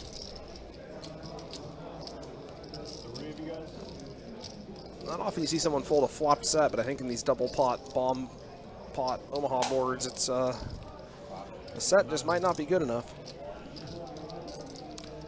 Wait to see that. There it is. 10 of diamonds for the turn card on the top board. George is looking good now. He's got trips on one. He's got a full house, actually, 10-2. And he also has a nut flush draw on the other board. So if you're George here, you are in good shape. Carson coming along with just top 2 on one board. That seems a little thin. I guess he also has a flush draw on that board as well. Perhaps he's hoping that William will come along as well with something that he is going to chop up. But I really like George's spot here. Full house and nut flush draw. Can I get 2 bottled water? And George well set up to win another big pot off Carson here. This pot got big real quick. It's $2,700 in there already. George makes a flush. And he's going to scoop this one, I think. Unless I'm missing something. Yeah, still have not seen the river card for the top board. Yeah, Carson was drawing dead on that board anyway, though, so I think George is scooping here. And I don't think Carson's going to put any more money in, though, because his 2-pair is not looking so hot.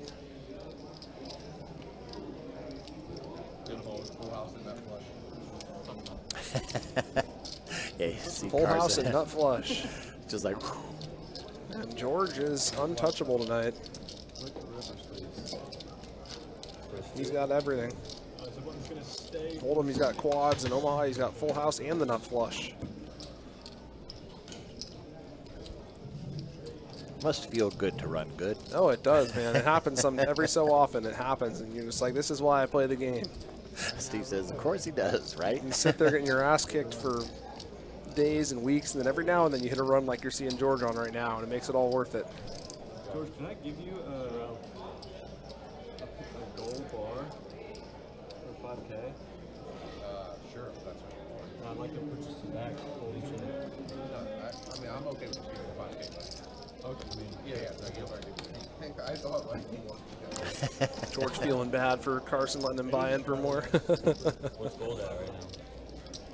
I don't know. I'm sure it's like 47 or something like that. Yeah, these, it's interesting listening to these fellas talk every once in a while when they don't want to hit the ATM or do something. They want a larger amount that they can get right away. They know each other well enough. You'll see them talk about exchanging Bitcoins. And Oh, yeah. That's a big thing in poker, you know. It's if you know people.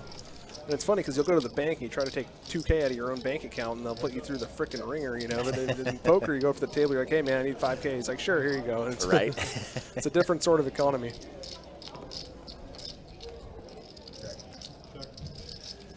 The old George Wolf Ziploc baggie there. It's like he came well prepared. I don't think he's going to need to buy back in himself, so he can afford to give Carson a little bit. Tsunami has a flush draw and a gut shot, or actually an open-ended. And he's deciding whether to bluff on the river here. He's not going to win by checking, so he's got to either bluff or give it up. He is going for the bluff.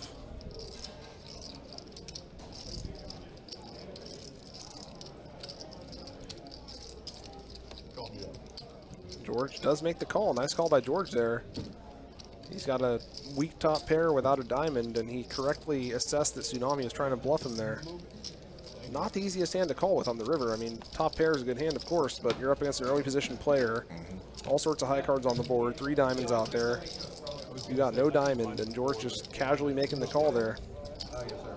And Johnny casually probably cussing under his breath.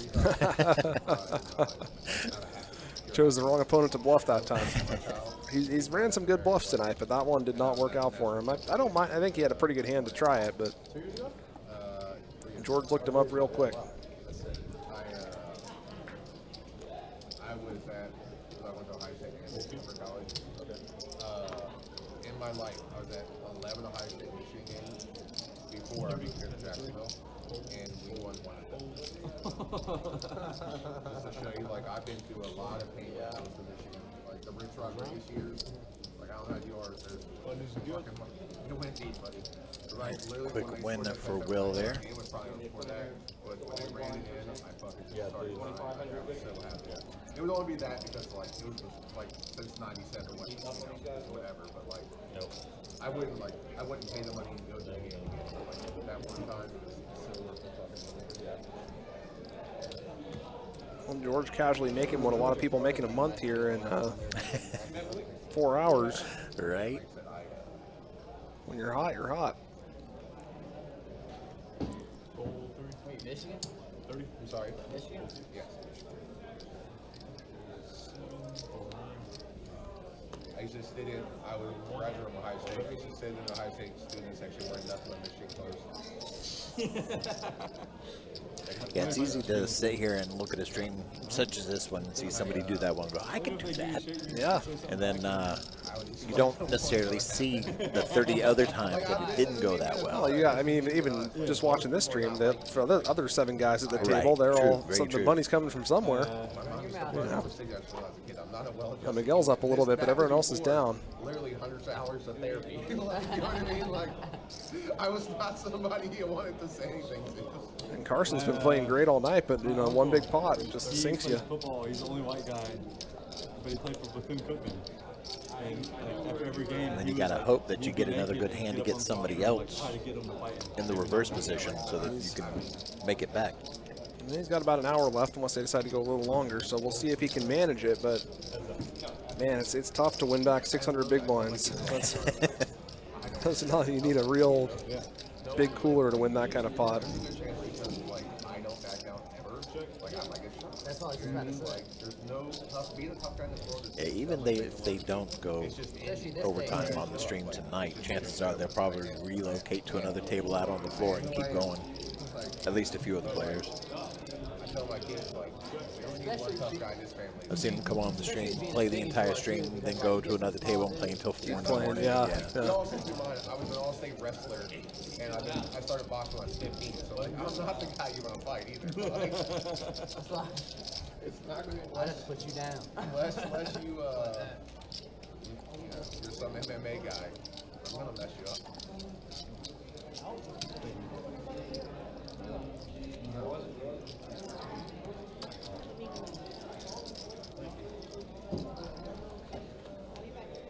You're good, you're good.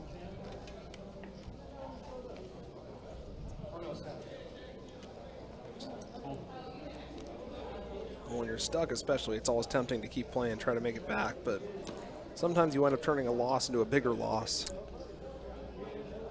And that's part of the battle, is knowing when to keep going, when to call it quits. There's a reason they've got that saying, chasing the money. Oh yeah. And it's also important to not like anchor to, you know, what you started the night with. You got to just play each hand as it comes in front of you and not, oh, I got to make back 6K now. It's like, I mean, Oh, so many players do that. it's hard to make back 6K. You got to just try to make back what you can, and maybe you'll make back the 6K over the next couple sessions.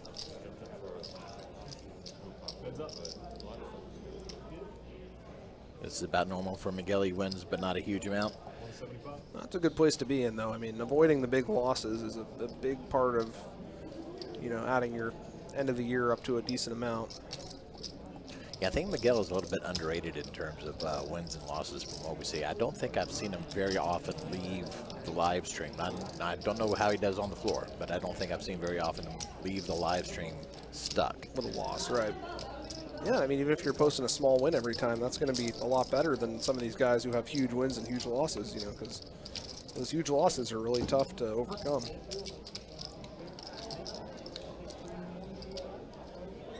Carson's got the top pair here. We'll see if William wants to bluff at it, or if he's content to check down ace high. I don't imagine Carson will be folding. Looks like it's a moot point.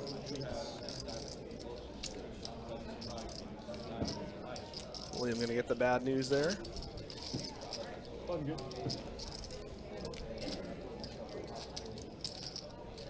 what I mean? My mom, Carson, completely changed a little bit better than who she was when I was growing up. She was a drug addict when I was growing up. But I just find the toughest in my family, just 9 fingers. And that's because she stuck her hand in a pit bull's mouth trying to save a cat. Fuck that part, cat wasn't Mars. You agree, Steve? Yeah.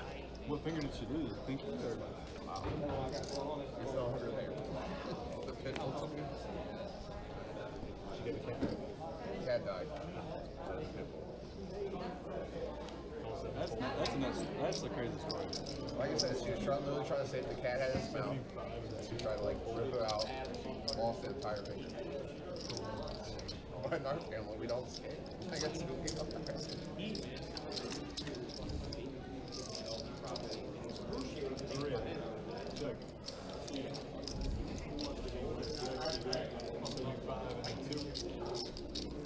All right, so Mario's got the best hand here with the ace-jack. Neither other player has much. Miguel's got some backdoors. Miguel is going to take a stab at it here, though.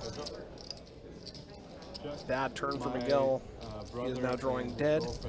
They're high school sweethearts. But like back in the day, like 9th and 10th grade, like he was in 10th grade, she was in 9th grade. Check. River comes out. 8 of diamonds. Competition. So now any ace has the same full house. Mario's got one, Miguel doesn't. Actual wall set, perfect form and everything. Mario checked. Or no, Mario's. Looks like Miguel's got the bet in front of him, though. So maybe Mario checked and induced a bluff.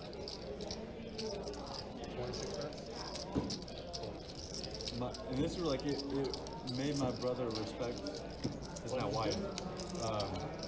They lasted an hour and 10 minutes. That's the thing. That is flat out. And he lost. Yeah, like I said, that is flat out insane. Like, anybody's ever done those, like... Yeah, he had a pool 2 minutes is insane. He had a pool of sweat. Like, yeah, like I said, 2 minutes is extremely hard to do. Like I said, we used to have to do wrestling. We did them for a while, but like, I've never done one over 20 minutes. And Yeah. Like, I mean, granted, like, he was a cross-country runner. or We whatever, have but, surpassed Yeah, 100 total entries in flight D tonight, sitting at 102. you gotta have certain muscles in your body. Like, you gotta have a super strong core. Yeah. You know, like, I said, I've never done that before. And I do not believe the registration is over at all.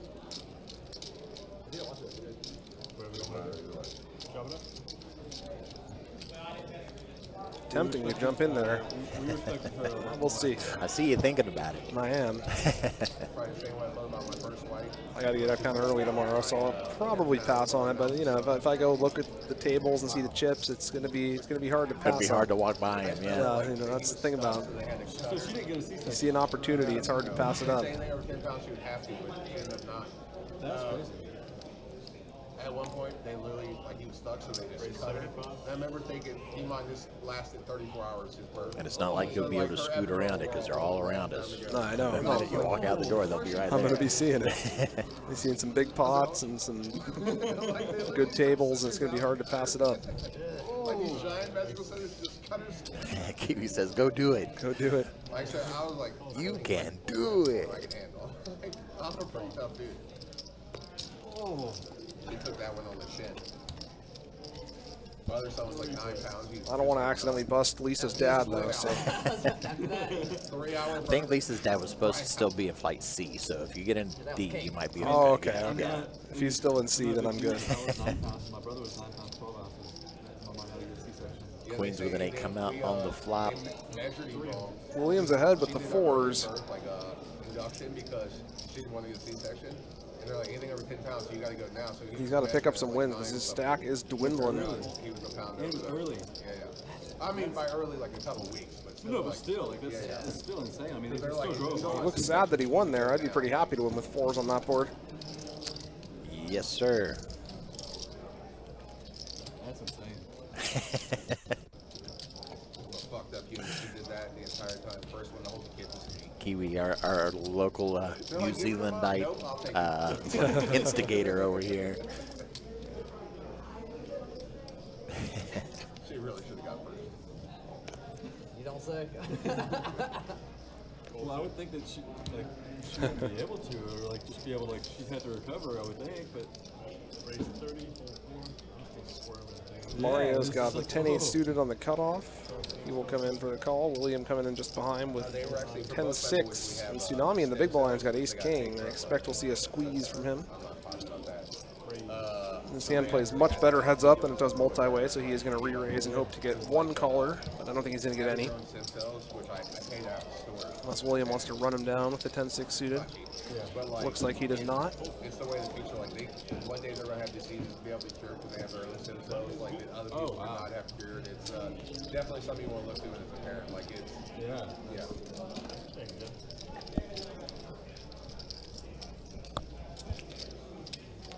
Good chance we never need them, but we do. Yeah, I mean, it's.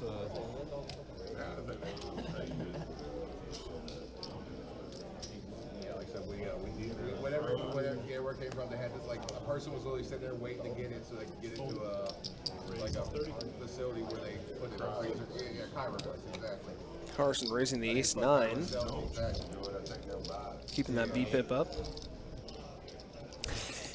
Be nice, Kiwi. I'm certainly not afraid of the field. I just want to get home to my wife. But Made me want to spaz. I'm pretty sure I'd be favored to do well in the field. Although it is a tournament, so you know the median outcome is always busting, even if you're one of the better players, which I would hope I am. No, Kiwi's actually a sweetheart. She's just ribbing you.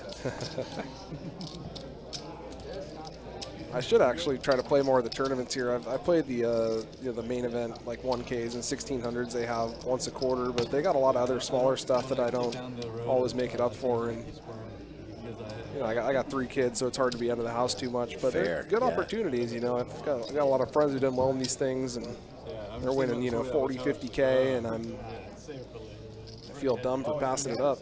Like watching a baby come out of a human is the coolest experience in the fucking world. This one should probably be at least 30 for first, I'd imagine. That is the coolest experience in the world. Oh, at least probably. If you think about like how amazing it is, like the human body's able to grow another human inside, like that's insane. Like, Yeah, it's great.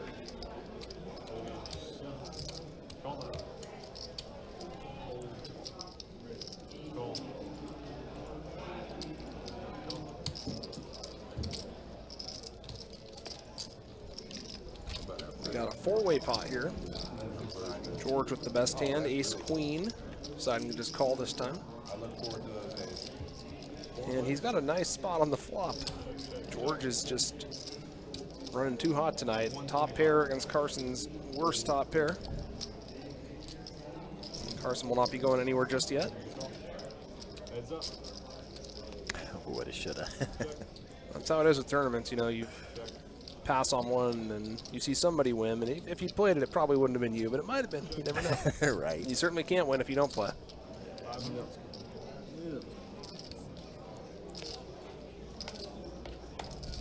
George going for big value here on the river. Carson getting away from the top pair. Wisely Did he call? so. No. I didn't. That's what I thought. Yeah, good fold.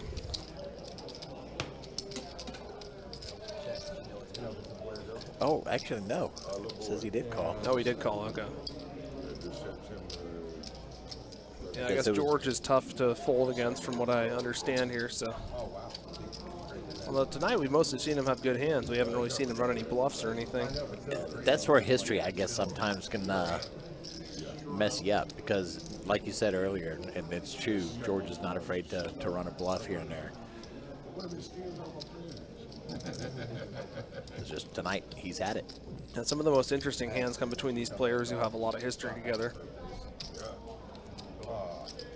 I believe Mario has straddled this hand. Birthdays don't, like, I think birthdays are for kids, basically. I wish I could convince my wife of that. Yeah, well, George up over 24,000 now. it's my birthday week. You're growing up. Stop it. 125. Kiwi, you're too much. All right, raise. I'm sorry, that was a call. Tsunami raised. George called. George has got him dominated. So they're going heads up to the flop. They both, and George again, flopping a better top pair than his opponent.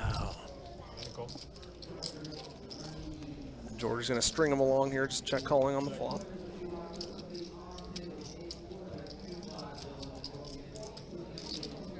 Turn is a queen, so they're going to chop now. First time we've seen George get a little bit unlucky tonight. Reaching into his massive pile of chips to throw some out there. Jack.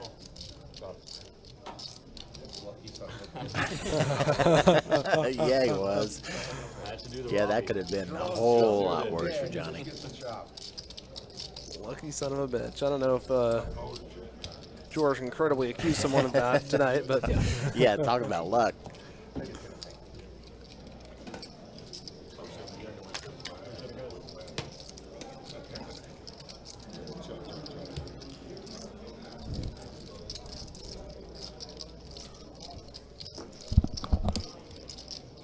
Thought you were reaching for the pumpkin. I was like, dude, he's gonna burn him again.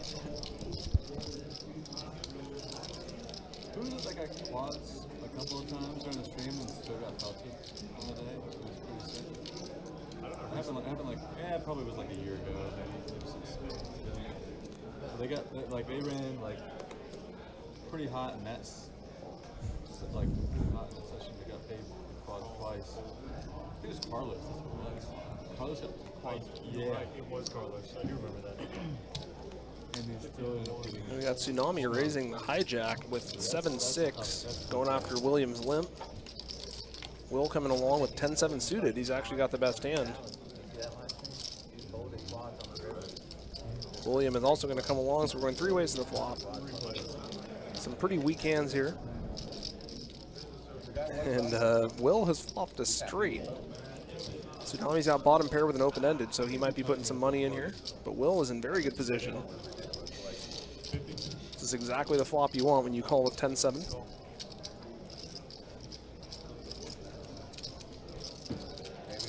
William also coming along with backdoor diamonds and the low end of the gut shot. He picks up a diamond. Tsunami picks up trips, and Will still has a straight. So this is going to be actually could be a big pot. No. We're actually pretty close to here. We're on Southside Boulevard and Beach Boulevard, where they kind of intersect. 2 minutes away from here. Somebody said it was. Will raising the turn. William gets out of the way, so we are going heads up into the river. I don't think we'll see Tsunami fold. We do not. Tsunami needs to make a full house here. Heads up. Check. Will checks back as the flush comes in. And Will picks up a nice pot there. Could have actually been worse for Tsunami if the flush didn't come in on the river. I think Will got a little bit spooked when the jack of diamonds came in. That also completes queen 10 for the higher straight.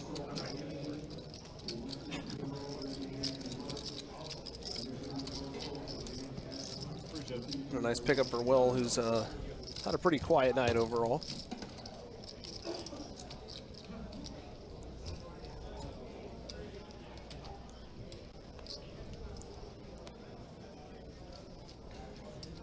I did a straddle.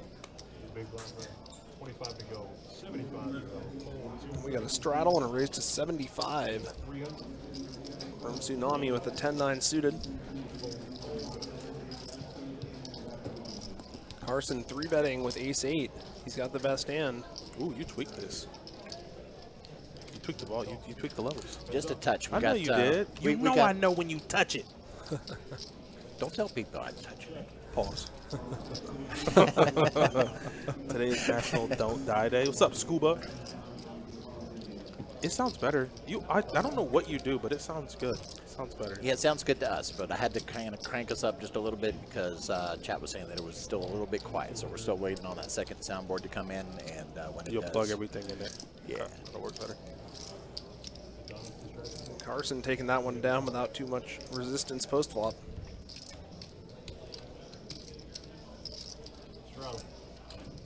Strudel Nation. George sitting on his mountains of chips over there. We hit that sweet spot in the stream where there is a seat available, but I was like, yeah, I don't know if the person wants to play 15 minutes. Probably not. Especially with this group, man. They might sit down, lose a bunch, and then be wondering what they did for 15 minutes. Yeah, I didn't think they'd want to. Now, this game has had some very big pots, but it's also been some very big coolers. Yeah, they have.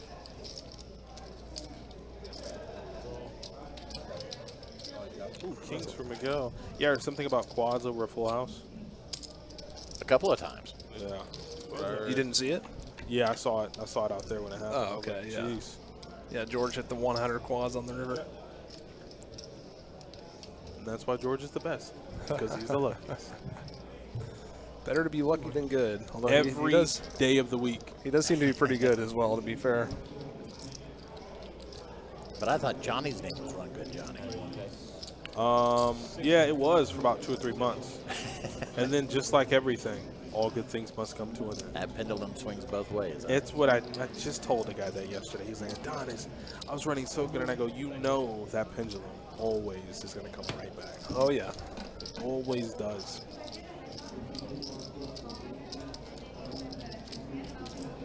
But that's the one thing about poker that has become more refreshing is the transparency, specifically with guys like Mariano and Rampage. Like Rampage, don't know why, don't know what possessed him to do that, just tells the world like, hey, for the year I'm down over $500,000 in tournament buy-ins.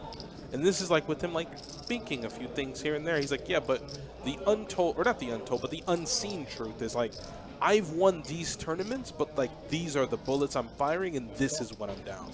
Right. And he doesn't have to do that. But that level of transparency, like Brian was saying, just shows that world that people don't account for.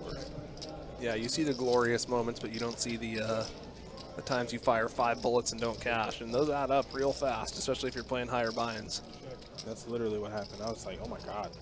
I mean, like, he had the spreadsheet, everything. I was like, God, you have hundreds of thousands of people that are going to view this video, and you're telling the world that you're a loser. It's hard to admit sometimes, you know. That's the biggest thing.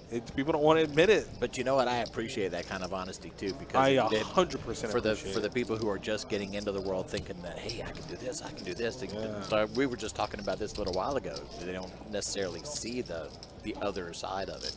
And there's very much another side. Yeah, it's you can have very long losing streaks. Speaking of banking, unless you're George, in which case you hit the flush on the river. And then it becomes easy when you look interested in the hand and you go, flush. He's up against trips and a lower flush, and he just casually gets there again. That's why during WSOP time, never been.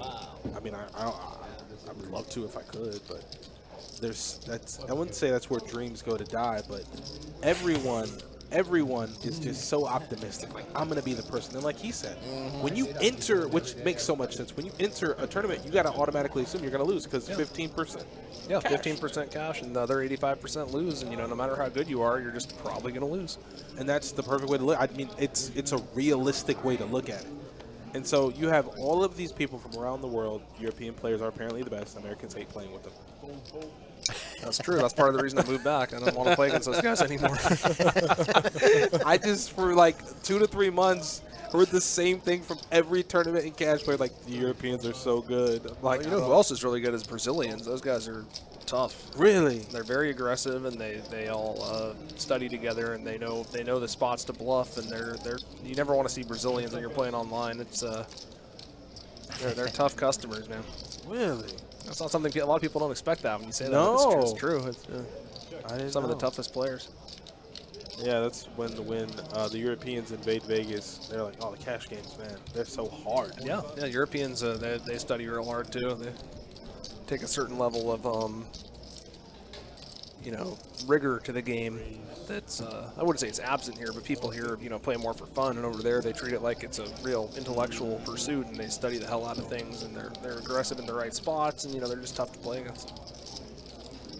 That's what makes the WSOP event so much fun to watch. The 6-man. I mean, going back to what you were talking about, I went last year for the first time in like 10 years. I played the whole summer, and I've lost my ass, and it's like, oh, now I remember the bad part, you know? You're like, what's going on? I still know how to play this game, right? Yeah, it's because I'm used to playing online where you play 30 tournaments a day and you're playing 1 tournament a day live, and it's like watching paint dry. You're probably gonna lose, and it's you know, you go a couple weeks, you don't win anything, and you're like, you know, I'm playing online, I'm usually making at least a couple final tables every day, but here I'm just playing 1 tournament a day and losing most of the time. It's hard to adjust to. And then you have the added like reality of it, where you can hit 2 buttons and you're in a tournament. Rather, you're shoulder to shoulder with a person in room B, right? And everyone's registering, and it's just it's a mess. It's just purely a mess. Which I guess, what now you can register for tournaments on your phone? Yeah, they got a phone app. It's nice. You don't have to go. You don't have to wait. You register on the phone. You pay with a card or with whatever money you got on there, and then they just give you your seat. You just go straight to your seat. It's a big difference from the old years where you'd bus and you'd have to stand in the line for an hour. And that was the worst part. And we got the updated scores here. George up 14,000. Will is somehow up $10, which is almost more impressive to be that close to even. Wow. And Tsunami and Carson are getting rinsed here, but and all from George. Yep, Both George has been crushing both of them. Good Lord. That's what happens when you get a full house against quads. What a life. Nothing good. What a life. So good. So Looking I at think we George got like, our- George, you're my friend, but I don't like you right now. Yeah, I'd like to go out there for the summer. That might be another. We might have to tell the people in higher up places to go for field research. I like that. You know, check it out. Business Yeah, trip. Yeah, that's a good angle. Promote the brand. Give out a few pens. Go World out, Series get is a good pens, place to do maybe that. a hoodie or two. All the brands are out there promoting stuff. Give out a few pens. Rep the merch. That'd be awesome. They did that when they used to give away the WSOP package. And that was a lot of fun. They sent the team out, and they had, I believe, 13 players who won the WSOP package. That was a main event seat that you could not sell. It was your hotel accommodations taken care of, and then $2,000 to spend. I remember that, yeah. And they ran this massive satellite. It was like a 1080 mega. And you could obviously, the 1080, and of all of the entrants, they would take the monies and however many $13,000 seats they had out of the entire pool. That's how many they had. They had 13. And they sent the team out. That, God bless his heart, Rick G, passed away about a year and a half ago.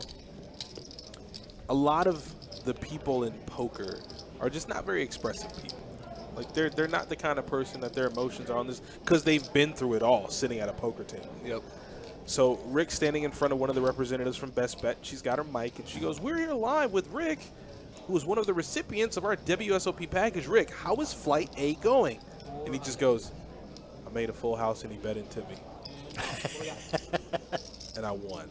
I was like, oh, and the God, I love Rick. And in a public setting with no camera, he's as talkative as I am. But when the light was on, That's the way a lot of people are. What do I say? Like, the brain locks I was up. like, Rick, you got to say more than that, man. It was so much fun. And they got to stay in this nice like penthouse, I believe. And it was a wonderful experience. I've been hoping, and players for sure have been hoping that they put that on again, but I don't know if they will this year. Yeah. Looks like they're going to chop this one up. I don't know how William made it to the river. He's got third pair on one board and nothing on the other. I guess he had a flush on the other board. Okay. Not a very good flush, though. Yeah, and then he had fives full on that board that he had a flush. Yeah, he won with his pair of sixes on the top board. Yeah, that's it. And I haven't been to Vegas. I haven't been to Vegas since, what, 2019. I haven't been to Vegas since 1967. Actually, no, I've never been to Vegas. Let me just, yeah. You've never been to Vegas? Never been to Vegas. All right, Jesse. I've been to East Coast and Europe. Sage. Okay, so it is green. Jesse. Me and Mike want to take a field trip. That's right. I need to know what I'm talking about. Yeah, like I said, field research. You can learn. Today is National Don't Die Day. Says Carson about to head to the parking lot and beat the hell out of that steering wheel. Yeah, I wouldn't blame him. This has been a real rough night for him, and he's played very well, too. He just got caught in the most insane cooler spot against George, and really nothing you can do there. Yeah, he takes it well. He takes it a lot better than a lot of players. Yeah, I would say so. You wouldn't even be able to tell by looking at him. Yeah, he knows it's all, take it all in stride. So are the good days, so are the bad days. Maybe as long as you got the bankroll to handle it, you can have that attitude, and that's a very healthy attitude to have. And that is major talking point number 2. Bankroll management. Oh, yeah, man. We had, I don't know who we had in here. It might have been when the WPT crew came, but they got into an absolute it was good, but it was a massive back and forth about bankroll management and how to properly do it. It's hard, man. I've still been working on it after 20 years, But especially in tournaments, you got to have some obscene number of buy-ins to play tournaments properly because the variance is so big. What do you? So when you say that, if you, for the sake of the conversation, you go to Cherokee. Let's say they have this like $1,500 six max. Are you bringing like 3 to 4 buy-ins for that tournament? Are you bringing those buy-ins in with additional buy-ins to other tournaments you're eyeing? Like, how do you do that? Yeah, if you're going to a tournament series, you definitely want to make sure you account for at least like 3 to 4 bullets in each event you want to play because you don't want to travel out there. So much money. Yeah, well, what you can do is you can sell action though. So if you've been around for a while, you can sell action at markup, so that people pay you a premium on the action, and that way you can hedge a little bit. But it's always tempting, like, oh, this field looks really good, I'm going to keep it, and then you lose a couple bullets, and before you know it, you're in for more than you expected. So it's always a balancing act to figure out how much you want to sell, whether you want to sell.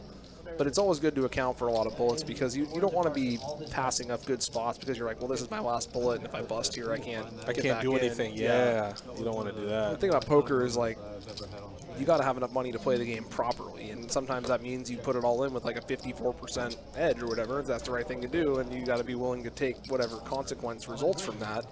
And if you're playing without enough bankroll, you're going to be thinking, well, maybe I'll just pass on this spot, find a better spot, but like maybe you won't get a better spot. So, so it's very important to make sure that you are in a place where you can handle losing if you're doing the right thing and you still lose, which happens very often. And I had 9-5 off. Yeah.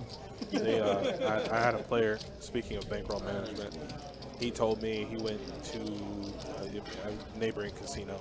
And he's like, yeah, I went down Adonis and I wanted to play the 2500 main.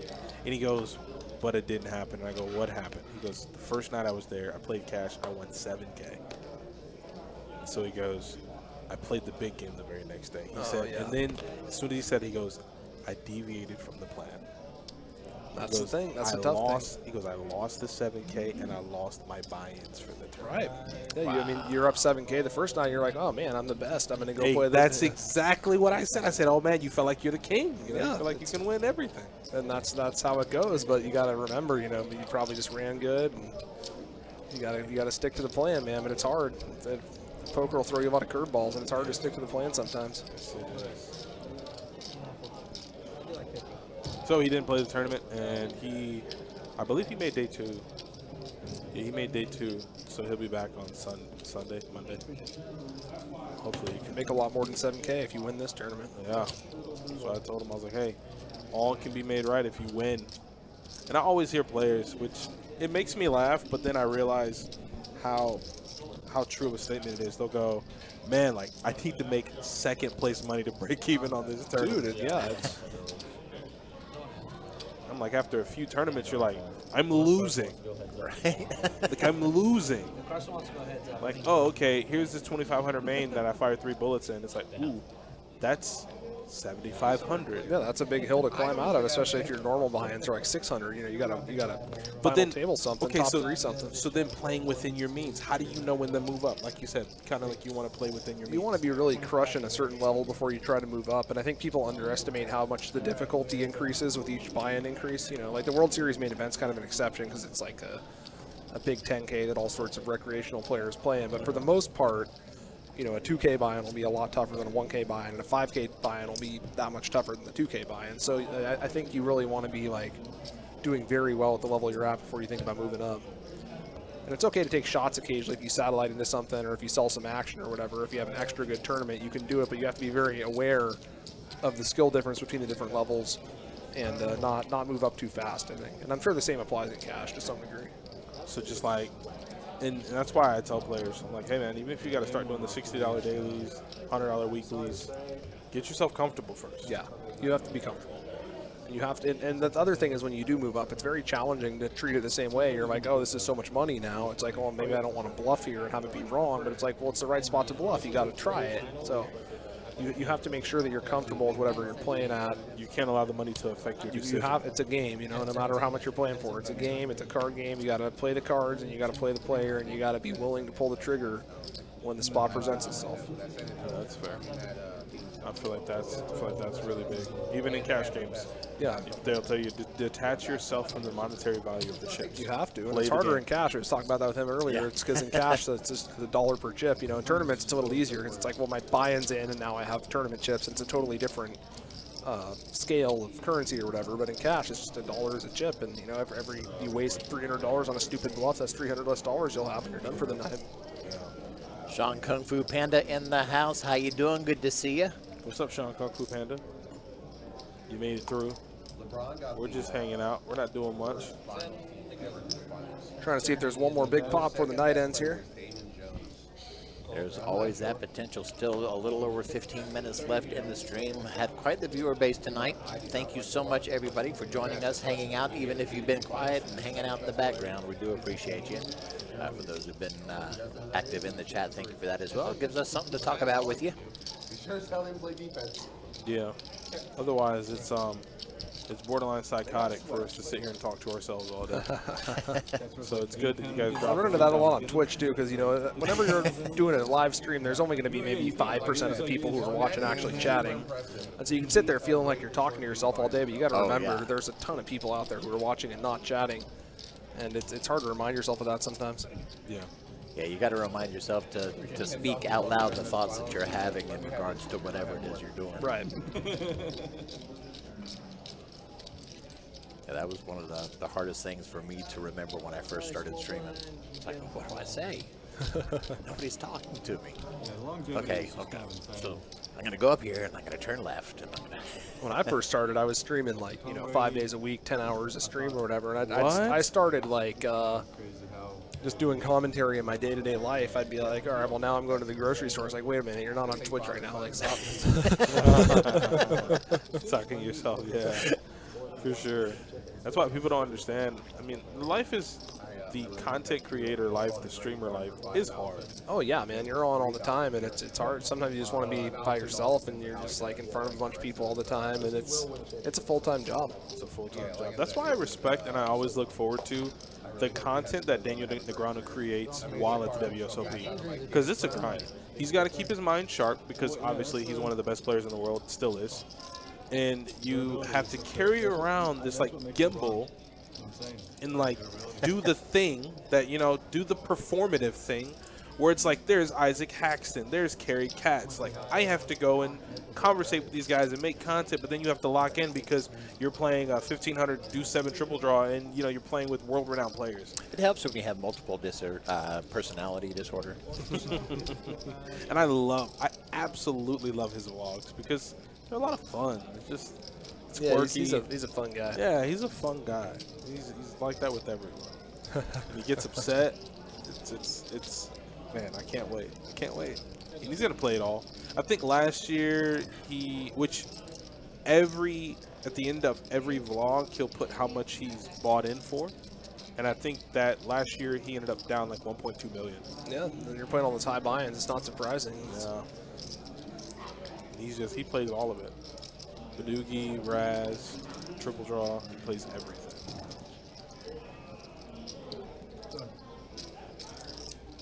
Two hunch from Carson and Tsunami, but well, a little hope and a prayer and an ace. Yeah, Tsunami sitting on not much here.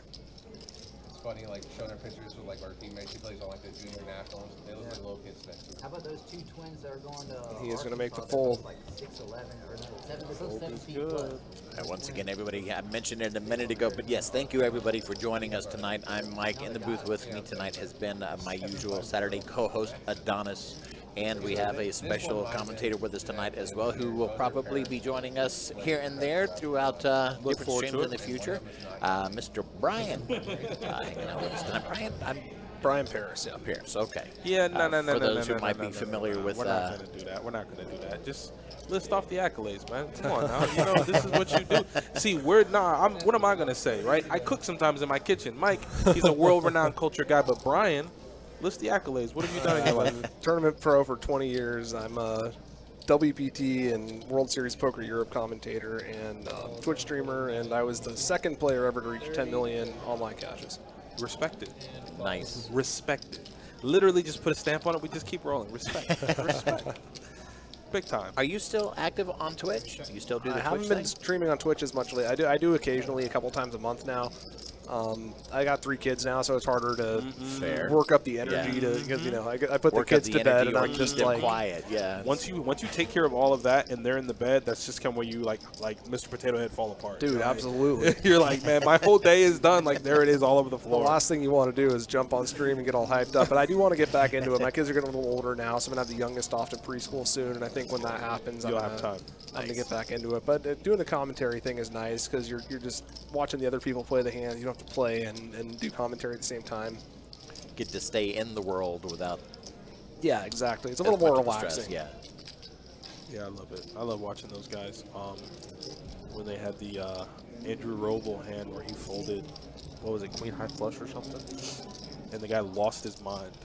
Like the world just stopped spinning for a few days because Andrew Roble folded the second nuts to this whale of a player, and everybody. I mean, Roble obviously one of the best cash game players ever, and the commentary with the clip alone, like it was just. It can be hard in your comments because you see the cards, they don't. And you're Yeah. what the hell is this guy? Yeah, thinking? exactly. And You he know, just he casually just folds the second nut flush, and the commentator's like, "This is probably one of the greatest folds I have ever seen in my life."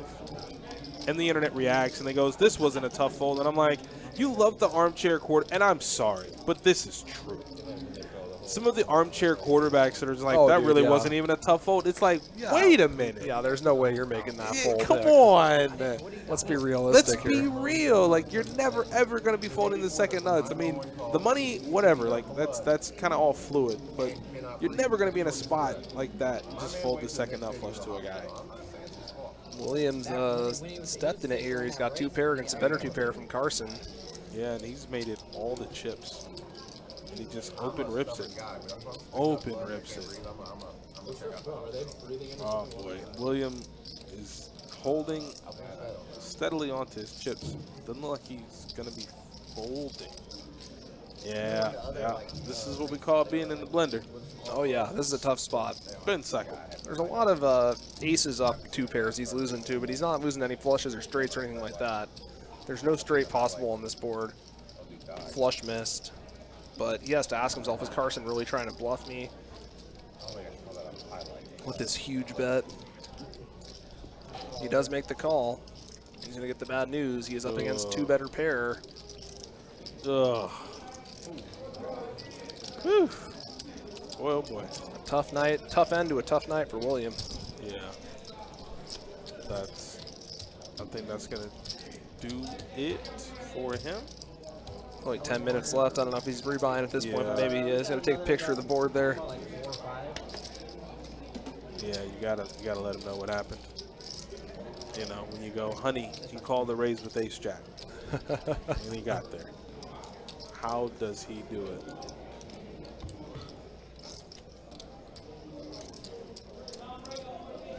But I look forward to that every year. I look forward to the WSOP, the influence it has in this building.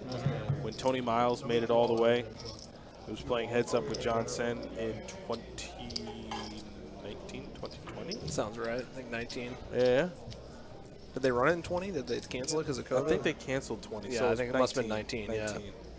And he's we kind of relatively a local guy. I think his homeroom was like Daytona or somewhere, Orange City. And they had every single TV in this building all on the main event. I mean, every hand, everybody was like, woo! Like, it was good, man. And then he came in here after. Nice. Yeah, a few weeks after he came in, everybody chopped it up with him. I mean, it's not every day you take home $5 million. Dude, I mean, that's the dream. I want to get there to the promised land myself someday. And then it's like the floods overflow you because now he's getting invited. You know how it goes. Like, you win, now you're getting invited to these, private games for heaps. No, suddenly you're just You're the guy. most popular guy in town. Yeah. Yes. They all want a shot at it. Jack's full is good though. Nobody will get a shot at Carson because, well, you can't win. Unless you're George. George Center looking like that. Yeah, build up your stack so I can take it.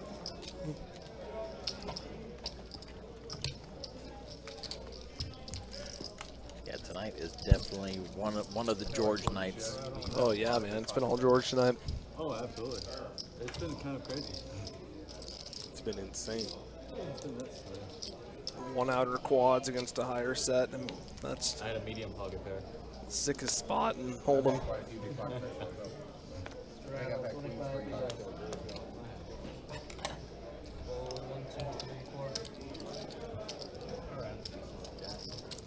Carson, you could have played a big one. I had 8-4. So bad. Alright guys, we'll maybe start the final 3 hands of the night. Final 3. Final 3. We'll see if we get another big one.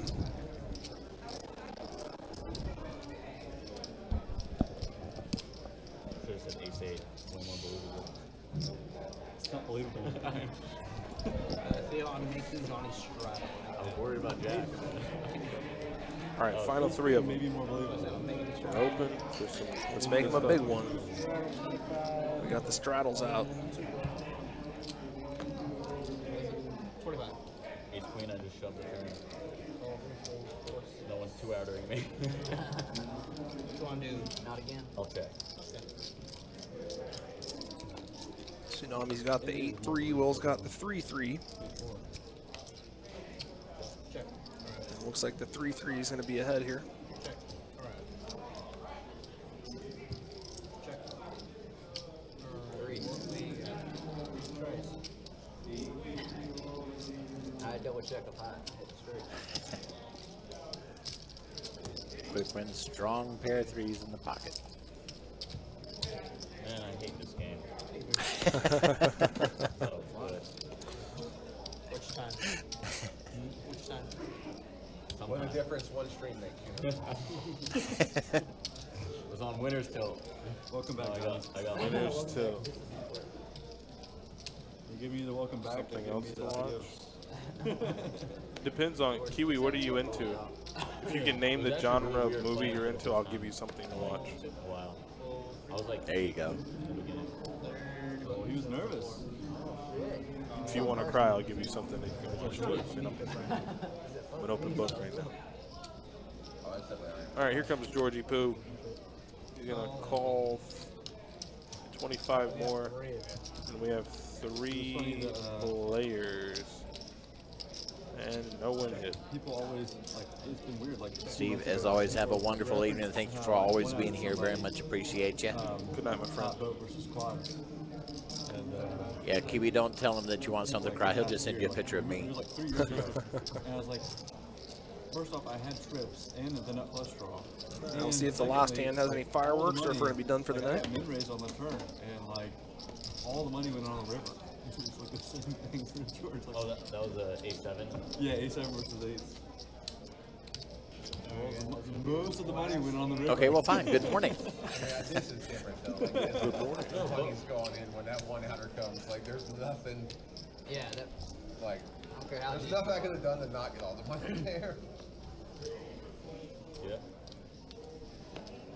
Last hand. All right, so straddle, fold, and a fold. Mario's out of there. Everyone's racking up. Unless you guys want to play the Yeah, ball. so they're, I believe they're done.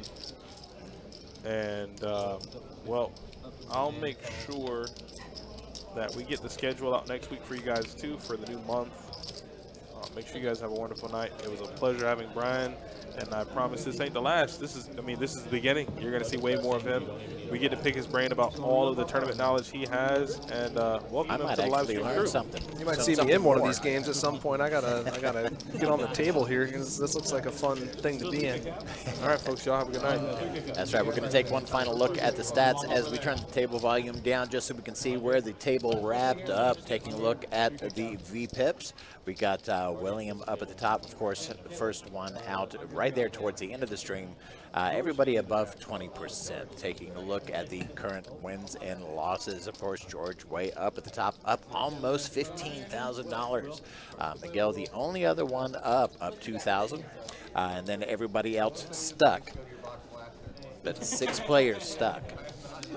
And that is going to do it for us for the evening. Thank you so much, everyone, for hanging out. And we hope to see you back again. Don't forget, Monday we do have the final table of the Stars and Stripes. So once again, good night, everybody. Be safe out there.